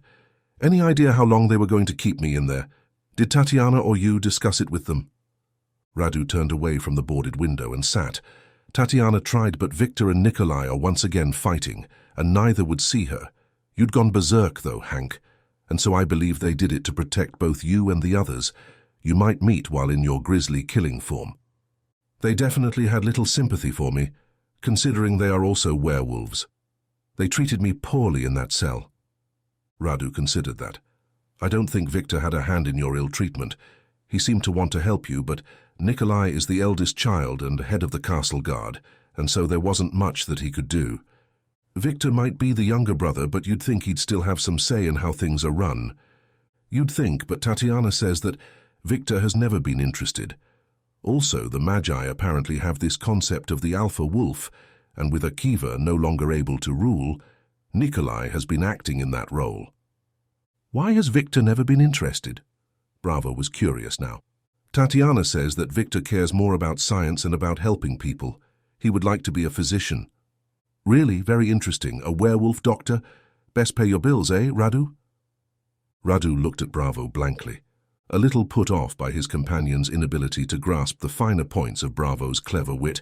He scowled, but then remembered the argument between the two brothers at dinner. Yes. Well, he does want to share the Citadel's knowledge with the world. Right, whereas Nikolai is definitely interested in taking over his father's role, though I think he'd be a pale imitation from what Tatiana and Andrei say. Bravo looked round the dim barn interior. He was alone with his spectral knight. Where are our two star-crossed lovers? Out to gather information and some food, though Andrei's worried that Tatiana shouldn't be in the open with the foul mood of the villagers. Bravo tried to stand and wobbled until he sat back down. Mood? Yes, there's an evil temper covering the village. There's many rumors floating about, making the villagers eye Noralor and its occupants with some anxiousness. Bravo could understand that. He wondered if the villagers knew that the magical balm that kept the werewolves from going berserk would soon be running out. How long would it be before livestock and children began to disappear? And of course there was worse to fear. The revelation of the human sacrifice ritual had repulsed him, and now that same revulsion washed over him anew. How could he selfishly seek only a cure for himself when innocents were being slaughtered? Radu looked over, brow furrowed with concern. Troubled thoughts, my friend. Bravo nodded grimly. I'm rethinking my priorities, Radu. We must find a way to protect these people. Our quest matters little compared to their lives. Moving shadows obscured the daylight filtering in through the cracks in the walls. Radu resumed his scan through the old knotty wallboards, anxiously, but then relaxed. Here they are. The door creaked open and Andrei entered, burdened with several jute sacks loaded down with red balls of cabbage, dirty gnarled carrots, aromatic onions, beets, and turnips. Tatiana followed. She produced rolls of salami and loaves of bread with crusts as black as night. The jars had fresh milk, a skim of creamy-looking butter, some fruit jellies, and even some plump black cherries. There was a brick of honeycomb wrapped in waxed paper and a tub of amber-brown honey. Bravo's mouth watered. He was ravenous and scrambled to the food, ignoring the lingering pain in his side. He snatched a loaf of bread and took a wolfish bite from the salami. Control, Monsieur Bravo. Remember you are a man, Tatiana admonished, and Bravo looked down at his shaking hands and felt bestial drool on his chin. The urge to consume felt like the pull of a strong current. Andrei and Radu were both watching him, appraisingly, the young village guide taking a step back and putting a hand to the hilt of the sharp knife that hung at his side. Bravo put the food down and sat back, forcing himself to wait for the others to get their own before he retrieved some for himself. Apologies to all of you. Tatiana held out a half of chicken to Bravo. You must eat, however. Eat your fill, sir. Your body needs sustenance. Healing like you did takes a lot of the body's internal stores and it must be replenished. Just remember who you are. A gentleman." He tore into it but remembered himself and ate with manners and dignity until he was sated, sitting back and issuing a loud belch. He'd consumed the chicken, much of the salami, a loaf of bread loaded with butter and honey, a brace of sour pickles as well as some eggs pickled in the same way, a handful of carrots. He even forced himself to down a half a head of cabbage, though he would gladly have just eaten more meat and forgotten all the fodder. Bravo eyed Tatiana, delicately nibbling at a cucumber slice. "You have the wolf blood, do you not?" He could feel it on her out here, away from the confusing sensations he experienced at Norilor. She waited until she had swallowed her food, and then replied, "Yes. And to answer your next question, I have taken the elixir, of course, twice in my life, and should be taking it again soon. I'm also half human, born of a Kiva, but also my mother, who does not have the wolf gift, and this grants me a more gentle nature." She glanced at Andre with a tremulous smile, and he reached out and squeezed her hand, and then went back to eating. "I try to never change into a wolf. I want to keep my human form." "You're very fortunate to have such control," Radu said. "Why, Bravo is a raving maniac when he changes." Bravo frowned, and his friend retracted his statement.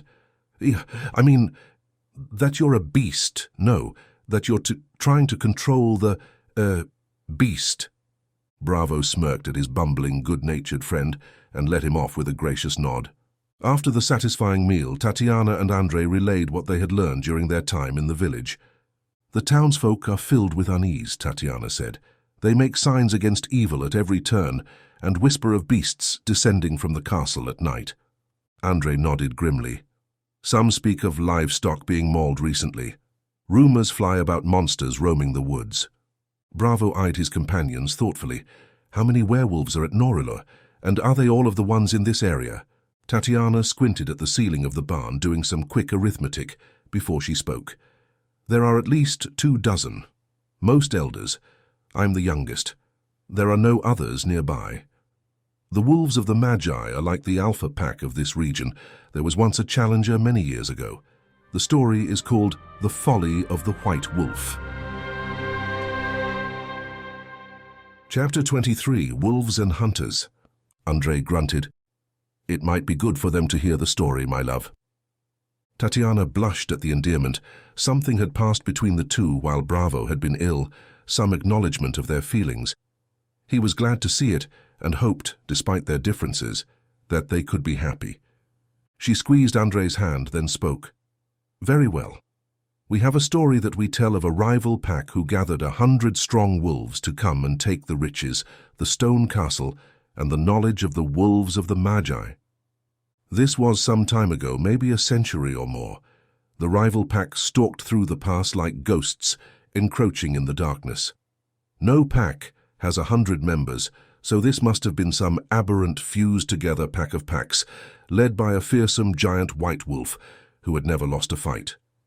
Maybe it was this monstrous warrior who had forged them together with swipes of his massive claws." Andre cut in. "My Baba said that the villagers had been told to lock their doors and bar their windows, and not to come out the entire night. She said that the attacking wolves striding by the village houses went on, that there were so many that no one slept that night.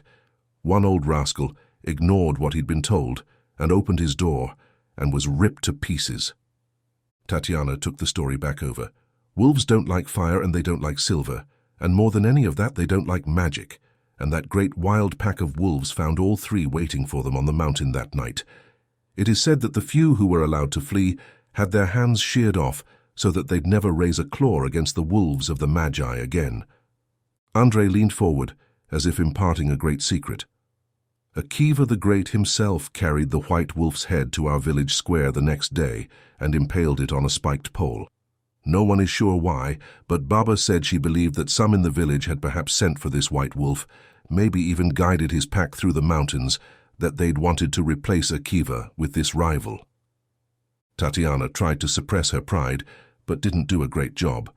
"My father won't speak of it, but Victor told me that at the end of the battle, the white wolf could not be overcome, and that he'd already slaughtered father's oldest son, Matthias, killed the High Magister and slew a pair of Father's guards before Father and he locked into one-on-one combat.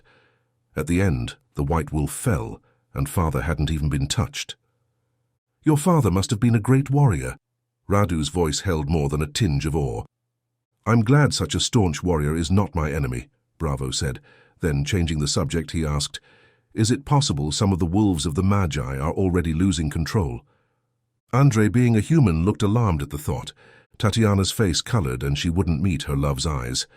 "Yes, it's likely, though it is hard to know what form that process would take. It'll probably be different for every one of us." To his credit, and despite his obvious discomfort, the young man took her hand and smiled when she glanced nervously at him. "What other news?" Radu asked, changing the subject. "The Magi representatives who still come and go from Norilor are eyed with fear and mistrust," Tatiana replied, her relief obvious at being able to talk of something else. "I fear the villagers' minds turn toward revolt." Radu's glowing eyes widened in alarm. "Revolt? But against forces like Nikolai can muster they would stand little chance." Tatiana wrung her hands. "Desperate souls rarely reason rationally. I fear the simmering feud between my brothers spurs much of this unrest." Pondering all they had learned, Bravo spoke, "Change is in the wind. We must be cautious." His words reminded him of his staunch, ill-fated companion, Charles. Yes, caution must be exercised if they were all to survive this. Tatiana assured them, "I don't believe Victor or my parents would attack the villagers unless their lives were threatened." "And Nikolai?" Radu asked. She breathed out a long, tremulous breath, though she kept her voice level as she answered the query. "Nikolai has changed since our father grew sick. He and I were once close, but he's become severe and impatient. He'll do whatever he determines needs to be done to preserve the power of the Magi." For a few minutes they lapsed into a silence, where each of them lingered in their own thoughts and considered the next course of action. There was no simple solution. Bravo came to a conclusion on his next steps faster than the others. Despite his lingering injuries, he felt compelled to see the tensions himself. "I'd like to walk the village streets for a bit." Tatiana protested, brow creased with concern. "It is too perilous, Monsieur Bravo. You are not yet recovered enough for such exertion," he assured them all. "I'll be discreet and quick about it. I have a good deal of experience gauging the mood of a place. Saved my life a time or two when spirited crowds went against me." He donned a simple disguise which consisted of a moth-eaten cloak he found hanging from a rusty nail. Andre nodded emphatically. "Please, sir, reconsider this rash action. We will keep watch on the village and report back." But Bravo remained resolute. "We've a decision to make. I'd thought we might find allies in the village, but I want to see their mood for myself. I don't want to recruit a mob or to lead 1,000 innocent souls to slaughter." Seeing his determination, Radu drifted to his side. "I will accompany you and warn you of any threats that may come." Bravo put a hand up to stop the goodly knight. "Not this time, my friend. One can more easily hide or run than two. Stay here and watch over our companions." Radu frowned but bowed slightly in assent. Leaning heavily upon a staff, Bravo began the painful limp toward town. Each throbbing step slowed his progress through the quiet back lanes, and he almost turned back more than once when some agonizing shock coursed through his flesh and bones, but decided to steadily plod forward. He carefully made his way toward the village square, keeping to the back alleys and side streets, winding between modest thatched cottages. Away from the main thoroughfares, he could avoid crowded areas where he might be recognized even in disguise. Bruises and lacerations from his injuries still pained him, but he kept a close eye on his surroundings, head swiveling this way and that, his shrewd eyes vigilant for any sign of trouble or threat. As he drew nearer to the village center, angry shouting arose and grew louder and more distinct with every step. Bravo whispered to himself, "Mind yourself, Hank. You know not what awaits." He pulled his hat lower to further conceal his battered features. The market square lay just ahead, and with it, the source of the commotion. Reaching the edge of the opening, he cautiously peered around a building. A phalanx of soldiers had claimed the space as their own, scattering across the marketplace like chess pieces, demarcating an intimidating perimeter. Villagers watched in awe, drawn like moths to the flame. Apprehension took hold of Bravo. The sudden appearance of this martial presence was ominous at best. Each soldier was a study in military rigor, their crisp uniforms a rich tapestry of blue and red. Their facades were hard and unyielding as the metal of their weapons, with eyes that held a stern determination and mouths set in grim lines of resolve.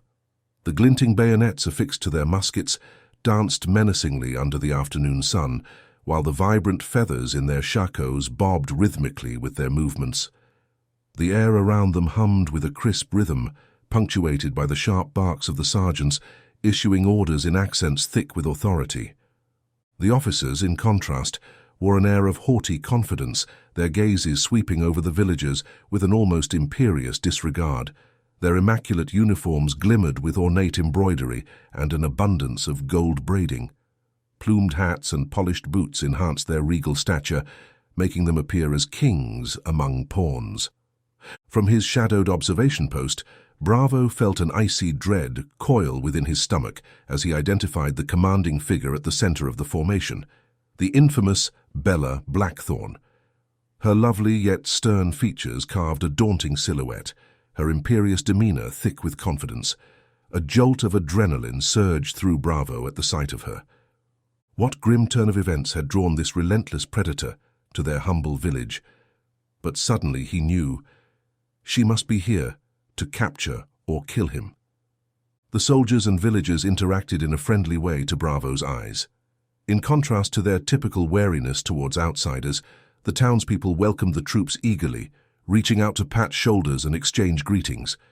Children gazed in awe at the imposing figures marching through their modest village. No one paid any notice to Bravo, lurking undetected in the shadows nearby. Blackthorn's piercing gaze swept across the crowd as she surveyed the area. Bravo crouched lower, hardly daring to breathe. Her eyes passed over his hiding spot without indicating she had noted him amongst the villagers. Still, he did not breathe easy. If anyone could sniff him out, it was this veteran hunter. She waved her arm to quiet the crowd, and there was something about this woman that made the soldiers stand taller and the villagers respectfully fall silent. Her voice boomed. "I'm looking for a man named Hank Bravo." Alarmed, Bravo slowly inched away from the market square before he was spotted. His heart pounded, the sight of the relentless hunter filling him with dread, despite her obliviousness to him for the moment. Turning swiftly, he limped as fast as his injuries would allow, fleeing the village before his luck ran out. Well, that decision was made. He'd find no assistance here. Chapter 24. Bella Blackthorn. The sun was sliding away, its warm late afternoon glow weakening as a crisp evening chill set in. It'd be cold tonight, Hank could tell. Where shadows had beaten back the light, the air was a frigid blue. Ugh! He didn't have time to think about the weather. Bravo's heart pounded as he limped back to the barn with as much haste as his injured leg would allow. The sight of Bella Blackthorn filled him with dread. Even this remote hamlet was no longer a sanctuary. He could only hope his disguise and the distracted crowd had concealed him from her piercing gaze. But for how long? Even now, soldiers were likely spreading throughout the area at her command. Yet he also felt a stirring in his core, a yearning. He missed her, missed their conversations, missed her brash confidence and strength. She held a sort of hypnotic power over him, yet he did not think she would welcome him with open arms. More likely she'd embrace him with the point of her sword or the hot silver shot from her well-aimed pistols. By the time Bravo reached the secluded barn, he was pale and shaking. Seeing his distressed state, Tatiana rushed to his side. "What is wrong? You look as though you've seen a ghost." She helped him sit and offered a cup of water. Between labored breaths, Bravo described the soldiers occupying the village, led by none other than his sworn nemesis, the hunter Blackthorn. "It's only a matter of time before they come searching here," he said grimly. "We must flee this place at once." His warning proved prophetic. Within a few moments, André, who had been out checking on his horse Neclintit, came bursting into the barn, winded from running. "Soldiers are in the village asking for Hank Bravo by name," he panted. "We must leave." André's dire news galvanized Hank into immediate action. Although the pain from the injuries inflicted during his earlier brutal beatings continued plaguing him, Bravo scrambled with the others to gather the supplies they'd acquired earlier that day. They crammed the food they had not yet eaten into bags. There was not a single moment to waste if they hoped to evade capture by the invading forces. The vibrantly copper-haired Tatiana drew a moth-eaten woolen cloak over herself to conceal her eye-catching locks. Andre stamped out the small cook fire they had kept burning to prepare hot meals over, extinguishing the wisps of smoke that would act as an instant beacon, giving away their location. With immense caution, Bravo peered out through gaps in the warped wooden door of the dilapidated barn, scanning in every direction to confirm that the adjacent road remained empty for the moment. "Stay close and keep silent," he whispered to the others. With the armored, ghostly Radu protectively at his side, Bravo crept from the decrepit barn. The evening had come, and with it a frigid night wind that whistled through the buildings, grasping at exposed skin, tapping at cloaks, and pulling at hoods. Besides the nagging breeze, an eerie, foreboding silence permeated the village, interrupted only by the occasional torch beam cutting through the gloom, borne by the searchers now swarming the area.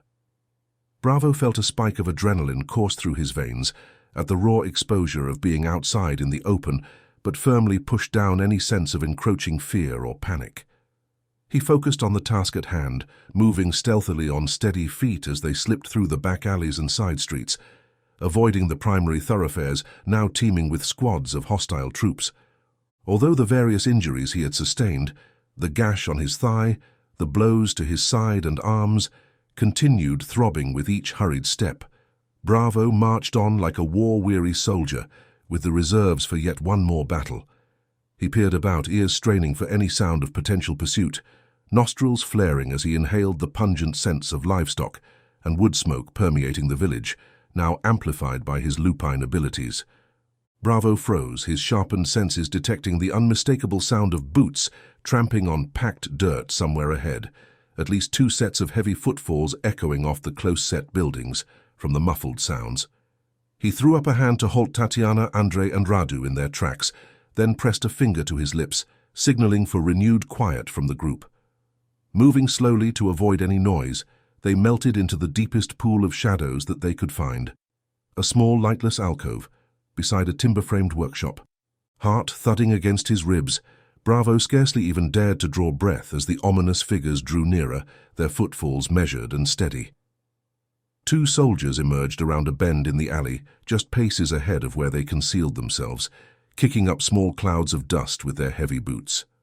From the jangling of equipment and the occasional glint of metal in the dimness, Bravo could discern bayonet-topped rifles held at port arms, and suspected more weapons hanging from their belts and tucked into holsters. Despite straining his sensitive lupine ears, he could not make out what the intimidating figures were saying to one another in low voices. But as the gap between them closed, their words became more audible over the tramping of their boots. It was Romanian. He was picking up some of the language but couldn't quite catch every single word being uttered.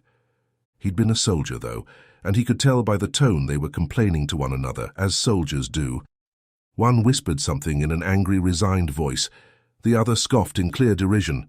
The first replied with a dark chuckle. Andre bristled at something they'd said, but Tatiana held him still. Bravo dared not move a single muscle as the surly soldiers continued their relentless march along the alley. The men soon passed by the hidden group, oblivious to their presence just feet away. The bulk of their intimidating forms flickered in the dancing light of the torch one carried, but it also blinded them to their quarry, which hid just an arm's length away. Plodding past, then off to another street, the soldiers' voices grew fainter. Even once the tramping of their boots had receded and blended into the distant sounds of the village, Bravo did not dare move from their cramped hiding place. Through sheer force of will, he slowed his breathing, calming his racing heart until enough time had passed that he felt certain the soldiers were well out of earshot. Finally, allowing himself a silent exhale of relief, he turned and gave a single nod to the others. "They called the village a pigsty," Andre whispered angrily. Tatiana reached out and squeezed his hand, and he calmed down. They emerged from concealment into the alley once more, continuing their journey with quiet, careful steps, skirting along behind darkened cottages and workshops on the village outskirts. Step by step, they drew closer to the fields and forested land that would provide cover from any roving search parties. Just a trifle further, and they could disappear into the wilderness. At last, the outermost buildings gave way to an open expanse of grassy fields and tilled soil. Andrei pointed toward a patch of dense, waist-high grass, just acres away, that could obscure them from view if they bent as they walked. Beyond that, a black wall of trees waited. "We must hurry and reach the tree line before—" A thunderous shout cut off his whispers, echoing through the narrow village streets. "You there, halt right this instant!" a gruff voice bellowed. Icy fear lanced up Bravo's spine. He spun to glimpse a squad of at least 6 blue-coated soldiers at the far end of the alley, rifles already raised and taking aim in their direction. In an instant, his senses took in every detail: the torchlight glinting off polished steel barrels, the telltale sounds of triggers being pulled back, the wisps of acrid smoke rising from the barrels of weapons. The boom of the shots. A fiery musket ball slashed through a mud-daub wall near his head with a great thwack. With no time to think, he grabbed Tatiana and Andrei by their cloaks and guided them through the open doorway of the nearest building, a small animal enclosure. They tumbled across the dirt floor amidst startled bleats from a nanny goat, just as a volley of thunderous shots cracked through the air. A ball smashed right through one wall and went out another, leaving perfect little holes. Ears ringing from the deafening report, Bravo risked a frantic glance out the gaping entrance to glimpse the soldiers reloading, balls of ammunition grasped in their gloved hands. "The back way," he hissed, pointing to a ramshackle door hanging crookedly from wooden hinges at the rear of the single-room structure. Staying low, they scrambled toward the rear exit, weaving around sacks of feed and a water trough. The frightened goat reared up, tugging with panic at its tether as the intruders crashed through its small domain. Bursting through the warped wooden door, they fled into a cramped courtyard, shared by several cottages, nearly tripping over a woodpile before stumbling out into another tight alleyway. Shouts rang out as the soldiers spotted their retreating forms. The bursts of musket fire resumed, lead balls tearing through the air just inches from Bravo's face. They wove between cottages and market stalls, darting through gardens and courtyards, dodging ornery pigs and shrieking fowl. Still, the enraged shouts echoed behind them, along with occasional gunshots whenever the soldiers drew near enough to take aim. At last, the houses gave way to open pastures. With lungs burning, they raced on, boots pounding over the soft earth. To their left arose the swaying stalks of grain they'd spotted earlier. "This way!" Tatiana gasped. They plunged into the waist-high rows of green plants, like swimmers going against a current. And then they were in the trees, but not daring to stop, crashing heedlessly deep into scratching branches and tripping over thick bushes until the shouts of their pursuit faded, replaced only by the rustling of leaves. Glancing frequently over his shoulder, Bravo expected any moment to hear the renewed sounds of the red and blue-coated men shouting and trampling through the woods behind them. But there was only the shushing rustle of their own passage, through the thick growth stretching for acres in all directions beneath the moonless night sky. When they finally staggered to a stop, hands braced on knees as they gulped air. The village had vanished from view. A sea of undulating green branches and silver trunks surrounded them. Radu was the only one not winded, and he moved effortlessly through the trees to rejoin them after scouting ahead. "No sign of them," he reported between Bravo's heaving breaths. Andrei shook his head in wonder. "Amazing that we outran armed men." "Tell me, friends, what were those long poles they held that spat fire?" Radu inquired, his bright eyes curious. "Seemed most dangerous." Bravo explained about firearms as they plunged deeper into the dark forest, putting as much distance between them and the soldiers as their exhausted legs could manage. After nearly an hour of stumbling through thick woods, the hard-packed soil beneath their feet gave way to tufts of grass and weeds.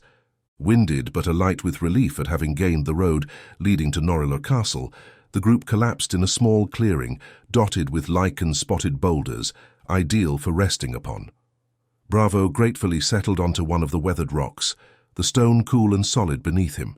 His companions likewise sprawled across the glade, chests heaving as they all attempted to restore the breath to their lungs and recover the energy depleted during the arduous flight from their would-be captors. The luminous eyes of Radu manifested atop a nearby outcropping, the faithful zombie keeping diligent watch over his exhausted friends. Though lacking their mortal needs for rest and sustenance, the protective spectre seemed to understand the other's frailties all too well. As her gasping subsided into steadier rhythms, Tatiana sat up, running her hands through her wind-swept copper locks to smooth them back into place. Catching Bravo's eye, she gave him a rueful half-smile of commiseration for their shared dishevelment. Despite all they had endured and the perils yet ahead, her lovely violet eyes gleamed with resilience and a stubborn refusal to abandon hope. Heartened by the sight, Bravo managed a weary smile in return. Meanwhile, Andrei rummaged in his worn rucksack for sustenance, producing the remnants of their food, stoppered clay jars of fresh milk and water. Though humble fare, the food and drink helped revive them as they sat together on the weathered boulders. Hank most gratefully accepted the provisions, consuming the offering from the young villager, who had selflessly risked everything to help them escape the area safely. Finished doling out the meals, Andrei sat near Tatiana. They smiled and shared the food, enjoying just being close to one another. When they'd devoured the last crumbs, Bravo stood, feeling new determination flowing into his limbs. His injuries still hindered him, but the nourishment had gone a long way toward restoring his spent reserves. The others too seemed reinvigorated, their resolve refreshed by the brief respite. Radu tramped closer as Bravo moved to the edge of the clearing. "The soldiers will organize search parties once full daylight arrives," the ghoul said, a note of concern in his hollow voice. "We cannot tarry here long." Nodding, Bravo surveyed the dense woods. "Then it is time we were off. I propose we make for the cave network under Norilor, where Tatiana's father might have hidden some of the elixir needed to stave off the wildness of the wolf blood." The others agreed, and they steeled themselves for the journey ahead with comradely nods and determined looks. Renewed purpose drove Bravo onward, despite the lingering pain of his injuries. He led the way forward until they reached the most dangerous parts of the path, while the others followed close behind.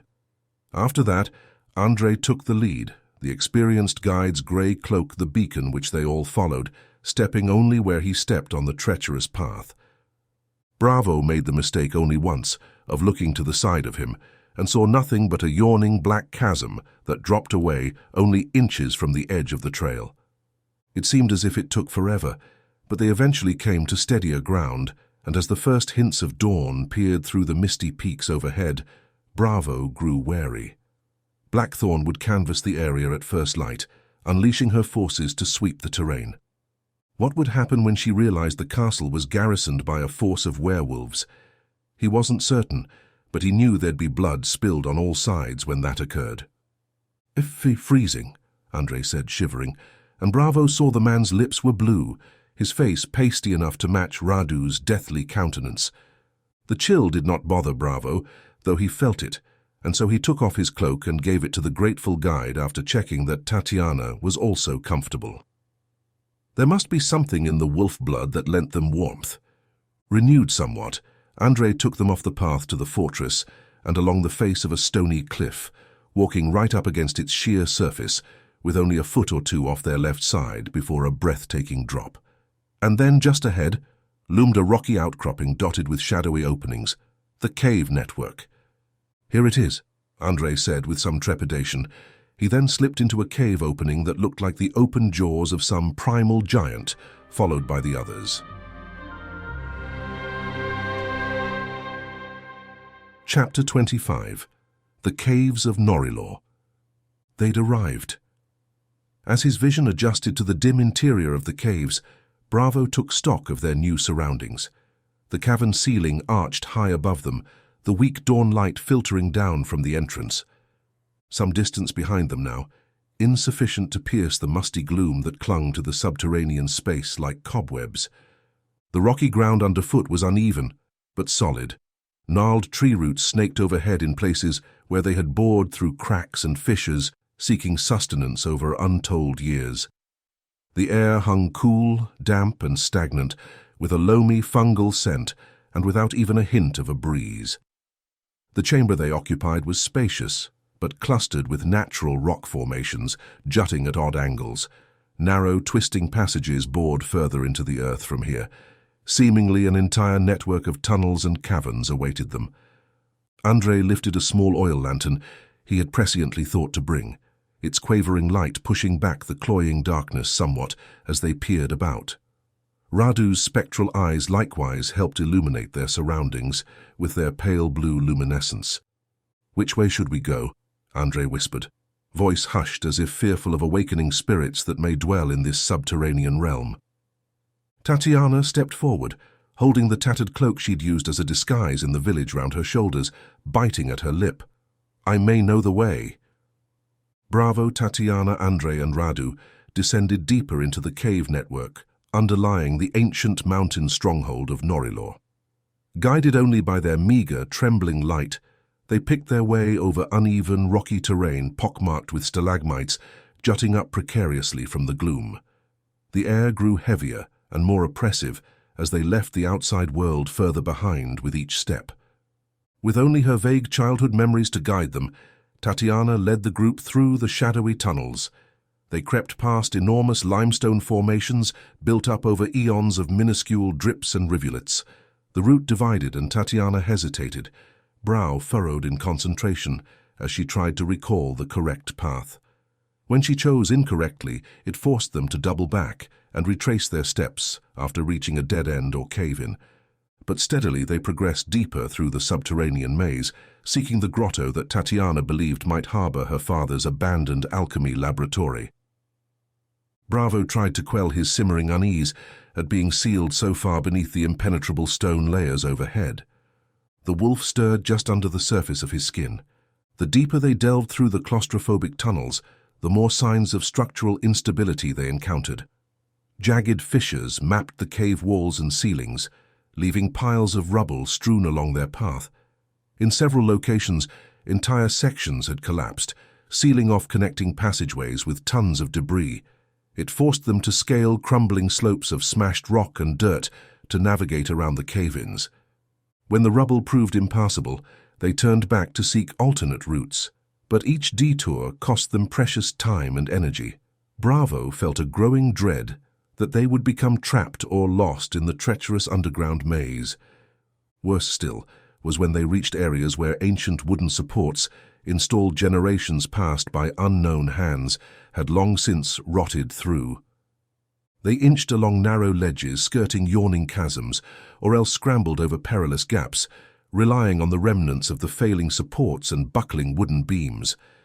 Each time they used the ancient structures, Bravo's heart thundered, until they returned to the solid cavern floors once more. Tatiana proved nimble, scurrying adeptly across even the most hazardous sections. When asked where she acquired such skill, she admitted with some embarrassment that she and Andre had often played as children in the caverns, much to their parents' chagrin. Now those youthful exploits helped guide them ever deeper through the mountain's perilous depths. Andre gave her hand a squeeze at the memories. "Yes, it's when I first fell in love with her." He looked into her eyes, and she blushed. "I did not know," she said. Radu glanced at Bravo with his innocent smile. Then his look changed to one of melancholy.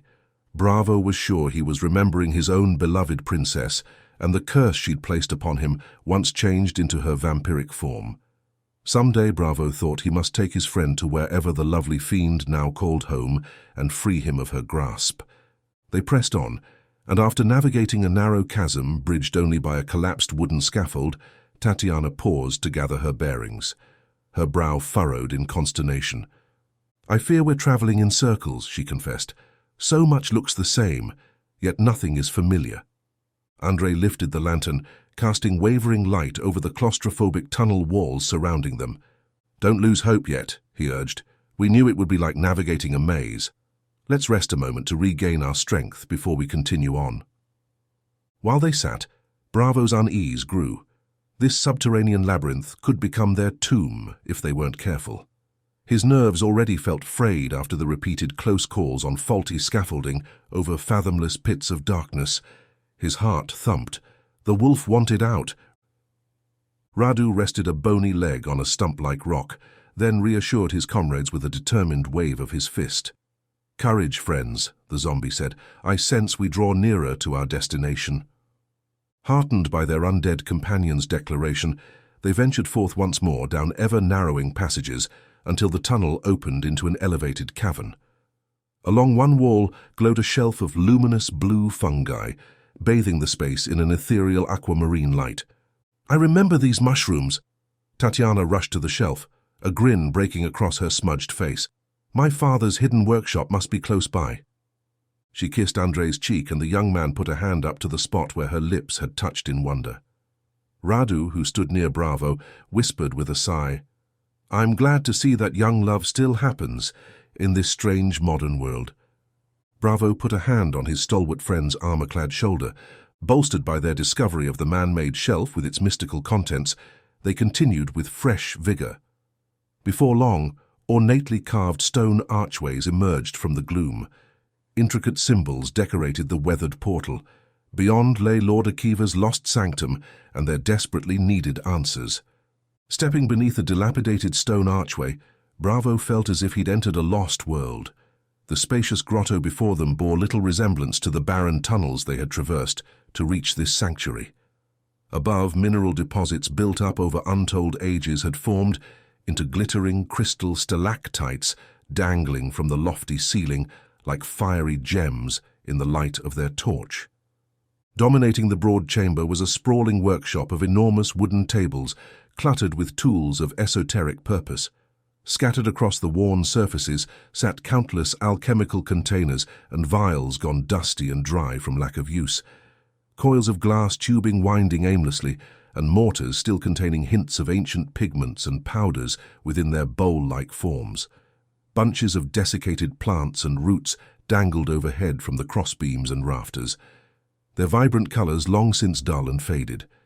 Crumbling scrolls littered every table, weighted down by geodes, jars with their contents solidified into unidentifiable masses, and other inscrutable implements. "Just as in the stories," breathed Tatiana, picking her way deeper into the long-abandoned alchemical sanctum of her father. She slid her fingers over the clouded vials and instruments as she moved, leaving meandering trails through the thick patina of fine dust that had settled over everything within the chamber. While Andrei held the lantern aloft to cast wavering illumination across shelves, groaning under the weight of countless bottles and canisters, their contents now evaporated or transformed unrecognizable, Bravo stepped past a hulking furnace gone cold and dark, after years without fresh wood or fuel. He could envision Lord Akiva stoking the archaic contraption's fires, boiling mixtures day and night in his obsessive pursuit of esoteric knowledge. Much of the outdated equipment meant nothing to Bravo, but he knew somewhere in this lost sanctum answers awaited, and that was enough. "Here, look," Radu's hollow voice echoed, pulling them over behind a towering shelf bowed under stacks of manuscripts and tomes piled haphazardly from floor to ceiling. Tucked into the corner, the ghost had found a small curtained-off alcove. Within rested an oaken cabinet fronted by locked iron doors forged into the shape of a ferocious, snarling wolf's head. Tatiana gasped at the sight, rushing over to kneel before it. She laughed with delight. "The clever old wolf," she whispered. Reaching within her dress, she withdrew a tarnished brass key hanging from an old chain around her neck. "My father gave me this key months ago when his illness first manifested." With trembling fingers, she fit the key into the cabinet's lock. The mechanism creaked and clicked after years of disuse, but turned. The etched doors groaned outward. She explained, "When I asked him what the key was for, he teased me, I thought, by telling me it was to unlock buried treasure. He told me to keep it close to remind me I must always seek to unlock more knowledge." They peered into the open cabinets. Chapter 26. The Elixir. Tatiana opened the cabinet doors, the motion creating a muted cloud of dust motes that sparkled around rows of vials nestled in faded velvet. Carefully, she lifted one glass container from its slot, gazing at the viscous liquid within. "Here lies a way to control the beast, Monsieur Bravo," she said, holding it forth. As Bravo accepted the vessel, its pearly contents glinted in the spectral light. Studying the rare potion, he tilted the vial, watching it coat the interior surface. Only a few containers remained. "Remind me again, how often have you needed to consume the elixir?" "My father has us take a dose every 7 years, so I assume that is how long it lasts." Tatiana did not sound entirely sure, but her conclusion was logical. 7 years. Bravo studied the vial. The temptation was strong to down the entire draft, to feel control over his mind again, but he stayed his hand. This small cache had to be reconstructed and reproduced if it was to help all of those who needed it, and they would need this sample to make more. "Are we sure this is the only cache of the liquid?" Radu asked. A fine question. They searched about.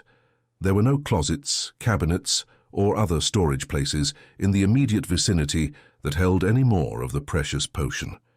When they'd satisfied themselves that this was the only close cache of the elixir, Bravo said, "We must use this to determine your father's formula, Tatiana," he said, stepping up to the cabinet to place the vessel back in its dusty slot. "Then we can brew enough elixir to tame the curse in ourselves and others." Radu put out a hand to stop him, pointing a bony finger at the vial. "What is that light shining within?" Bravo held the vial up and saw some faint ethereal glow inside the liquid. Tiny bubbles shimmered and popped with almost microscopic multicolored sparks within the small container. "I think this is more than some earthly concoction," the zombie knight concluded. Bravo breathed out. "You have a keen eye, Radu. Tatiana, is some kind of sorcery needed to complete this concoction?" She grew serious for a moment. "Likely, yes. My mother may help to decipher the incantations needed."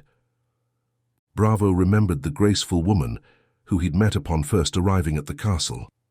Could they trust her? Studying Tatiana's face, he knew the girl must be struggling after leaving her parents behind and fleeing to the village. "Is there a way to see her without being discovered?" he asked. Tatiana considered that. "Maybe. There once was a passage to this chamber from inside the castle. It is hidden well, but I may be able to find it." Bravo considered the idea. "It could be dangerous," he told her. "But I would go with you, and perhaps Andre and Radu can stay and see if there is anything in these books that can help." Andre looked as if he'd swallowed one of the large rocks lying about the cavern. "I can't read, sir, and I'd prefer to stay close to Tatiana if possible." The two held hands. Radu set his decayed chin with determination. "Yes, I'll look around. I was something of a scholar in my day." Then his eyes glazed over, and his mouth fell open, and he moaned before snapping from his fugue. Bravo patted his friend's shoulder, then turned for the door. Guided by the faint light of Andre's flickering lantern, Bravo, Tatiana, and Andre walked among the shadowy tunnels and yawning caverns far beneath Norilor Castle. They wove through the gloom, searching for the hidden staircase Tatiana recalled finding as a child while playing in these self-same caverns. Once or twice startled bats flitted away from them and disappeared into dark crevices. Bravo eyed the creatures with suspicion, though on reflection he very much doubted a vampire would survive very long so near the pack of werewolves who lived in Norilor Castle. Occasionally the twisting passages branched, and they had to double back after reaching dead ends choked with rubble. But steadily they eliminated options until discovering a weathered wooden door well hidden behind a rocky wall. The ancient hinges creaked as they eased it open to reveal spiral stairs winding up into darkness, the secret route into the stronghold. They crept as silently as possible up crumbling, cramped stairs that spiraled upward through oppressive darkness. The ceaseless confinement of the rough-hewn walls felt smothering to Bravo's enhanced senses. His shoulders brushed the stone abrasively with each careful step upwards, and his nose wrinkled at the stale mineral scents cloying in the dead air. Even sound felt muffled here, their anxious breathing and scraping boots swallowed by the gloom. Water droplets fell on his face and rats scurried about, his wolf sense tricking him into thinking they were at his feet, though when he looked down, they never were. Once Andre's lantern revealed that part of a stone stair had crumbled away, and below it there lay a black expanse of nothingness. The young man shoved his lantern down into the hole, and an icy wind nearly gutted it out, and everyone watched with apprehension as he yanked it out of the opening and stoked it back into life. Bravo's pulse had quickened so much in that moment, he was afraid he might turn into the wolf right on that stair, but a gentle hand on his shoulder from Tatiana and some calm breathing lowered his tension enough they could continue their ascent. After interminable climbing, Tatiana halted before a wall of damp stone blocks, indistinguishable from the rest. Feeling along the edges, she found a hidden lever, pulling it with a creak. A section of the wall pivoted inward, revealing a cobweb-strewn corridor beyond. Stepping with care into the passageway, the musky scent of aged mortar and faded tapestries enveloped Bravo's nose. He froze, listening, but no sounds of footsteps or voices echoed down the empty corridor. This wing of the castle seemed abandoned. According to Tatiana, it had housed guests and dignitaries during her father's more active era, but with visitors now rare, these rooms sat dusty and neglected. Tatiana hurried them onward, wincing at each scuff of their boots on the stone floors. She kept one hand trailing along the wall, fingers brushing across grooves and cracks in the granite blocks. Despite the risk of encountering guards, she moved with more confidence here on familiar ground. They passed vacant chambers blanketed in white sheets that billowed slightly, disturbed by their passage. Bravo's nerves tingled, feeling watched by judgmental ancestral portraits frowning at them from ornate gilded frames. The entire stronghold seemed to be holding its breath. At each junction, Tatiana slowed, some instinct perhaps from the many years of childhood exploration she had told her companions about, guiding her unerringly toward the private family wing. A murky light emanated from the dirt and cobweb-encrusted windows, guiding their way. Soon a doorway to her parents' bedchamber emerged from the gloom ahead. Tatiana hesitated, the graveness of defying her brother's control fully hitting her. Then she lifted her chin and, using an old request pattern from childhood, tapped on the carved wooden door. 3 quick, 3 slow, 4 rapid knocks. For agonizing moments, only silence answered her coded knock. Then came the grinding sound of an iron bar being drawn back. The door creaked open a sliver, and soft, flickering light escaped the room beyond. Backlit in the doorway stood the graceful figure of Ileana, clad in a dressing gown. Her striking features flickered with shock as she took in her daughter's haggard and travel-stained appearance. Bravo and Andre stood silently several paces behind Tatiana, awaiting the woman's reaction. "Daughter," Ileana whispered, "where have you been?" Her stunned gaze traveled over the 2 men standing tense in the corridor shadows behind her child. Before Tatiana could reply, alarm kindled in Ileana's piercing emerald eyes. "In here, quickly," she hissed, motioning them inside and securing the door behind them. "If Nikolai finds you here—" She trailed off, eyes darting about as if she expected him to appear at any moment. The spacious bedchamber was lit by flickering candles on ornate candelabras. In the enormous 4-poster bed lay the slumbering form of the wizened Lord Akiva. His rattling breaths filled the room as Ileana led them to chairs by the cold hearth. Settling gracefully, she turned eyes bright with fear and hope to her daughter. "Tell me everything," Lord Akiva's wife ordered. In a hushed tone, Tatiana recounted all that had transpired since Bravo arrived at Norilor. Her aid in his escape from the dungeons, finding refuge with Andre in the village, and uncovering her father's hidden workshop deep in the mountain caves. Ileana listened intently, her sharp gaze revealing a keen intellect behind her beauty. When Tatiana described the dwindling elixir supply found in the grotto, worry etched itself upon Ileana's brow. "Your father guarded his formula closely even from me," she said. "He feared potential misuse. But without it, when the stocks run out—" She trailed off as all considered the implications, imagining deranged werewolves ravaging the countryside unchecked. An uneasy silence settled over the bedchamber, broken only by Lord Akiva's labored breathing. Bravo tensed as a painful spasm seized his frame. He gripped the arms of the chair, breaths growing ragged.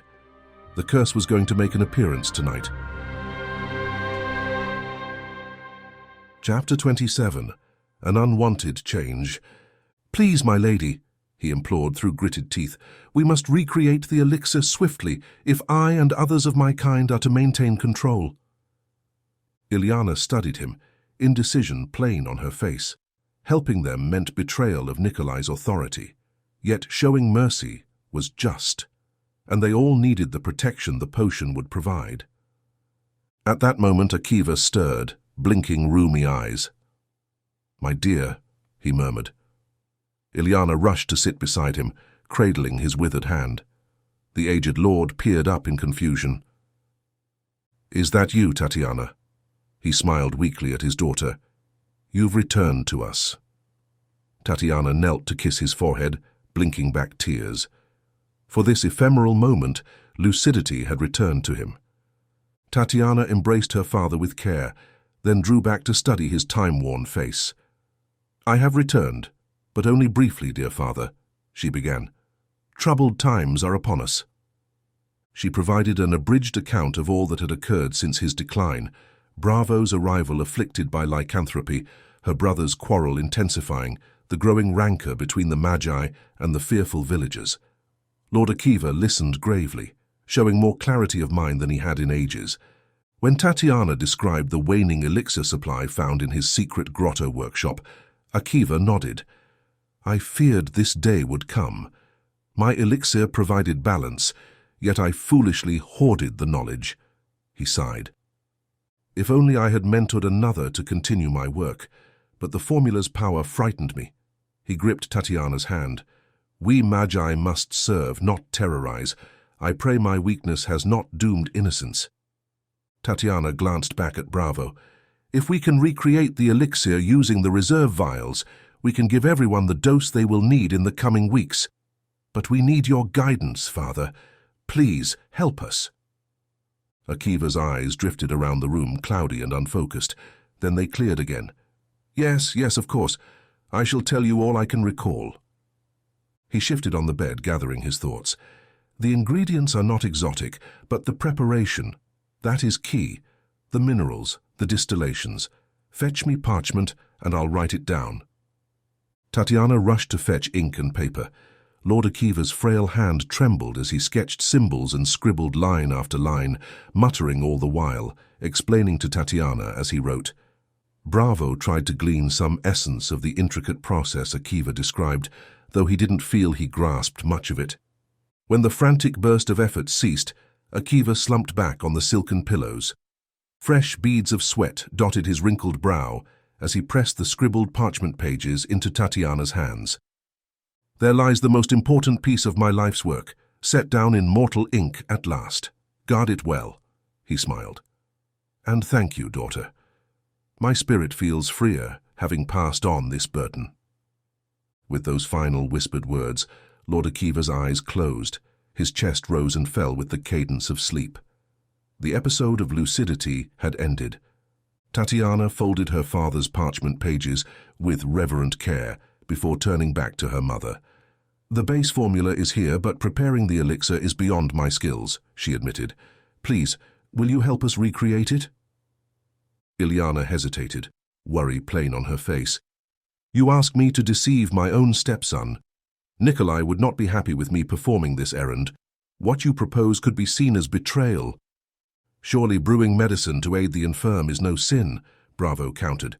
"We seek only to prevent innocents from suffering harm." Ilyana remained conflicted. "My husband wished none outside the Magi to know of this elixir, yet keeping it secret risks calamity." She rose gracefully to her feet. "I shall help you with this endeavor, but we must take utmost care in how we proceed." Swiftly dressing, Lady Ilyana allowed herself to be led by Tatiana and Bravo back through the hidden passages down to Lord Akiva's vast underground grotto as Andrei kept watch over her aging husband.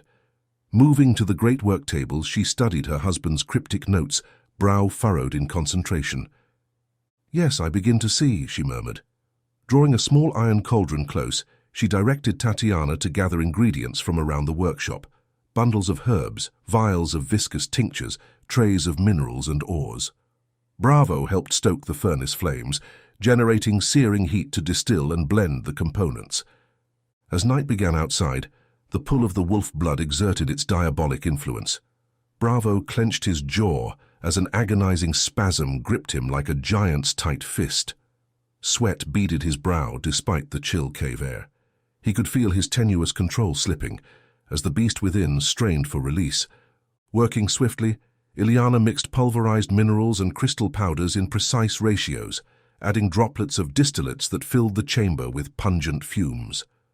The contents of the iron cauldron transitioned from a thin grey gruel to an opaque reddish substance as she stirred methodically. "It appears correct, yet I fear we are missing some vital catalyst," Ileana pronounced as midnight approached. The resemblance to Akiva's elixir was uncanny, yet the substance remained inert. There were no fanciful sparks of light, like the ones that glittered in the original drafts. Bravo howled as another intense convulsion racked his body, his bones shifting beneath his skin. "Please hurry," he begged, but the formula still lacked the animating essence. Ileana rushed to his side, but could provide only scant comfort. There was still one component missing, and soon it would be too late. Ileana studied the incomplete elixir, mentally sifting through every shred of arcane lore she possessed, but the solution remained lifeless. Nearby, Bravo released an agonized groan as his bones warped and twisted beneath his skin. The last strands of sentience were unraveling. "It's still not right. We need more time," Tatiana cried. "There is no more time." Bravo spat the words in guttural tones, the voice no longer his own. Flecks of saliva sprayed the dusty floor. "Go now, and seal the passage." He doubled over with a tortured scream as sinews in his back tore. At that same moment, the clamor of warning bells rang out from Norilo's towers far above. Tatiana's face drained of color. Had they been discovered? Then they heard another sound far off toward the entrance to the caverns. Loud calls. "Say it isn't someone on our trail again," Radu pleaded. Bravo grimaced. "I'm afraid it must be. No doubt it is Nikolai and his guards come to find the elixir." As the searchers' lupine calls drew incrementally nearer, Ileana grasped Tatiana's shoulders.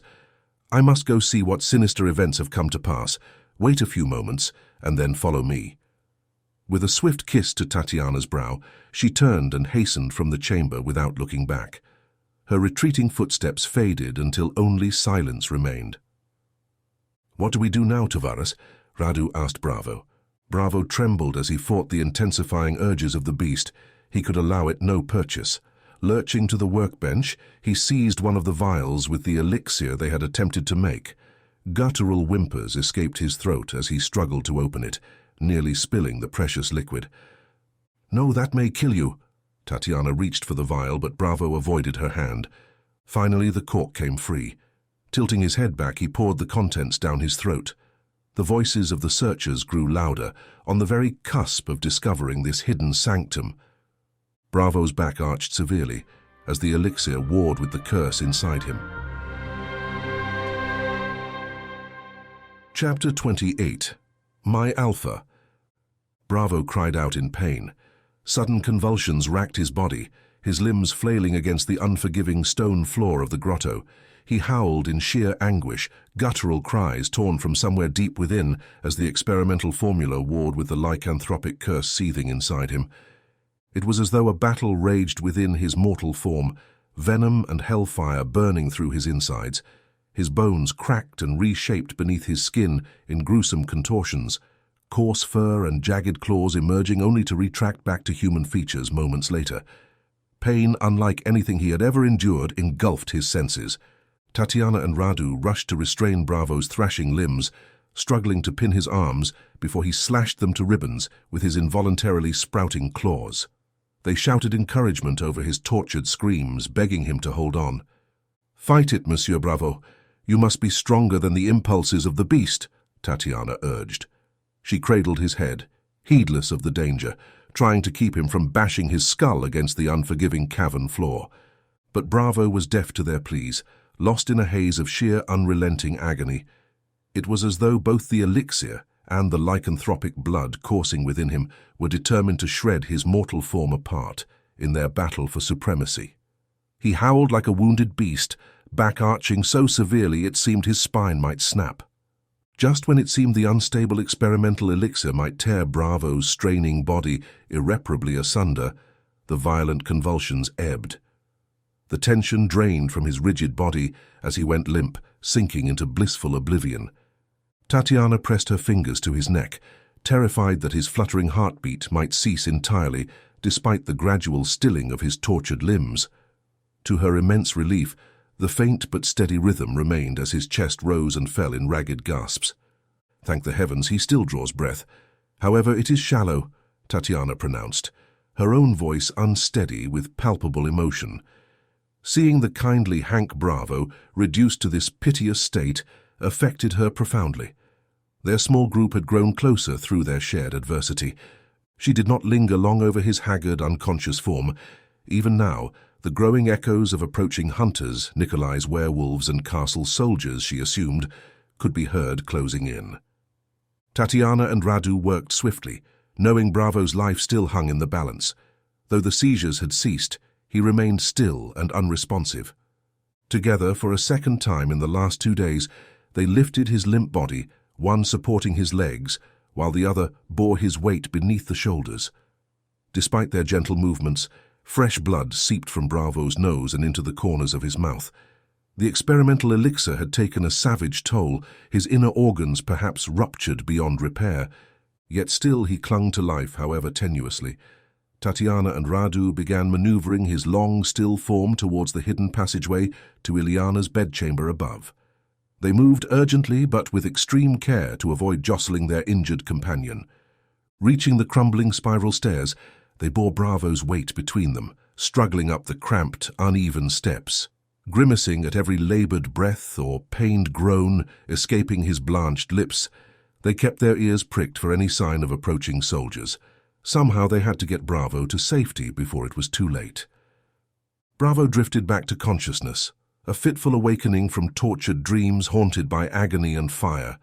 He became aware of muted voices and a sensation of motion, as if his body were being carried. With immense effort, he forced his leaden eyelids open halfway, squinting against an unexpected brightness. "Lay him here upon the divan," Tatiana directed. With Radu helping, she lowered Bravo onto the plush cushions of a settee nestled between bookshelves. He groaned as his battered body sank into the soft upholstery. He sneezed at the dust. He tried to speak, swallowed an uncomfortable lump in his throat, then tried again. "I feel awful."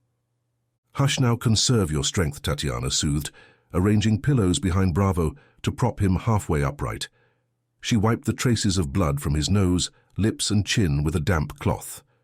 Still struggling to comprehend his circumstances, through the stupor of his potion-induced trauma, Bravo realized he was in one of the seemingly numberless abandoned rooms near the secret entrance to the castle.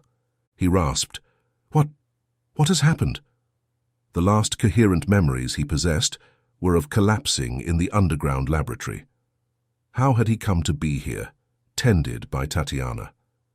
The energetic young woman exchanged an uneasy glance with Radu before replying, "You've endured a grave ordeal, but are back in the castle now. Rest and recover your strength." Her reassuring words proved short-lived. Without warning, a door at the end of the hall swung inward, revealing Nikolai flanked by a pack of hulking elder werewolves, eyes aglow with malevolent hunger. With them was a graceful, willowy beauty, the lady of the castle. "Mother," Tatiana declared. "Well done, Ileana," Nikolai pronounced before turning his baleful stare upon Bravo. Bravo tried to rise, but he was so weak all he could do was lay back and allow himself to slip out of consciousness. Dragged to the castle's courtyard, they were reunited with a kneeling Andrei, his clothes torn and his lip bloody. "Andrei!" Tatiana cried out in anguish. Nikolai ignored her, focused upon Bravo, now helpless before him. The moon was there, floating just above them, but Bravo couldn't feel it, damn it, now that he wished he could. "You will come to understand soon enough, my dear. Outsiders aren't to be trusted." Ileana's voice was serene, and when she looped her arm around the beastly Nikolai's in a more than motherly gesture, there was an audible gasp from Tatiana. "What is happening here, Mother?" Ileana's tone held a note of meekness. "This is my Alpha. I must obey him." "I can't believe you'd be such a fool." Tatiana's voice dripped with disdain. "Quiet, girl, you've earned a traitor's death as well." Hank could barely make out Nikolai's growling words. In that instant, Andrei wrested one arm free and shoved his captors aside, placing himself between Nikolai and Tatiana. "I won't let you harm her," the brave youth shouted. Nikolai's lip curled with contempt. With one swift slash of his gruesome claw, he cut Andrei down. An unstaunchable flow of blood poured from the young guide as he crumpled, his fluttering eyes seeking Tatiana. He attempted to speak, but his ruined throat would not allow it. In mere seconds he stopped his thrashing, his eyes unseeing. Bravo felt someone had punched him in the gut, and Tatiana screamed, "No, Andrei, my love!" She crawled toward the guide's body, but Nikolai's werewolves blocked her path, amused by her anguish. "It's only because of your mother that you're to be spared the fate of your companions." Nikolai's snarling voice was almost incomprehensible. Bravo roared in fury, trying to surge up from the stony ground to destroy Nikolai despite his weakened state. But the two elder werewolves pinned his limbs with little effort, their claws digging agonizingly into his flesh. Their cruel laughter rang mockingly in his ears. Nikolai ignored Tatiana's weeping over Andrei's corpse, turning his attention back to Bravo. "As for you, we'll prolong your death as long as possible. We shall find out what other secrets you possess." He raised his bloodied claw. But just then, Radu shook off his captors and hurtled forward. The werewolves had not thought their prisoners any threat to them and had not taken their weapons, so the undead knight raised his rusted broadsword to defend his helpless friends and proclaimed, "I sentence you to death, slavering fiend." With a quick, steady hand, Ileana drew a gnarled wand and fired a blast of a malevolent, inky purple energy. The lance of light tore through spectral flesh with devastating effect, a pocket of silver smoke pouring from the wound, and Radu's mouth dropped open, and he took on that incoherent gaze he sometimes assumed and fell like a chopped-down tree, his body frozen and unmoving as a statue. He did not stir. "Damn you!" Bravo cried, seeing his friends killed before him. He tried to rise, but his foolish drinking of the elixir had undone him, sapped his strength. He looked down at his zombie friend. Was he no more? The light in Radu's eyes dulled from their bright blue and then faded to the cold iciness of one long dead. His body's flesh began to rot away. Tatiana wailed at seeing the loyal ghoul collapse beside Andrei's body. Only Bravo's enraged, ragged breaths broke the terrible silence as Nikolai turned his malevolent gaze back upon him. Chapter 29. Civil War. Nikolai's blood-stained claws poised above Bravo's heaving chest, ready to plunge into the helpless man's heart. Tatiana wept bitterly beside Andrei's broken body, while the pack of werewolves looked on with eager, hungry eyes. All seemed lost. Suddenly, the towering oak doors leading to the courtyard burst open with a resounding crack. All heads turned in surprise as Victor strode into the chaotic scene, his piercing gaze taking in everything at once.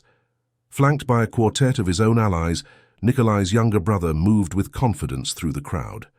Fury blazed in his eyes. His small group looked so meager compared with Nikolai's larger numbers. Victor roared, "Cease this madness at once, brother," every inch of his powerful frame radiating authority. "Your reign of cruelty ends now." Nikolai rose to face the interloper. A guttural snarl escaped his elongated jaws as he turned the full force of his malevolent stare upon Victor. The two elder werewolves locked eyes, ancient simmering rivalries surging to the fore. "You should have fled long ago, brother. There is nothing for you here," Nikolai drawled, his words barely intelligible around the jutting fangs. "But perhaps you wish to beg for scraps from the Alpha's table." The surrounding pack of werewolves fanned out in a loose circle around the brothers. They licked their chops, anticipating fresh bloodshed as the brothers' confrontation unfolded. Victor stood his ground, unflinching before Nikolai's hulking form. "The only madness here is your tyranny and betrayal of our pack's ancient covenants," he declared, voice ringing loud in the silence. "Surrender the Alpha seat and stand trial." Nikolai let out a bone-chilling sound from his fanged jaws, not a roar of fury, but laughter. "Your foolishness rivals your arrogance, dear brother. I now hold dominion here." He turned and seized Tatiana by her hair, wrenching the weeping girl to her feet. "Be grateful I'm a benevolent ruler. I'll spare both your lives if you leave this place at once. Resist me, and I'll tear you both to pieces." Victor tensed. "Unhand her. Have you no shred of mercy or honor left within your festering soul?" Nikolai's fangs flashed as he gave a contemptuous grin. "You always were soft, Victor. Easy prey for those hardened by truth. The truth that power belongs to those with sharpened claws and the will to use them, not lofty ideals. Once I've dealt with you, I'm off to the village to feed. We're going to do it the old way. It'll be a massive banquet the villagers will provide for us, instead of the meager meal our foolish father wished us to have." Around Nikolai, his allies shook with nervous excitement. One panted as a line of drool dripped from his mouth. Another scraped his claw tips against each other, as if readying them for the slaughter of the hapless villagers. "You wish to murder all of the villagers," Victor said. "You've gone mad." Nikolai's eyes took on a feverish intensity. "I'm not mad. I have finally realized my destiny. We won't stop at the village, you fool. We're going to gather all the lesser alphas of Transylvania and band together under my banner, just as the White Wolf did. But unlike that doomed fool, we'll conquer the entire region. No, we'll destroy the Ottomans, supplant them with our own empire." With those shocking words, Nikolai let loose a bone-chilling howl and dropped his sister like a pile of forgotten rags, then launched himself at Victor, his muscular arm drawn back and claws extended. Victor avoided the lethal swipe, pivoting with agility, belying his bulky frame. As Nikolai's razored claws whistled past his throat, Victor seized his brother's outstretched arm and used the brute's own momentum to hurl him sideways. Nikolai crashed onto the flagstones, sending shattered rock flying, but he sprang up unfazed, a furious roar erupting from his throat. Victor circled warily, ducking a wild slash from his enraged brother. All around them chaos erupted, as the opposing forces clashed in a blur of fangs and claws. Victor's rebel werewolves grappled fiercely against Nikolai's larger pack, the courtyard ringing with snarls and pained howls. They moved with such speed, like furry darts or arrows, that Bravo could not track the individual motions. The vicious battle whirled on in a ferocious blur.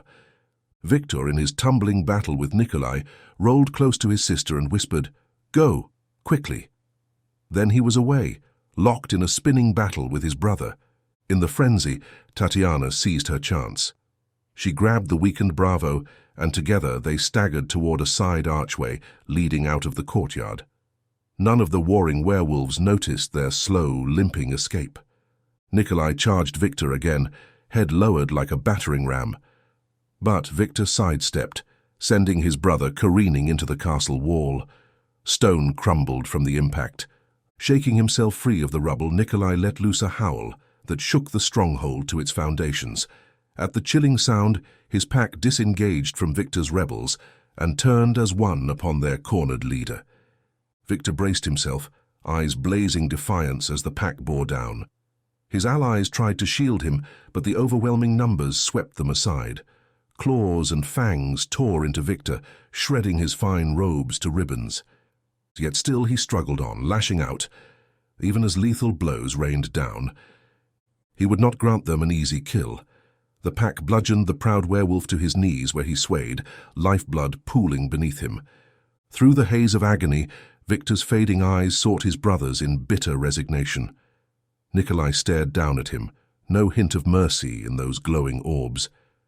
"You should have fled when you had the chance, brother," Nikolai pronounced.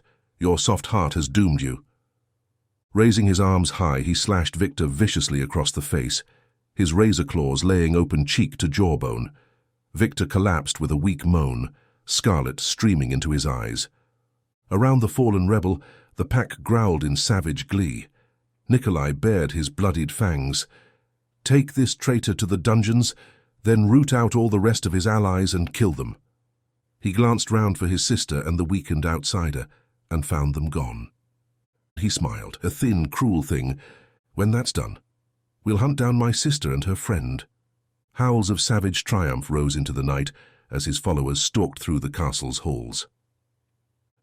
Bravo and Tatiana stumbled through the shadowy castle corridors, weaving unsteadily through less used servants' passageways. They clung to one another for support, both physically and emotionally shattered. Bravo tried to resist. "Take me back. I won't run when Victor is defending me." He stumbled and Tatiana dragged him on. "Come, there's little we can do. We're both done in," she said. It went against his character, but he felt as weak as a crawling babe, and he admitted Tatiana was right.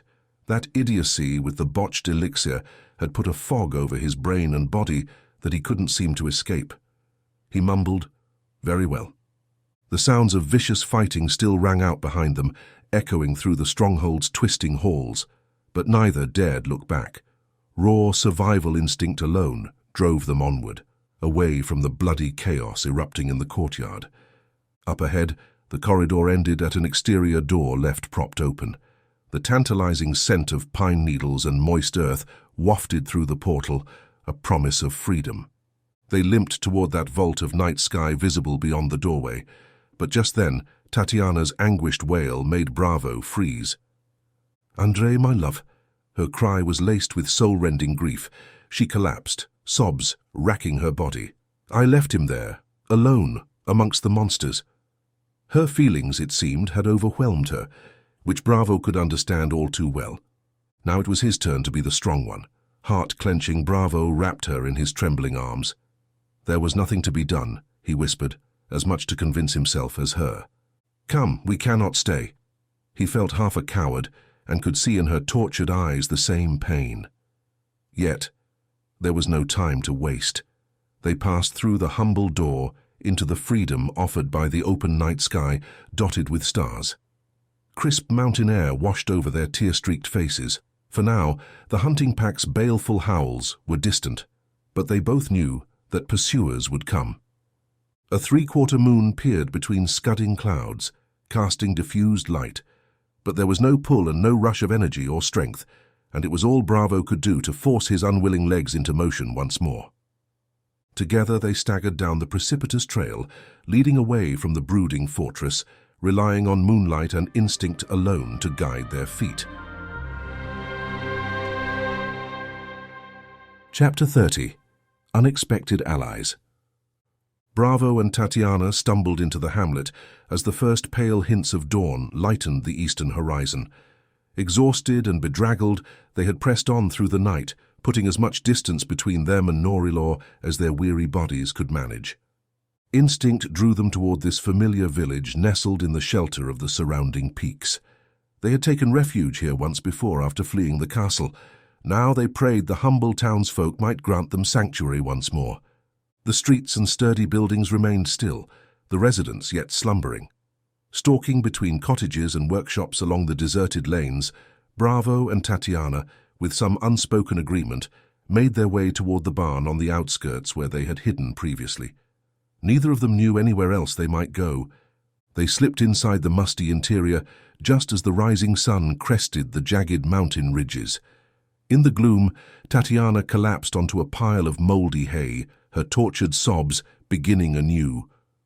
Bravo's own battered body screamed for rest, but he forced himself to barricade the barn door before sinking down beside Tatiana. The hay rustled softly as he gathered her quaking form into his arms. She wept, overwhelmed by grief for her beloved André, murdered before her eyes. Bravo held her close, his own heart shattered. They'd also lost noble Radu, the chivalrous knight, never to offer kind words of wisdom again. And the pure-hearted Victor lay dead or tortured in Nikolai's fetid dungeons now. He and Tatiana were well and truly alone to face the gathering darkness. When her anguished weeping faded to soft whimpers, Tatiana remained curled tight in Bravo's embrace, seeking solace. "I'm so sorry, my dear," he whispered hoarsely. "They were the best of men." Tatiana's breath still hitched. "Only yesterday we all talked and laughed together. Now I am alone." Fresh tears spilled down her cheeks. Bravo tightened his arms around her trembling shoulders. "Not alone. I still stand beside you. We shall face whatever comes next together." Tatiana peered up at him, violet eyes shimmering with sorrow in the dim light. With a deep, shuddering sigh, she laid her head upon his shoulder, and they held each other in shared grief amidst the musty hay. Exhausted by their ordeal, they slept, unmoving and unnoticed. After many hours, Tatiana finally sat up, which awakened Bravo from his own slumber. She wiped her tear-streaked cheeks and squared her slender shoulders. Grief still haunted her eyes, but determination now hardened her delicate features. "I'm so angry," she declared, "but also so very sad." Bravo nodded in understanding, but it was time to act. "We cannot linger here feeling sorry for ourselves," he stated. "We must take action." Tatiana agreed. He could tell by the determined set of her jaw. "But what possible course can the two of us take? I do not see a way we can fight Nikolai on our own." Bravo had the first faint traces of an idea percolating in his mind, a plan. She must have noticed it dawn on his face because she sat back to study him closer. "What is it?" He spoke while thinking, working it out as he talked. "As you say, Nikolai has the pack wholly in his grip, which is good for us." Tatiana drew herself up, sticking out her chin, and he saw it then, maybe for the first time, the ferocity of her father and the grace of her mother. "You're speaking in riddles. How can it be good for us?" With the first true purpose he'd felt since their harrowing escape, Bravo rose on unsteady joints. He extended a hand down to Tatiana and pulled her to her feet. "I have an idea." The remote mountain valley remained hushed in the pre-dawn stillness. A thin mist clung close to the ground, muffling sound and obscuring vision. Somewhere a lone owl hooted, its call echoing through the peaks and valleys. Crouched behind an abandoned cart with a bad wheel alongside the muddy track, Bravo held himself still, scarcely daring to breathe. His enhanced hearing, dulled though it was by the potion he'd consumed, strained for the approach of what he knew must come. Before long, the steady drumbeat of marching boots resonated up from the valley below. The measured cadence grew louder, accompanied by the jangle of tack and equipment and occasional barked commands. Soon vague human shapes materialized from the swirling mists, a disciplined column of soldiers advancing up the trail. He forced himself to remain hidden a moment longer, watching the procession draw nearer. At the column's head rode a formidable figure astride a massive warhorse, features obscured by a wide-brimmed hat, but Bravo knew that silhouette all too well. As she approached his hiding spot, unaware that he was there, he realized how much he still thought about her. She was on his mind most days, the cleverness in her eyes, the scent of rose and leather and musket smoke. He saw the glint of the sun on the handles of her dual pistols and the hilt of her sword. If this went poorly, he was a dead man. Bravo stepped from cover, putting himself squarely in her horse's path. Soldiers shouted in alarm, raising weapons, but their leader threw up a hand, halting them. Tatiana sidled up next to him. He could almost feel her quivering. "Bella Blackthorn," Bravo called. "Here stands your quarry, unarmed." The company of soldiers reacted well, sergeants barking orders that brought rifles from shoulders. The rider dismounted, footsteps deliberate as she approached. Her piercing eyes were cold beneath the hat's broad brim.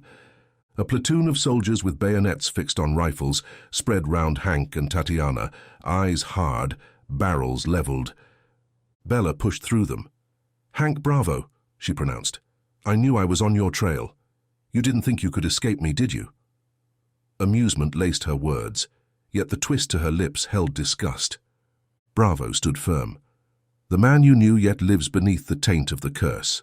I come seeking aid, not conflict." He kept his tone calm despite the guns trained on him. Bella's lip curled derisively. "You are a beast wearing a man's flesh. I would do the world a service by putting you down here and now, like the rabid dog you are." Her hands settled on the handles of the matching pistols, holstered at her hip. Tatiana stepped in front of Bravo, folding her arms stubbornly. "Move aside, girl," Bella ordered. "Please, madam, listen to what Monsieur Bravo says. He speaks the truth." Tatiana pleaded. Bravo added his own voice. "Stay your hand, but one moment longer.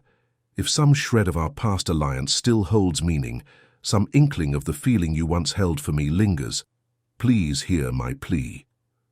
Bella hesitated, eyes uncompromising as granite. Then she nodded once, stiffly. "You have 1 minute before I end your unnatural existence." Her fingers still rested on the pistol grips. Bravo spoke quickly, describing Nikolai and his cruel, bloody ways. He told Bella about how Nikolai would likely come to destroy the village once he'd finished his coup at the castle. These people are nothing more than cattle to him. He will slaughter them without mercy. He is a powerful elder werewolf and leads a pack of others who are nearly as strong. His goal is to band together all the alphas of Transylvania, forming one massive pack, and take over the entire region. He spoke of overthrowing the Ottomans. Bella's soldiers reacted with shock. Many began murmuring to each other with unease. She eyed Hank with skepticism. "And what do you think of that? You're one of them now, Bravo. Won't you just join up? Aren't they your allies?" Hank shook his head. "I'd never allow the slaughter of innocents if I could stop it. I'll fight them to the death." Bella was silent, stone-faced. The horses and soldiers remained still as statues, awaiting her command. At last she spoke, eyes glacial. "Even should I believe your tale, allying with a cursed creature is out of the question. I shall never consort with demons." "I'm no demon. And don't you see? Your arrival is providence. Together we can prevent further atrocities and free this land from his cruelty." He clasped his hands together, as if a prisoner or in the attitude of one who was praying. "Afterward, if you still view me as monstrous, I will surrender myself to your judgment without resistance." She drew her pistols, as smooth and steady as ever, as cold as a sheet of ice. "Your 1 minute has passed. It is time for you to meet oblivion, beast." Bravo eased Tatiana aside, despite her protest. "I would not see you harmed, Tatiana." He dropped to his knees, head bowed. "If my life will satisfy you, I relinquish it freely as penance for what I have become. However, know that you are destroying a man who is little changed from the one you once knew. It is true I labor under a bestial curse, but I still fight for what is good and right in this world." He looked up. If she was going to kill him, it would be while looking into his eyes. Bella hesitated, the barrels inches from his down-turned face. Her duty demanded she pull the trigger, yet doubt stayed her hand. This pathetic creature still held echoes of the righteous man she once knew. Cursing under her breath, she lowered the silver barrels. "Damn you, Hank," she muttered. Her expression hardened once more. "I will compromise my principles just this once, if doing so will spare innocent lives." Bravo slumped in relief and profound gratitude. "Bless you, Bella." Her mouth twisted wryly. "Do not mistake pragmatism for compassion. The moment your monstrous nature reveals itself, our tenuous truce ends."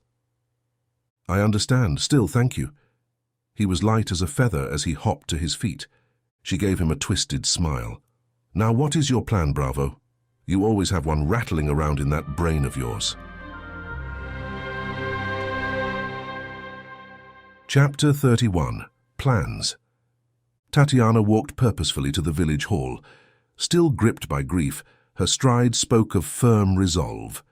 Inside, wary villagers huddled together, watching her. Tension hung over the hall like a knife's edge. She explained the situation with candor, which Bravo admired, speaking of her father's illness and her brother's quarrels. She admitted her father had been hard on the village but fair, and most seemed to agree. "I aim to see a partnership form between the Magi and this village, which has tirelessly looked after the inhabitants of Norilor Castle for so many years. We owe this place a debt, and I will see it paid."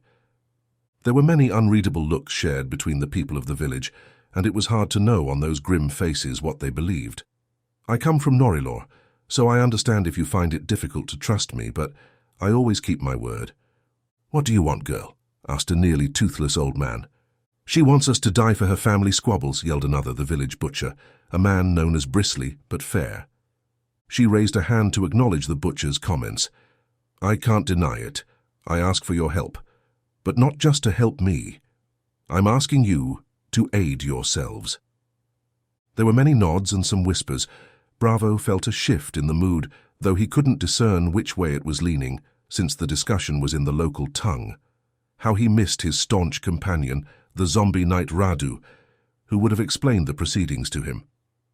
Tatiana finished the story of the warring brothers, of Nikolai's mad plan to unite all the werewolves of Transylvania, and the perilous position they were in with the lack of the elixir. She took a deep breath. She had never considered herself brave. In fact, She'd avoided falling prey to her more feral blood with its aggressive tendencies, working hard to maintain a kind nature. Yet now she must be a leader. Could she do it? And could she remain who she was? She knew she must do some hard things in the days ahead, and she hoped she had the strength inside her to do them. She cleared her throat, then pronounced, voice ringing with authority, "There will be no more sacrifices of your children, no more servitude and threats from those you call lords. There will be no more lords at all. We'll work together as a community." Murmurs rippled through the crowd. Tatiana raised a hand for silence. "But I want you to know this fight will require ample sacrifice and courage. Those able must take up arms for the sake of your sons and daughters." This had been part of Bravo's plan. He knew that even with Bella's soldiers, there wouldn't be enough strength to defeat the dreaded pack of werewolves Nikolai would bring to the conflict. They'd need more help. The villagers must defend themselves if they wished to live. By the time she finished, even the most skeptical gazes now shone with tentative hope. The first person to rise was Andrei's mother, and Tatiana held on to her reserve, not weeping because she knew she'd lose some of them if she did. These were hard people who lived in a harsh place. She must show them she had the same iron in her veins. Andrei's mother had more reason than most to despise Tatiana and her family. She could create discord easily enough with her next words. Instead, she spoke simply, her eyes red with sorrow. "I'll stand with you just as my Andrei would have." Another stood, and then another, a dozen more. Soon, all were standing and pledging their support. The village teemed with purpose it had not known for years. Even the humblest folk rallied together, united by Tatiana's words. They weren't sure how much time they had before the battle that would surely come. They weren't even sure where the battle would occur, so they made two plans. The first one involved using their forces to attack Norilor Castle, using the underground passages and other methods to get inside the walls, though Bravo had his doubts about whether this plan could succeed. The second strategy assumed Nikolai would come to the village and attack. To Bravo, this was the most likely scenario. So they put people to work building defenses, starting with simple palisades with spikes on the top to protect the side of the village which faced the keep. They boarded up the lower windows of the sturdily built stone church and fortified it, expecting that it would be the sanctuary from which they'd mount their last defense if needed. They gathered all the silver in the village, which was a paltry pile, and Tatiana added her own necklace and 2 rings to it, to which several of the old women tasked with collecting the jewelry cheered, holding Tatiana's arm up and shaking it while they grinned, and she was proud to be with them, to be considered one of them. A burly, balding blacksmith with a curly, thick mustache melted the silver, then turned out simple, sharp weapon points, which were affixed to the top of stout branches cut from the trees and whittled down to be passable if rough-hewn spears. Bella's soldiers went to work as well, training villagers in simple fighting techniques. Those who weren't equipped with the silver-tipped spears used farming implements and other tools. They placed several youths who were adept hunters on high ground outside the village, setting up large signal fires meant to be lit when they spotted the enemy. When they had various work parties industriously at work on preparations, Bravo drew Bella and a few of her officers, along with Tatiana, to a shaded clearing near a copse of trees to plan. Bravo gave his recommendation. "Though they may attack us here tonight, I suggest we take the initiative if they do not, and attack them tomorrow at Norilor, or better yet, draw them out to a field of our choosing. I don't like the idea of trying to storm the walls.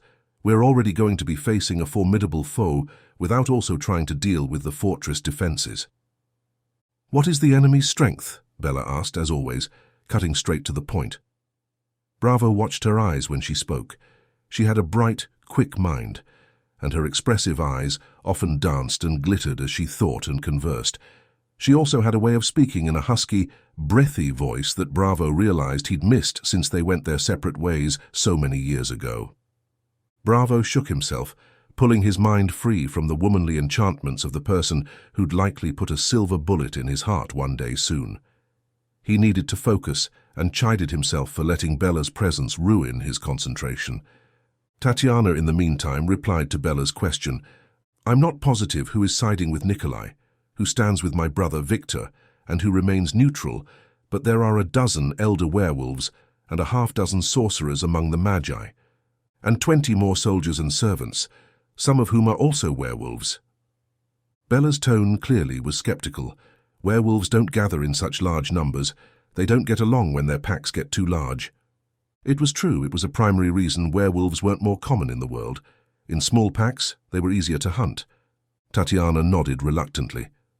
The Magi pack is unusual. My father's elixir allows... She paused. Bella did not yet know Tatiana was a werewolf, and Bravo could sense the young woman's reluctance to admit it. Those with the wolf blood to control their baser drives, should they choose to do so. The wolf blood? Bella asked. Yes, it's what we call those who are werewolves. Bella smirked, but it wasn't friendly. I call them hellspawn. Tatiana handled the dig with courtesy.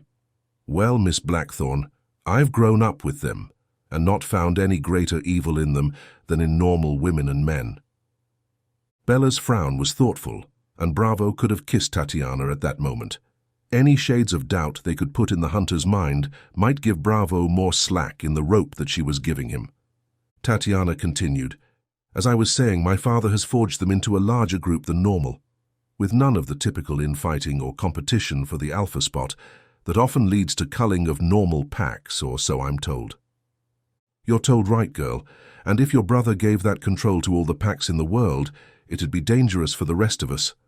Bella's tone held more than an edge of tension. Perhaps if we take back control of the castle, we'll make a pact to keep the knowledge of the elixir to a select few? Tatiana's statement was more of a question. Bella was a tough customer. Yes, that would be acceptable, as long as you can be trusted. Tatiana moved on. Sure, there was no chance she could convince Bella she was a woman of her word without building a stockpile of trust first. If we time the attack for dawn, most werewolves will be inactive. A stealthy attack may catch them off balance. Bella countered with, yes, smart, dawn or a couple of hours after. I've found midday a good time to strike werewolves. Tatiana showed some grit in response. Well, the timing can be up to you, but I would recommend we give ourselves as much daylight as possible so that we aren't still fighting when night falls. Bella conceded this point with a nod. Dawn it is. Bravo traced a fingernail in the dirt, marking the castle's overlapping courtyards and spiraling towers in miniature. What if we used the underground caverns to gain entry? They know about them now, Tatiana replied. They continued their discussion of the merits of various plans throughout the afternoon, and Bravo enjoyed the martial order of it, the stratagem and tactics. He'd always loved the ruthless efficiency Bella had when working out such ventures, and Tatiana had a skillful mind as well. Modestly, he admitted that his own additions were not half bad either, and once or twice Bella smiled at him before she remembered she would most likely be forced to kill him within the next few days. Still, the biggest concern was whether to attack the castle or to defend. They discussed armaments and weaknesses in the castle fortifications. Bravo advised they secure the armory first to gain weapons and cut off that resource if they did indeed end up storming the sturdy walls of Norilor. In the end, Bella proposed using a series of explosions along the walls to open up lanes of attack and to surprise and confuse the defenders. We'll blow several sections of the wall, but only attack in 2 or 3 locations where our forces can coordinate and support each other. Hank loved this idea. That was the thing about castles and other fortifications. As Napoleon and others had shown, modern weaponry, driven by the powerful nature of gunpowder, could neutralize many of their benefits. The others also agreed that Bella's plan could work. She gave orders for her soldiers to make explosive satchels, and one officer departed to see to it. As they wound down, Tatiana mentioned with some hope, "My brother Victor may provide help from within if he still lives." Bravo didn't have the heart to tell her that this was quite unlikely. During a moment of refreshment, Bella wandered off to see to some details, and Bravo caught her on the way back. She locked eyes with him, holding her chin high. Her fierce beauty still took his breath away, and he swallowed hard. "Who are these soldiers who are with you, Bella?" "They're Moldavians, Wallachians, Transylvanians. From the Balkans, some of them. The Turks don't do their own fighting here. Their empire is too large, so most of the soldiering is done by regional armies, under Ottoman jurisdiction. They weren't hard to hire and cost about half of what they would have in the United States. "Are you sure they can be trusted?" he asked, casting a sidelong glance at a cluster of them resting near some trees. "I'm not sure I can trust anyone, but they've performed well so far, and I have a writ from one of their governors granting me power as a local magistrate. They were most grateful when I said I could help cull the local pest population." She forgot herself for a second and added, "Some say, bravo, that many of the things we've been hunting for years originated here, vampires, for example." "Really, that is incredible. Maybe if we kill some of the masters, we might have an actual shot at controlling the population." "Using the word we is a mighty big stretch right now, Bravo." He smiled sadly, and then drew out the letter, carefully unfolding and smoothing it. "What is that wretched thing?" she asked. He held it gently as if afraid it might tear. "Your last letter to me. It's been like a guidepost, reminding me who I am, even in my darkest moments." Her eyes showed vulnerability for just a moment. It held for less than the time it took her to blink. And then it was gone. Would make a good fire starter. She growled and marched back to where the others had resumed planning. Chapter 32. The Mushy Center.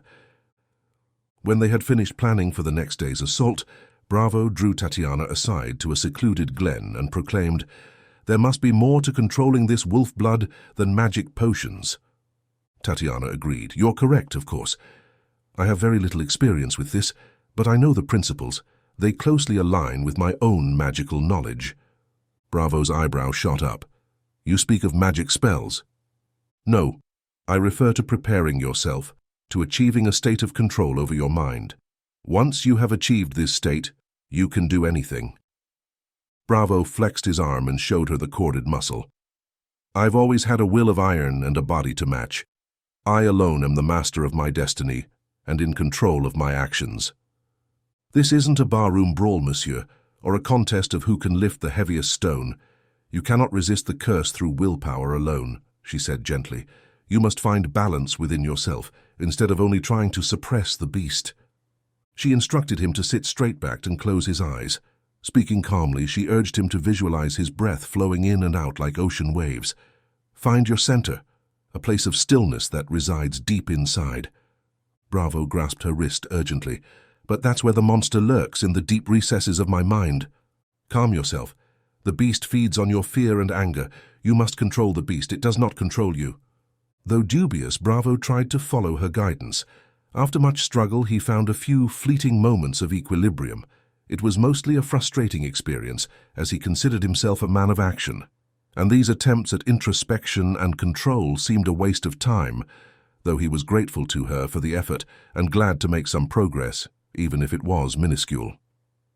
There are places in the Asiatics, among the Chinese and the Japanese, the people of Tibet and the Hindi, they say, where monks learn to control every part of their bodies completely. She told him, and this got his attention. After all, the Asians were well known as people who were mystical and aware of higher spiritual planes than most. He promised her he would continue to try this mental mastery. As she turned away, he stopped her with a gentle hand on her wrist. "You've impressed me today, Tatiana." She blushed. "Thank you. We will need you during the battle, all of you." She bit at her lip, eyes narrowing. "What do you mean? You have the wolf blood. You are Akiva's daughter. We're going to need that strength." Balking, she looked at the ground, once again that energetic, yet unsure of herself maiden he'd met at the castle. He added, "You are strong. You've already shown it by what you've done here today.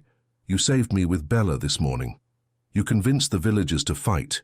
You were instrumental in the tactical planning of the attack. When it comes time to fight, fight." Her lower lip trembled, and he knew she was thinking of Andre, the poor young man. He saw resolve flare to life in her eyes, and her back straightened. "I will do the best I can." "I know you will," he said. As the day waned and the shadows mingled with the golden glow of twilight that ended quickly in these high mountains, Bella appeared in the company of several of her most dangerous-looking soldiers, each brandishing silver blades and guns. She scowled at Bravo, which only made her prettier. She was damned beautiful when she was driven, her eyes like the stormy green sea he crossed to embark upon the path fate had for him. Night falls. I would see if you truly are man or beast, Hank. Her tone allowed no refusal. Their frail alliance hung by a thread. What do you mean, Bella? He asked. There will be a strong moon tonight. I want to see if you truly can control yourself, or if you are a slave to the will of the monster inside of you. Bravo swallowed hard. He had deceived her slightly by not telling her of the few times he lost control. She grinned with dangerous intent, as if already aware of his secret, and drew her fine brace of pistols. She always carried two, and his guess was they were both armed with a silver ball and enough powder to drive them right through his heart. Night fell and the villagers went back to their homes to eat and prepare for the upcoming fight. The plan was to leave just before dawn and attack while the werewolves were the weakest. The moon rose, its pale light illuminating Bravo's rigid form. He closed his eyes, fighting back panic as sweat beaded his brow. Tatiana, who had come to talk with him before realizing the tension of the situation, now grasped his trembling hand. Peace, stillness, she told him, reminding him of her earlier instruction. Seconds stretched to agonizing minutes as the waning moon gradually crested overhead, large in the sky like a giant lantern. Still, Bravo stood unchanged. He thought maybe the elixir had robbed him of the ability to feel the wolf blood at all, and he wasn't sure if that was a blessing or a curse, but right now it kept him alive, and for that he was grateful. Finally, Bella gave a begrudging nod and put away her pistols.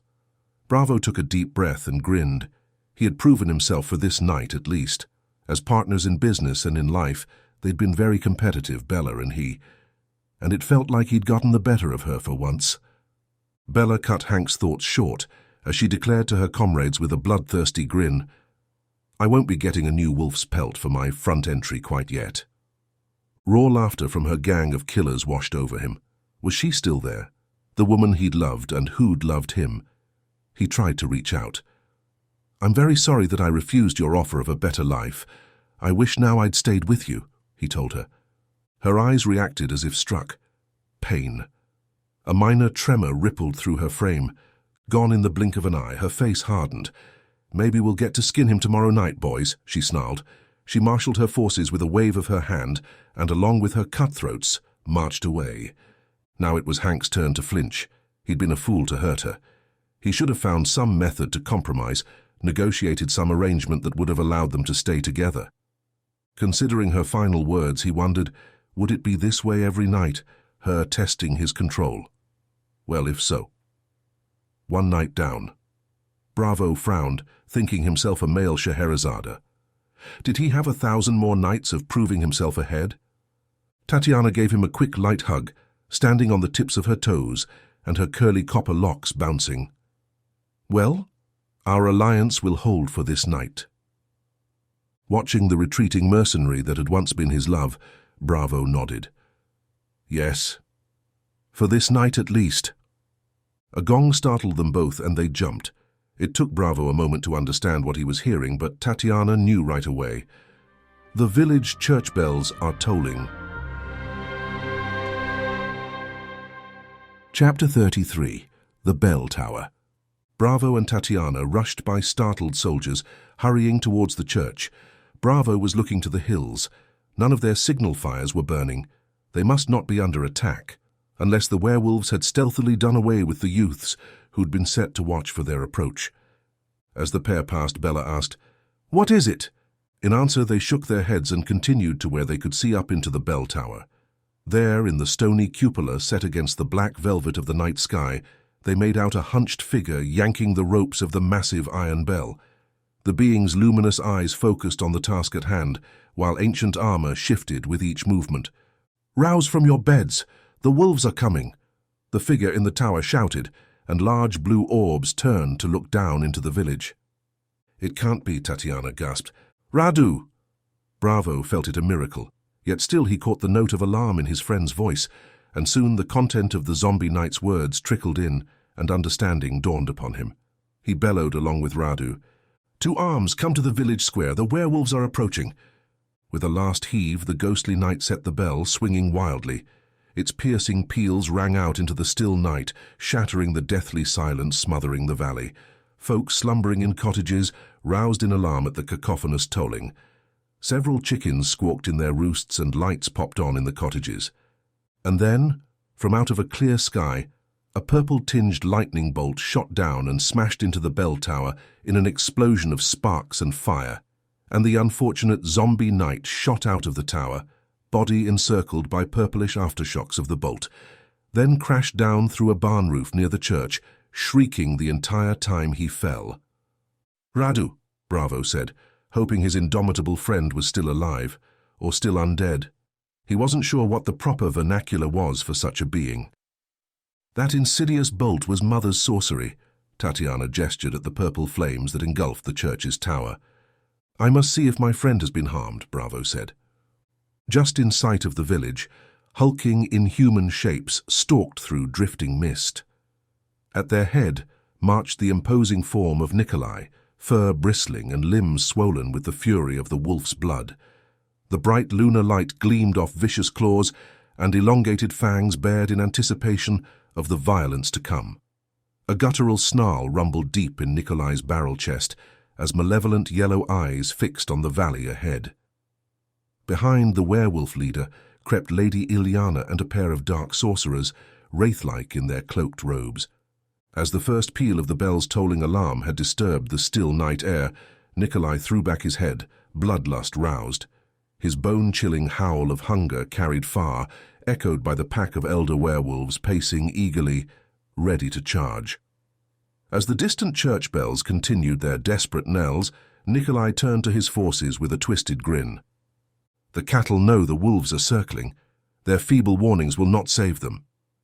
With that, he dropped to all fours and broke into a bounding run, leading the stampede of werewolves toward the valley and their defenseless prey.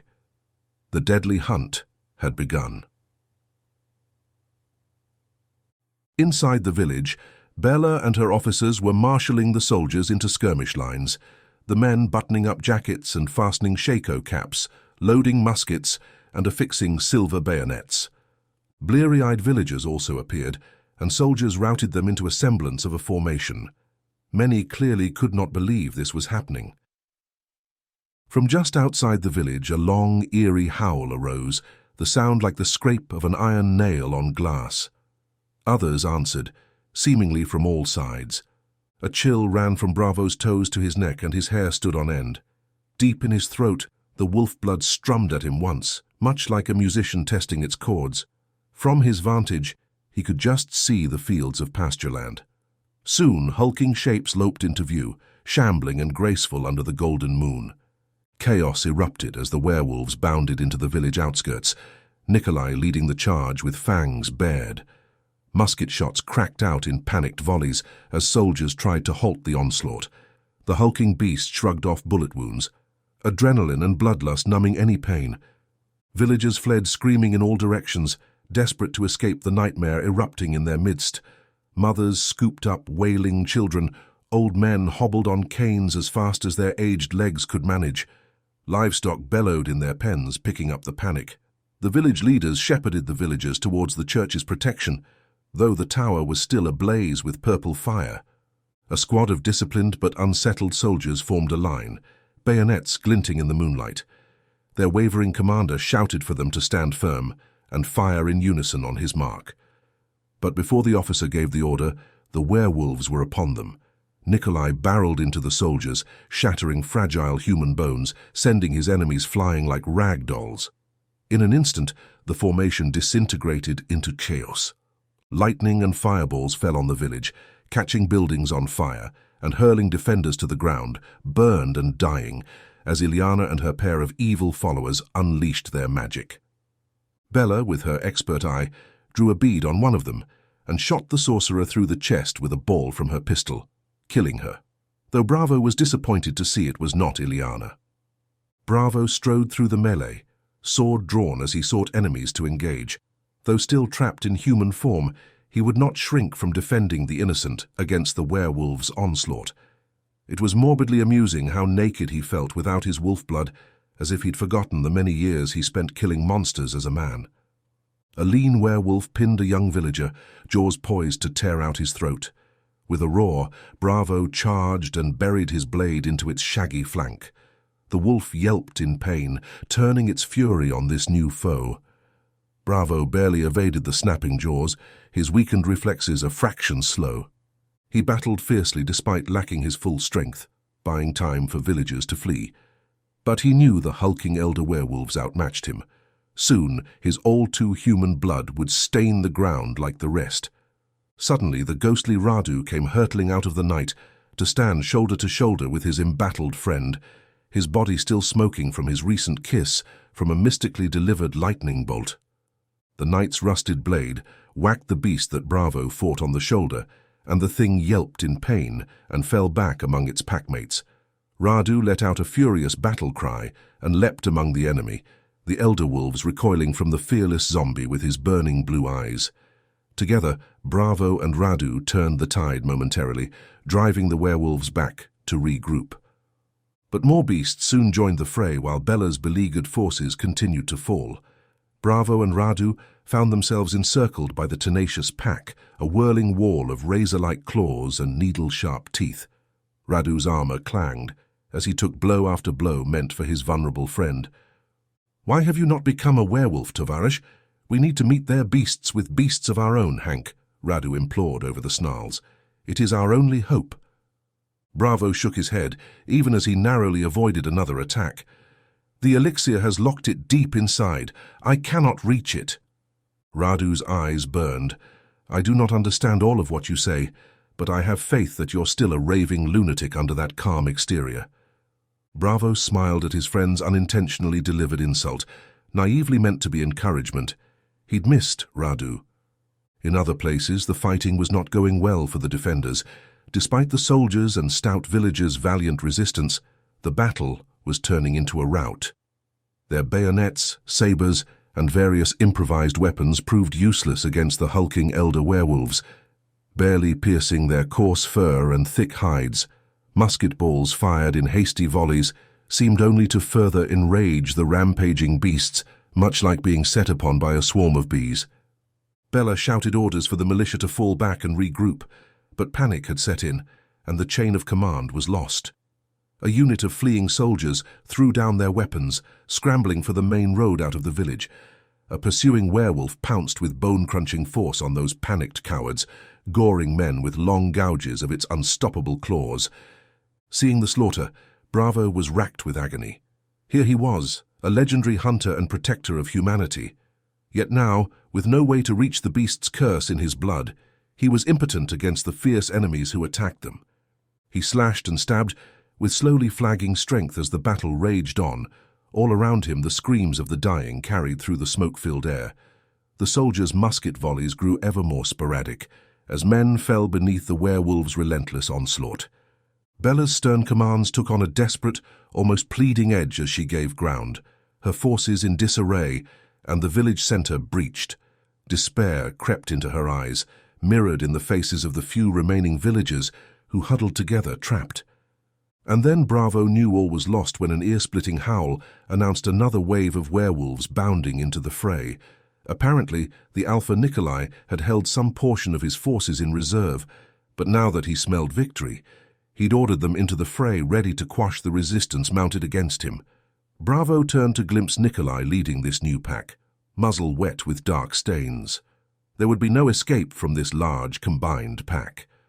There was no one left to continue the fight. The human defenders were spent, their willingness to fight drained. Chapter 34. Mano a Mano. Bravo roared in defiance, charging heedlessly into the press of enemies. If this was his end, he would face it with his sword drawn. Behind him, the stalwart Radu moved to his side, ready to shield his friend from the next attack, despite the futility. Amidst the ring of werewolves encroaching, a lithe figure with copper curls suddenly darted forward. Tatiana threw back her cloak as she rushed to interpose herself between Nikolai's slavering pack and the defenders. The pale moonlight washed across her uncertain yet resolute face. Nikolai chuffed dismissively at the sight. "Come to beg for your people's lives, little sister. They sealed their fate when they sided with you and your weak allies." He grinned, baring dripping fangs. "No, I'm here to stop you," Tatiana pronounced. She closed her eyes, delving into her long-restrained ancient power, both wolf and mystic. She embraced her lycanthropic instincts fully, feeling strength and sinew surge within her slender frame. But unlike the frenzied beast she battled, her transformation remained guided by focus and force of will, for her magical essence, which she'd inherited from her mother, entwined with the raw might of her wolf blood, creating a synchrony few could achieve. As sleek fur rippled across her skin and her mouth stretched into a powerful muzzle with vicious fangs, blue-white energy also crackled between her fingers where her dagger-like claws erupted. The twin wells of magic and primal fury within her rose in harmony at her call. When Tatiana opened her violet eyes once more, they blazed with ferocious purpose. She swelled into a magnificent wolf, fur the color of copper, radiating power restrained but terrible in its potential. Her roar of challenge seemed to shake the mountain slopes, silencing all else.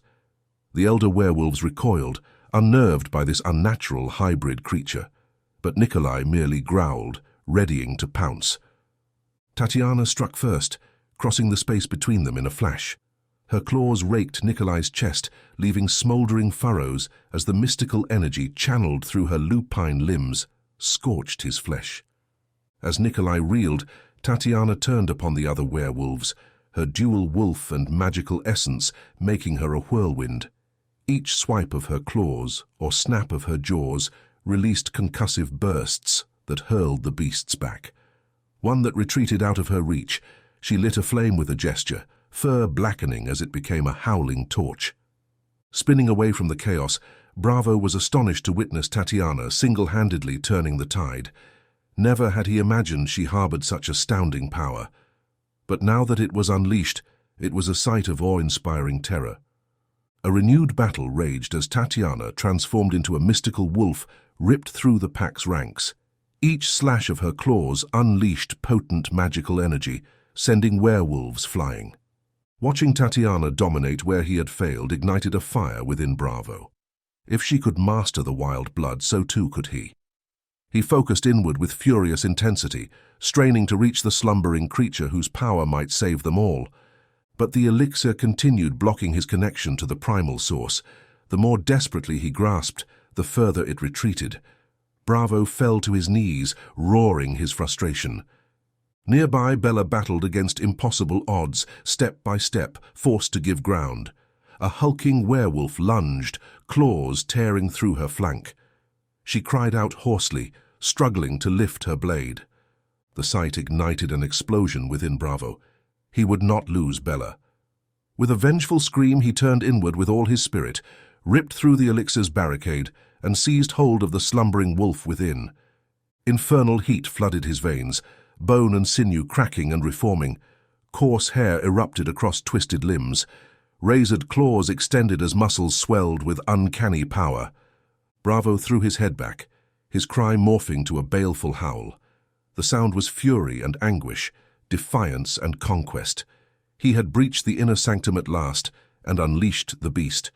With hooked claws, Bravo caught the werewolf's follow-up blow, arresting its deadly force inches from Bella's face. Her eyes widened in shock as this monster, no longer a man, yet somehow still Hank, turned the tide of the attack aside with one powerful arm. A swipe of a claw ripped into the elder wolf's torso, launching the creature across the battle-torn square. Bones shattered from the force, its limp body crashing through a cottage wall to lie still. Bella stared, momentarily stunned, to see Hank transformed into an apex predator. He growled, hunched, but then took a breath. In his eyes, she saw the Hank she knew. Around them, their enemies closed in. She put aside her fear for expediency. Back to back, hunter and hunted turned to face the remaining werewolf horde, united now by a common foe. "We must fight as one," she called, raising her pistols, eyes blazing. As the beasts charged, she and Bravo met them head-on, twin flames battling against the darkness. Meanwhile, Tatiana's dual essences tore through the elder wolves, her ferocity and magic decimating their ranks. Those not flung aside by raw force, her mystical flames consumed with nothing more than a mere gesture from her razor-tipped claws. Yet through the chaos, her predatory gaze remained locked on one figure hanging back, the dark sorceress Ileana. Tatiana had known confronting her mother was inevitable from the moment she embraced her true power. Ileana watched impassively as her daughter easily dismantled the pack's mightiest enforcers. Her arrogance would not allow her to intervene yet, but Tatiana sensed the dark magic simmering around the sorceress, warped by bitterness and spite. This battle was far from over. With a savage twist, Tatiana wrenched the elder wolf locked in her jaws and flung it aside. None remained between her and her treacherous mother. They circled each other amidst the ravaged village square, the air crackling with energy. "You are more your father's daughter than I realized with that tainted blood," Ileana pronounced coldly. "But your grasp of genuine power is like a child playing with fire." Tatiana snarled, fur rippling as the moonlight washed across her lupine form. "Do not mistake my hesitation to attack you for weakness, mother. Surrender now, and you'll live." Her mother laughed with a cruel smile. "You always were a disappointment, child. Now, just as I brought you wailing into this world, I'll remove you from it." Tatiana was unfazed by her mother's words. She gathered herself and spoke calmly. "I take no pleasure in what comes next." Ileana's lip curled. "Your pitiful parlor tricks are nothing against my mastery of the dark arts." She raised her arms, shadows coalescing around her fingertips. "Now, daughter, witness true power." With serpentine speed, Ileana thrust her palms forward, unleashing twin roiling beams of a grimy, purple-hued energy. The focused darkness slammed into Tatiana like a raging bull, hurling her back into a smoldering heap. Agony flared through the young woman's body. Slowly rising, Tatiana gestured, calling on her own powers to shield against another assault, forming a copper-tinted octagonal sphere of a glass-like material that hovered in front of her. But Ileana had vanished, using the sorceress attack to cloak her escape. Tatiana's wolf senses searched desperately for her mother, wondering if perhaps the evil sorceress had escaped in some magical portal, but she thought better of that idea. Her mother would never run and be thought a coward. She had too much pride. Continuing to scan her surroundings, she glimpsed a magical veil her mother was using to cloak herself while sliding into a flanking position from which she could deliver a lethal blow to Tatiana's side. Spinning with fangs bared, Tatiana deflected at the last possible moment. The bolt of dark power Ileana hurled at her. The magical beam glanced off Tatiana's warding aura, crashing into a cottage and demolishing it. "Impressive, daughter, but can you withstand a true taste of death's embrace?" Ileana hissed. She contorted her hands in elaborate gestures, the air crackling around her. A ring of glowing, sinister sigils manifested around Tatiana, sealing her in place. She felt the oxygen sucked from the air, an icy void constricting her lungs. Dark tendrils coiled around her wolf-straining form, siphoning life and heat. Summoning her will, Tatiana fought through the all-consuming pain. She focused inward, embracing her magic fully. Wards flared around her, shattering the sigil's hold. Light erupted outward, banishing the tentacles of darkness. Ileana stumbled back, astonishment and rage twisting her features. "No mere dabbling in sorcery should allow you to withstand my strongest death magic." "I have more power than you know," Tatiana said, advancing with a confident stride, energy thrumming through her veins. "Surrender, and I will consider showing you mercy." "Never!" Ileana screamed. The surrounding air warped and cracked. "I'm done playing with you, girl. Prepare to die." A column of cursed flames erupted toward Tatiana, but with a defiant howl, she absorbed the attack through wards channeled by her outstretched palms. The death fire dissipated, scattered by her surging power. Then with blinding speed, Tatiana charged, ripping her mother's life away in one savage blast of wolf jaws and sorceress might entwined. A ghastly eruption of a black, viscous sludge poured from her mother, and Tatiana spat out the foul blood and stood.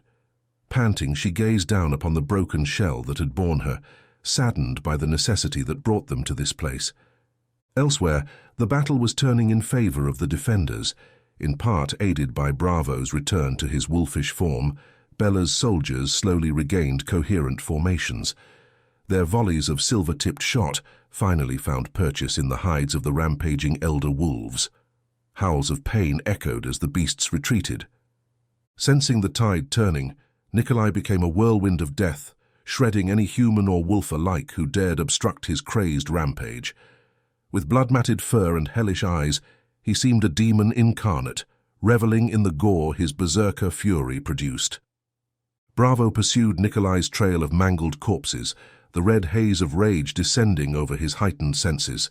Icy fury and scorching bloodlust consumed all logical thought.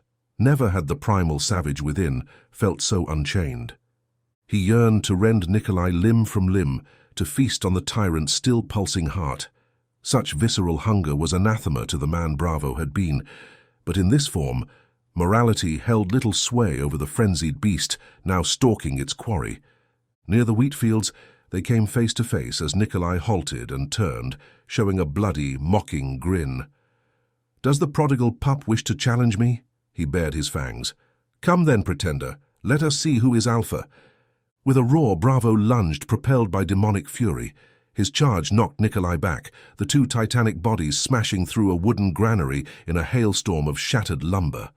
Snarling wolves tore and slashed at each other, neither yielding. They traded devastating blows, claws and fangs shredding muscle and sinew down to the bone. Nikolai's punishing strikes carried the force of a battering ram, pulverizing stone and timber around them. But Bravo felt no pain, only relentless, boiling anger. He weathered each crushing impact, returning savage strikes fueled by predatory zeal. Nikolai was the challenger here, overmatched by the berserker rage consuming his opponent. Their duel became a churning maelstrom, hacking and tearing without sparing a thought for defense. Their blood coated the rubble as they passed. Both combatants should have collapsed from gruesome wounds, but still they battled on, defying death through the rush of adrenaline and the frenzied drive to kill their opponent. Nikolai head-butted Bravo with skull-cracking force, attempting to stun him and then pin him for a rending bite. But Bravo twisted like a serpent, reversing their positions and clamping his own jaws onto Nikolai's shoulder, crunching down to the bone. He thrashed his head, shredding flesh. Howling in agony, Nikolai clawed madly. One razor swipe laid Bravo's face open to the bone from brow to jawline. In blinding pain, he recoiled just long enough for Nikolai to drive forward, snapping ribs and raking tangled furrows across his torso. Bravo staggered, one eye destroyed. Nikolai's fangs shot forward to close around his throat, ready to sever arteries and still his heart's frantic rhythm forever. Waning energy drained as the cold void beckoned. But somewhere beneath the savage exterior, the vestiges of a reasoning mind clung to existence. With a defiant roar, Bravo twisted free of those lethal jaws, reversing Nikolai's grip and sinking his own fangs deep. They pierced through fur and arteries, unleashing a torrent of hot liquid. Nikolai thrashed in frenzied death throes, but Bravo clamped his jaws like a steel trap. Only when the struggles slowed to twitches and Nikolai's hulking body went limp did he finally release the mangled throat. Sucking in great gasps, he lifted his blood-stained snout to the indifferent moon in savage triumph. Chapter 35. Wolfblood. Bravo staggered through the ravaged village square, coughing at the acrid scent of smoke that still hung thick in the air. All around him, fires raged through collapsed timber buildings. The cobbled streets filled with soldiers and villagers, lying lifeless or writhing in agony. Though the defenders had won the day, the costs had been grievous. His wolf form quaked with power. The primal bloodlust and exhilaration of the wolf still coursed through Bravo's veins, warring with his suppressed humanity. He clutched his head, trying to shut out the screams and the horrible scenes he saw before him, but it invaded his heightened senses, threatening to undo his fragile control. The wolf wanted more, and there was plenty of prey still. Men, women, and children. No, he wouldn't kill innocents. He couldn't remain here, not with all the defenseless wounded. The compulsion to turn his claws and fangs upon the villagers burned within him. Shaking his head wildly, he turned and fled, plunging into the darkened woods outside the village. He had to get away before the last of his restraint shattered. Branches tore at his clothes and fur, but he kept running, putting distance between himself and the battle. But no matter how far or fast his legs pumped, the hunger followed, gnawing relentlessly inside him. He howled into the night, the sound both a defiance and a plea. When would this torment end? Could he ever be just a man again, or would the wolf haunt him till his final breath? Back in the village square, Tatiana, once again transformed back into her human form, wandered numbly through the wounded and the dead, barely seeing the surrounding devastation. Though she had slain her own mother to save the innocent townspeople, the necessity for the act haunted her. She felt utterly alone, wondering if she had any kin left alive. As she mourned those lost to the night's violence, a tear trickled down her ash-smudged cheek. Villagers, many numb to the shock of the events, came out to greet her, and as she walked among them, a small train of women formed and stayed by her side, arm in arm, a boon that was most welcome. On the blood-soaked fringes of the square, the ghostly Knight Radu searched methodically for any remaining werewolves who might yet menace the townsfolk, and helped with the rescue of several villagers trapped within burning structures. Though the fighting had ended, Radu was vigilant, the fury sparked by the battle slow to leave his glowing blue eyes. It was his chivalric duty to weed out the enemy forces and aid those who needed his assistance. Bella coordinated the triage and cleanup efforts with crisp efficiency, her commands restoring order to the chaos. But beneath the facade of control, doubt and turmoil roiled within. Had she made the right decision? So many excellent soldiers had perished because of her alliance with the cursed creature Hank had become, and the list of the dead among the innocent villagers was far too long for her to consider the battle a success. Though victory was theirs this day, the butchery enacted by the werewolves could not be so easily forgotten. Still, what would have been the toll if she'd stood aside, or killed Hank before the battle? She was a practical woman and would waste little time crying over her decisions. As the night wore on, Bella felt her thoughts turn increasingly toward the creature Hank had become. She had watched him flee, loping away with his dark eyes pained. Would he regain control of the beast? Or had it already seized permanent dominion? Her hand strayed often to the pistols at her belt. She knew what she must do if the man had lost himself entirely to the wolf. As soon as the dead were gathered in the square, the wounded seen to, she would take to the woods and carry out her grim task. For the good of all, she must put the beast down. Deep in the primeval forest, Bravo crashed through snarled underbrush, bloody furrows gouged across his heaving flanks by clawing branches. But physical pain could not distract from the typhoon of primal fury and hunger threatening to consume his rational mind entirely. He snarled and howled, unable to give voice to the desperate internal battle between man and monster. Some remote part of him knew with dread certainty that if he lingered near the vulnerable villagers, he'd attack them without mercy. So he forced his trembling limbs onward, seeking the small solace of distance. But with each faltering step, he felt his tenuous grip over the voracious wolf spirit slipping further. As the night played out its last dark hours, Bella stared westward, to where the woods swallowed all in shadow. The searches for any straggling lycanthropes had been called off, those in the village convinced they'd defeated or driven them all away. But she knew Bravo remained out there somewhere, perhaps already fully given over to the bloodlust. Her course was obvious. With her pistols loaded with silver bullets and her silver-etched blade upon her hip, she set off alone into the forest to hunt the creature her former ally had become. The moon rose again in those last moments of the night, and it sang a baleful hymn in Bravo's blood, awakening the most bestial urges from where he had desperately tried to bury them. He thrashed and howled, rending gashes in the earth. But the moon was an unrelenting mistress, spurring the wolf blood to a greater frenzy. As the dividing line between man and beast blurred and faded, coherent thought became swallowed entirely by wild instinct. Kill, feed, survive. These insatiable drives echoed through the fractured vestiges of his rational mind. Some primal instinct made Bravo freeze, catching an all-too-familiar scent upon the night breeze: leather, gun oil, rosewater. Bella.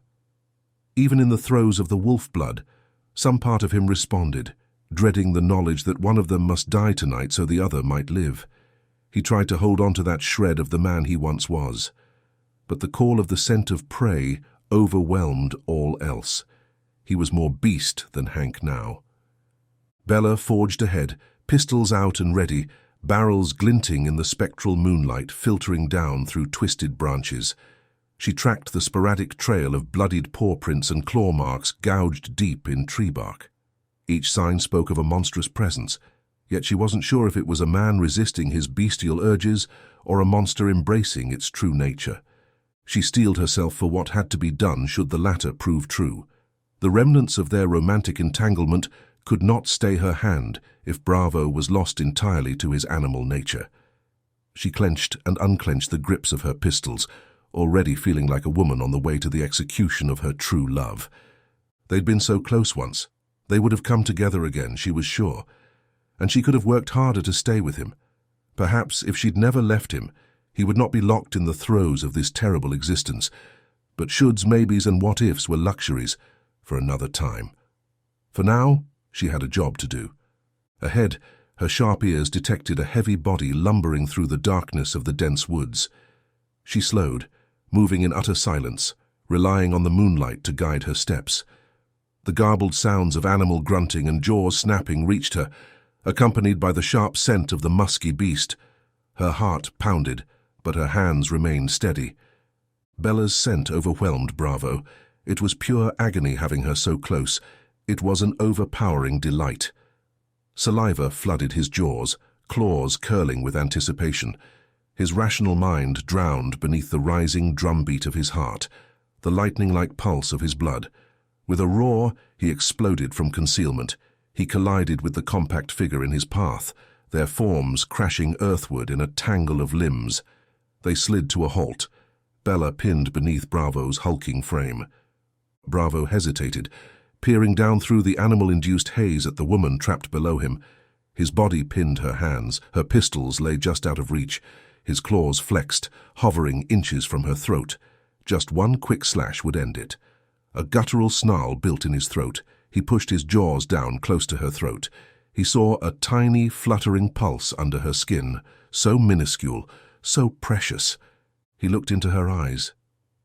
Bella. She struggled, her lip bloody, her teeth gritted with the futile effort to work free of his unrelenting grasp. Something in her determined glare called out to his fading humanity. There was also the bite of fear in her eyes. He'd never seen her afraid. He felt shame. With a titanic effort of will, he turned aside, bounding away into the darkness. The beast howled in anguish. It wanted to hunt, had desired that particular soft prey more than anything it had ever wanted. The pull came again, and he whirled towards the woman, could sense her back in the trees. Just as the last vestiges of rational thought sunk beneath the pull of the wolf blood, Bravo felt the pull of the moon lessen ever so slightly, its luminous grip upon his soul weakening. The first heralds of dawn approached. With a prayer that rang out only in spirit, Bravo seized this slimmest of opportunities. He closed his eyes, envisioning himself as a man embracing all that it meant. He clung to humanity. To be human meant restraint, meant controlling animalistic impulses. He was no child that must give in to every whim, must obey every natural instinct and desire, must clamor and wail until every selfish wish was fulfilled. He was a man. Though the wolf spirit thrashed and raged in protest, Bravo felt his distorted body reshape. Claws retracting, bones realigning, ragged fur receding. He collapsed forward onto bloodied hands, every movement agony. But he had done it. He was a man once more. As the grey dawn cautiously extended its reach between the shadowy boles, Bella stalked through the forest. She held her pistols at her waist, primed and cocked, ready to face the lupine monster lurking somewhere ahead. Instead, she drew up short in bewilderment as the trail ended at the slumped, trembling figure of Hank Bravo himself, dressed in tattered rags, his body a twisted mass of half-healed wounds. He peered up at her with sunken, anguished eyes full of torment, but utterly human once more. "I have returned, but I know not for how long," Bravo rasped through cracked lips. "Perhaps it would be better for us all if you killed me." Bella stood paralyzed, pistols lowered and forgotten at her side.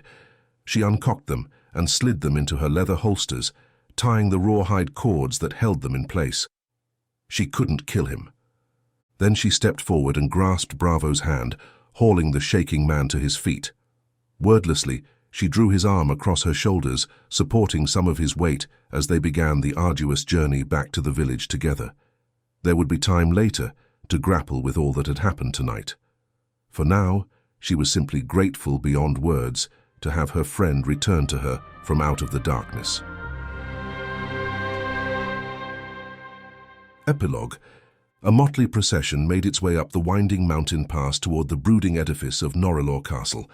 At its head rode Hank Bravo, astride a muscular bay destrier, his ragged cloak billowing behind him. Flanking him were the stoic, ghostly knight Radu, one hand resting on the pommel of his rusted broadsword, and the formidable monster hunter Bella Blackthorn, twin pistols and a silver sword in its sheath tucked into her belt. Tatiana was also with them, her lovely features schooled into a mask of somber determination. Since awakening her mystical talents in the heat of battle, she could sense the shape of future conflicts to come. But for now she focused only on the task at hand, restoring justice to her family's stronghold so long corrupted. She rode on Neklintit, Andre's spry mountain pony. Behind them followed a platoon of battle-hardened soldiers and a score of simple villagers wielding pitchforks and scythes. Though weary from the arduous trek and from their battle only a day past, they remained vigilant, ready to follow the leaders who had improbably joined forces to defeat the werewolf menace that once held dominion here. As the motley army approached the stronghold's towering iron-banded gates, an uneasy silence greeted them. Bravo exchanged a glance with Bella, who still watched him warily. Much remained unspoken between the two warriors, their alliance now one born of necessity, its bonds fragile. With an ear-rending groan, the gates slowly swung open, but no defending forces awaited them in the gloomy courtyard beyond. Only a handful of servants and guardsmen remained, all with sunken eyes and a gaunt, almost feral cast to their features, hinting at deprivations endured. They showed only resigned acceptance as Tatiana's followers filed past them through the barbican. "Where is Victor?" Tatiana demanded of the blank-faced men. When none replied, she repeated more forcefully, "Take me to my brother at once." With shuffling steps, the tall, vacant-eyed man who'd taken Radu and Bravo to their meal the first night in the castle led them toward the eastern wing and the bedchambers of the ruling family. Bravo kept one hand on the sword sheathed at his hip as they followed the servant through corridors increasingly dilapidated the further they went. Cobwebs draped the ceiling beams, and the air carried a musty chill. All the strength and prosperity of ages past had fled this place. The servant departed with a mute bow, leaving them outside an oak door battered and scarred from what appeared to be violent confrontation. Exchanging an uneasy look with her ragtag followers, Tatiana pushed her way inside. Within the spacious but neglected bedchamber, a figure stood watching the procession arrive from a mullioned window framed by moth-eaten velvet drapes. Though his rich garments were soiled and torn, the man's noble lineage was evident in his proud bearing as he turned to face the group. "Victor!" Tatiana exclaimed, rushing to embrace her only living sibling. The two clung together for a long moment, united in shared grief. Then Tatiana drew back, voice softening. "I'm so glad to find you alive." Victor smiled wanly. "I'm glad to be alive. The servants freed me yesterday." She sat on a nearby chair, then pronounced, "You're the Alpha now. Nikolai is dead." Victor sighed deeply, his dark eyes holding a profound melancholy. "No. The seat of power is yours, dear sister. I make no claim upon it. I wish to study, to learn, to heal with our gifts. It's all I've ever longed to do." Tatiana felt a flush rise in her cheeks. Her, the Alpha? But then she realized, perhaps somewhat immodestly, that she could do it, and that she would do her best to rule justly. Still, she couldn't let him off that easily. "You'd leave me all the hard work, eh, Victor?" He smiled at her jest while taking a seat near her. "I'll take the Alpha position, "But I want you to lead the Magi," she informed him. Scratching the back of his neck, he agreed to her proposal. "Yes, a clever idea. I like that very much." Tatiana blinked back tears, then mastered herself and nodded solemnly. She turned to Bravo and the others. "It is settled, then." Days later, Tatiana assumed leadership of the valley in cooperation with the grateful villagers, as she'd promised. She also bestowed upon Bravo, Radu, and Bella symbolic golden keys to the valley, thanking them for their service. Each of Bella's remaining soldiers earned a golden medal with a wolf's head emblazoned upon it. Tatiana also led Bravo, Bella, and Radu into the cavernous tunnels beneath Norilor one last time, bearing a lantern to light their way. But when they arrived at the alchemical workshop where her father had once labored, Tatiana's shoulders slumped in dismay. The shelves and tables lay barren, every vial and canister emptied of their precious contents. "The elixir is gone, consumed by Nikolai and his inner circle, no doubt," Tatiana pronounced bitterly. She turned to Bravo. "But I vow to recreate it anew, and will send word when I have succeeded." Radu, the light from his enormous eyes like soft blue candles, bent down to look under the cabinet. He tried to pry something loose from underneath, then grabbed his left wrist and pulled it off of his arm, to the astonishment of all watching the incredible act. "What is this?" Bravo asked, his mouth gaped open in shock. Radu knelt, and using the detached arm to give himself longer reach, slid it under the cabinet and pulled out a single dusty vial. "Since Ilyana struck me with that bolt of purple lightning, I've been able to come apart, you might say, yet I retain control of my limbs and can reattach them." "Astonishing," Tatiana observed. Radu, however, seemed more interested in the bit of glass he held in his hand. He wiped it off, then handed it to his companion Bravo. It was a single dose of the magical potion. "The elixir," Tatiana whispered, also seeing the sparks that stirred within the bottle. Bravo turned to her. "I suggest we split this last dose. That will give us both time to find a more permanent solution while we control our werewolf side." Tatiana agreed at once, and they each downed a half of the liquid. Bravo felt nothing right away, which he did not mind in the slightest after his last experience when he'd taken the dose they'd created during their experiments. Only time would tell if it worked. Now they turned to a search among the debris of the lab. It wasn't long before Tatiana's eye was drawn to a weathered scroll stretched flat on a work table, covered in her late father's angular scrawl. As she scanned the arcane formulas and alchemical rites, her eyes went wide with revelation. "These notes, the elixir did not originate here," she whispered. "The knowledge came from the remote mountains of Asia. Your quest has a new direction, Hank." She attempted to hand him the scroll, but Bravo stepped back, shaking his head. "No, I shouldn't take it. Perhaps we could make a copy." "Yes, very good. I'll ask the scholars to do it at once." A day later, it was time for Bravo and the others to depart. During their preparations, he found Bella brushing down her wild-eyed stallion, readying the beast for hard travel ahead. She glanced up guardedly as Bravo approached. He had a moment of weakness and stepped forward to embrace her. But quicker than he could blink, Bella seized his wrist with one hand, while the other held a silver-inlaid dagger against his throat. He froze, eyes downcast to hide the pain her reaction caused. "I guess I shouldn't have done that," he rasped. Bella hesitated, wavering. "I understand how you feel," he said. Bella's face hardened. "Do you? Can you fathom how it feels to discover the man you once cared for is one of the fiends you've devoted your life to destroying?" Bravo kept perfectly still, the dagger point pricking his skin. "I know it must seem a betrayal, but I am still the same man inside, though changed on the outside." He raised his eyes cautiously to meet hers. "I cared for you too, Bella. I still do, though recent events have cast us as enemies."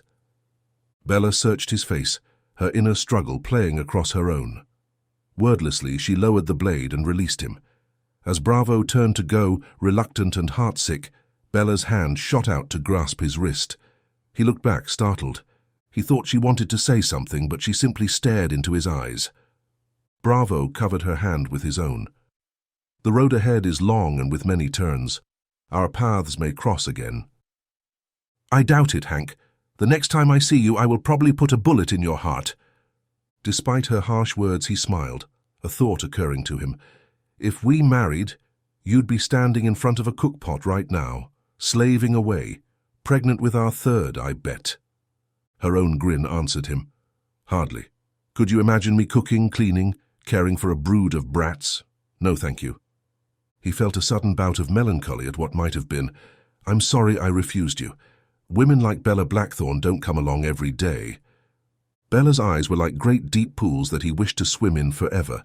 She was standing so close. She prodded him away with a hard finger. You did me a favor, Henry Bravo. Putting a foot in the stirrup of her horse, she mounted effortlessly. I kill monsters. It's what I'm good at. He tried to touch her hand, but now the ironclad Bella was back. Her horse danced a bit, and she yanked at the reins to show it who was in control. Goodbye, Hank. Her words had a note of finality to them. Without a backward glance, she rode for the castle gate. Crushed by a sudden wave of potent emotion, Bravo leaned against a wooden beam. He opened his mouth to call to her, but no words came out. By the time he finally found his voice, Bella was gone. Tatiana ascended the winding parapets of Norilor as dusk fell over the remote stronghold. Some new sense told her this was not the end, merely the close of one chapter in the shadowed history of these ancient halls. Fresh threats lurked just over the horizon, but she would be ready when destiny called once again. For now, there was much healing and trust to build. The windows were all uncovered now, cleaned, letting light in. It had been one of her first acts, sweeping through the castle with an army of staff, ridding it of cobwebs, dirt, and grime. This would be a place of light now. Distant movement caught her eye. She gazed out at the three lone travelers diminishing into the misty valleys far below. Her newfound friends. Though their roads diverged, she knew their fates remained entwined by blood, magic, and the wheels of time which turned eternally. Their quest was just beginning. With a heavy sigh, she turned and made her way down into the great hall to join her people. The first steps on a new beginning were always the hardest. As his horse trotted along the mountain pass, leading away from Norilor, the stoic zombie Radu at his side, Bravo's thoughts lingered on Bella's conflicted eyes during their last moment together. Perhaps someday they might reconcile, but for now he rode for the mountains of Asia, with his somewhat less than solid companion Radu, who was using his detached hand to scratch an itch on his back. His brother Creed also prowled the streets of some unfortunate city. It was his responsibility to put him down, to stop his killing of the innocents. But where would he finally cross paths with him again? Tibet, eh? I've never heard of such a place, Radu said thoughtfully. Neither have I. I'm sure we'll be very familiar with it and the other lands of mountainous Asia soon enough. We'll find a cure. The zombie knight's eyes beamed with steady confidence. I hope you're right, Sir Radu. Thanks for listening along. This is book 1 of a 4-book series. If you enjoyed it, let us know what you thought in the comments and subscribe to stay updated on what's new on the channel. You can also pick up a print copy or an ebook on Amazon.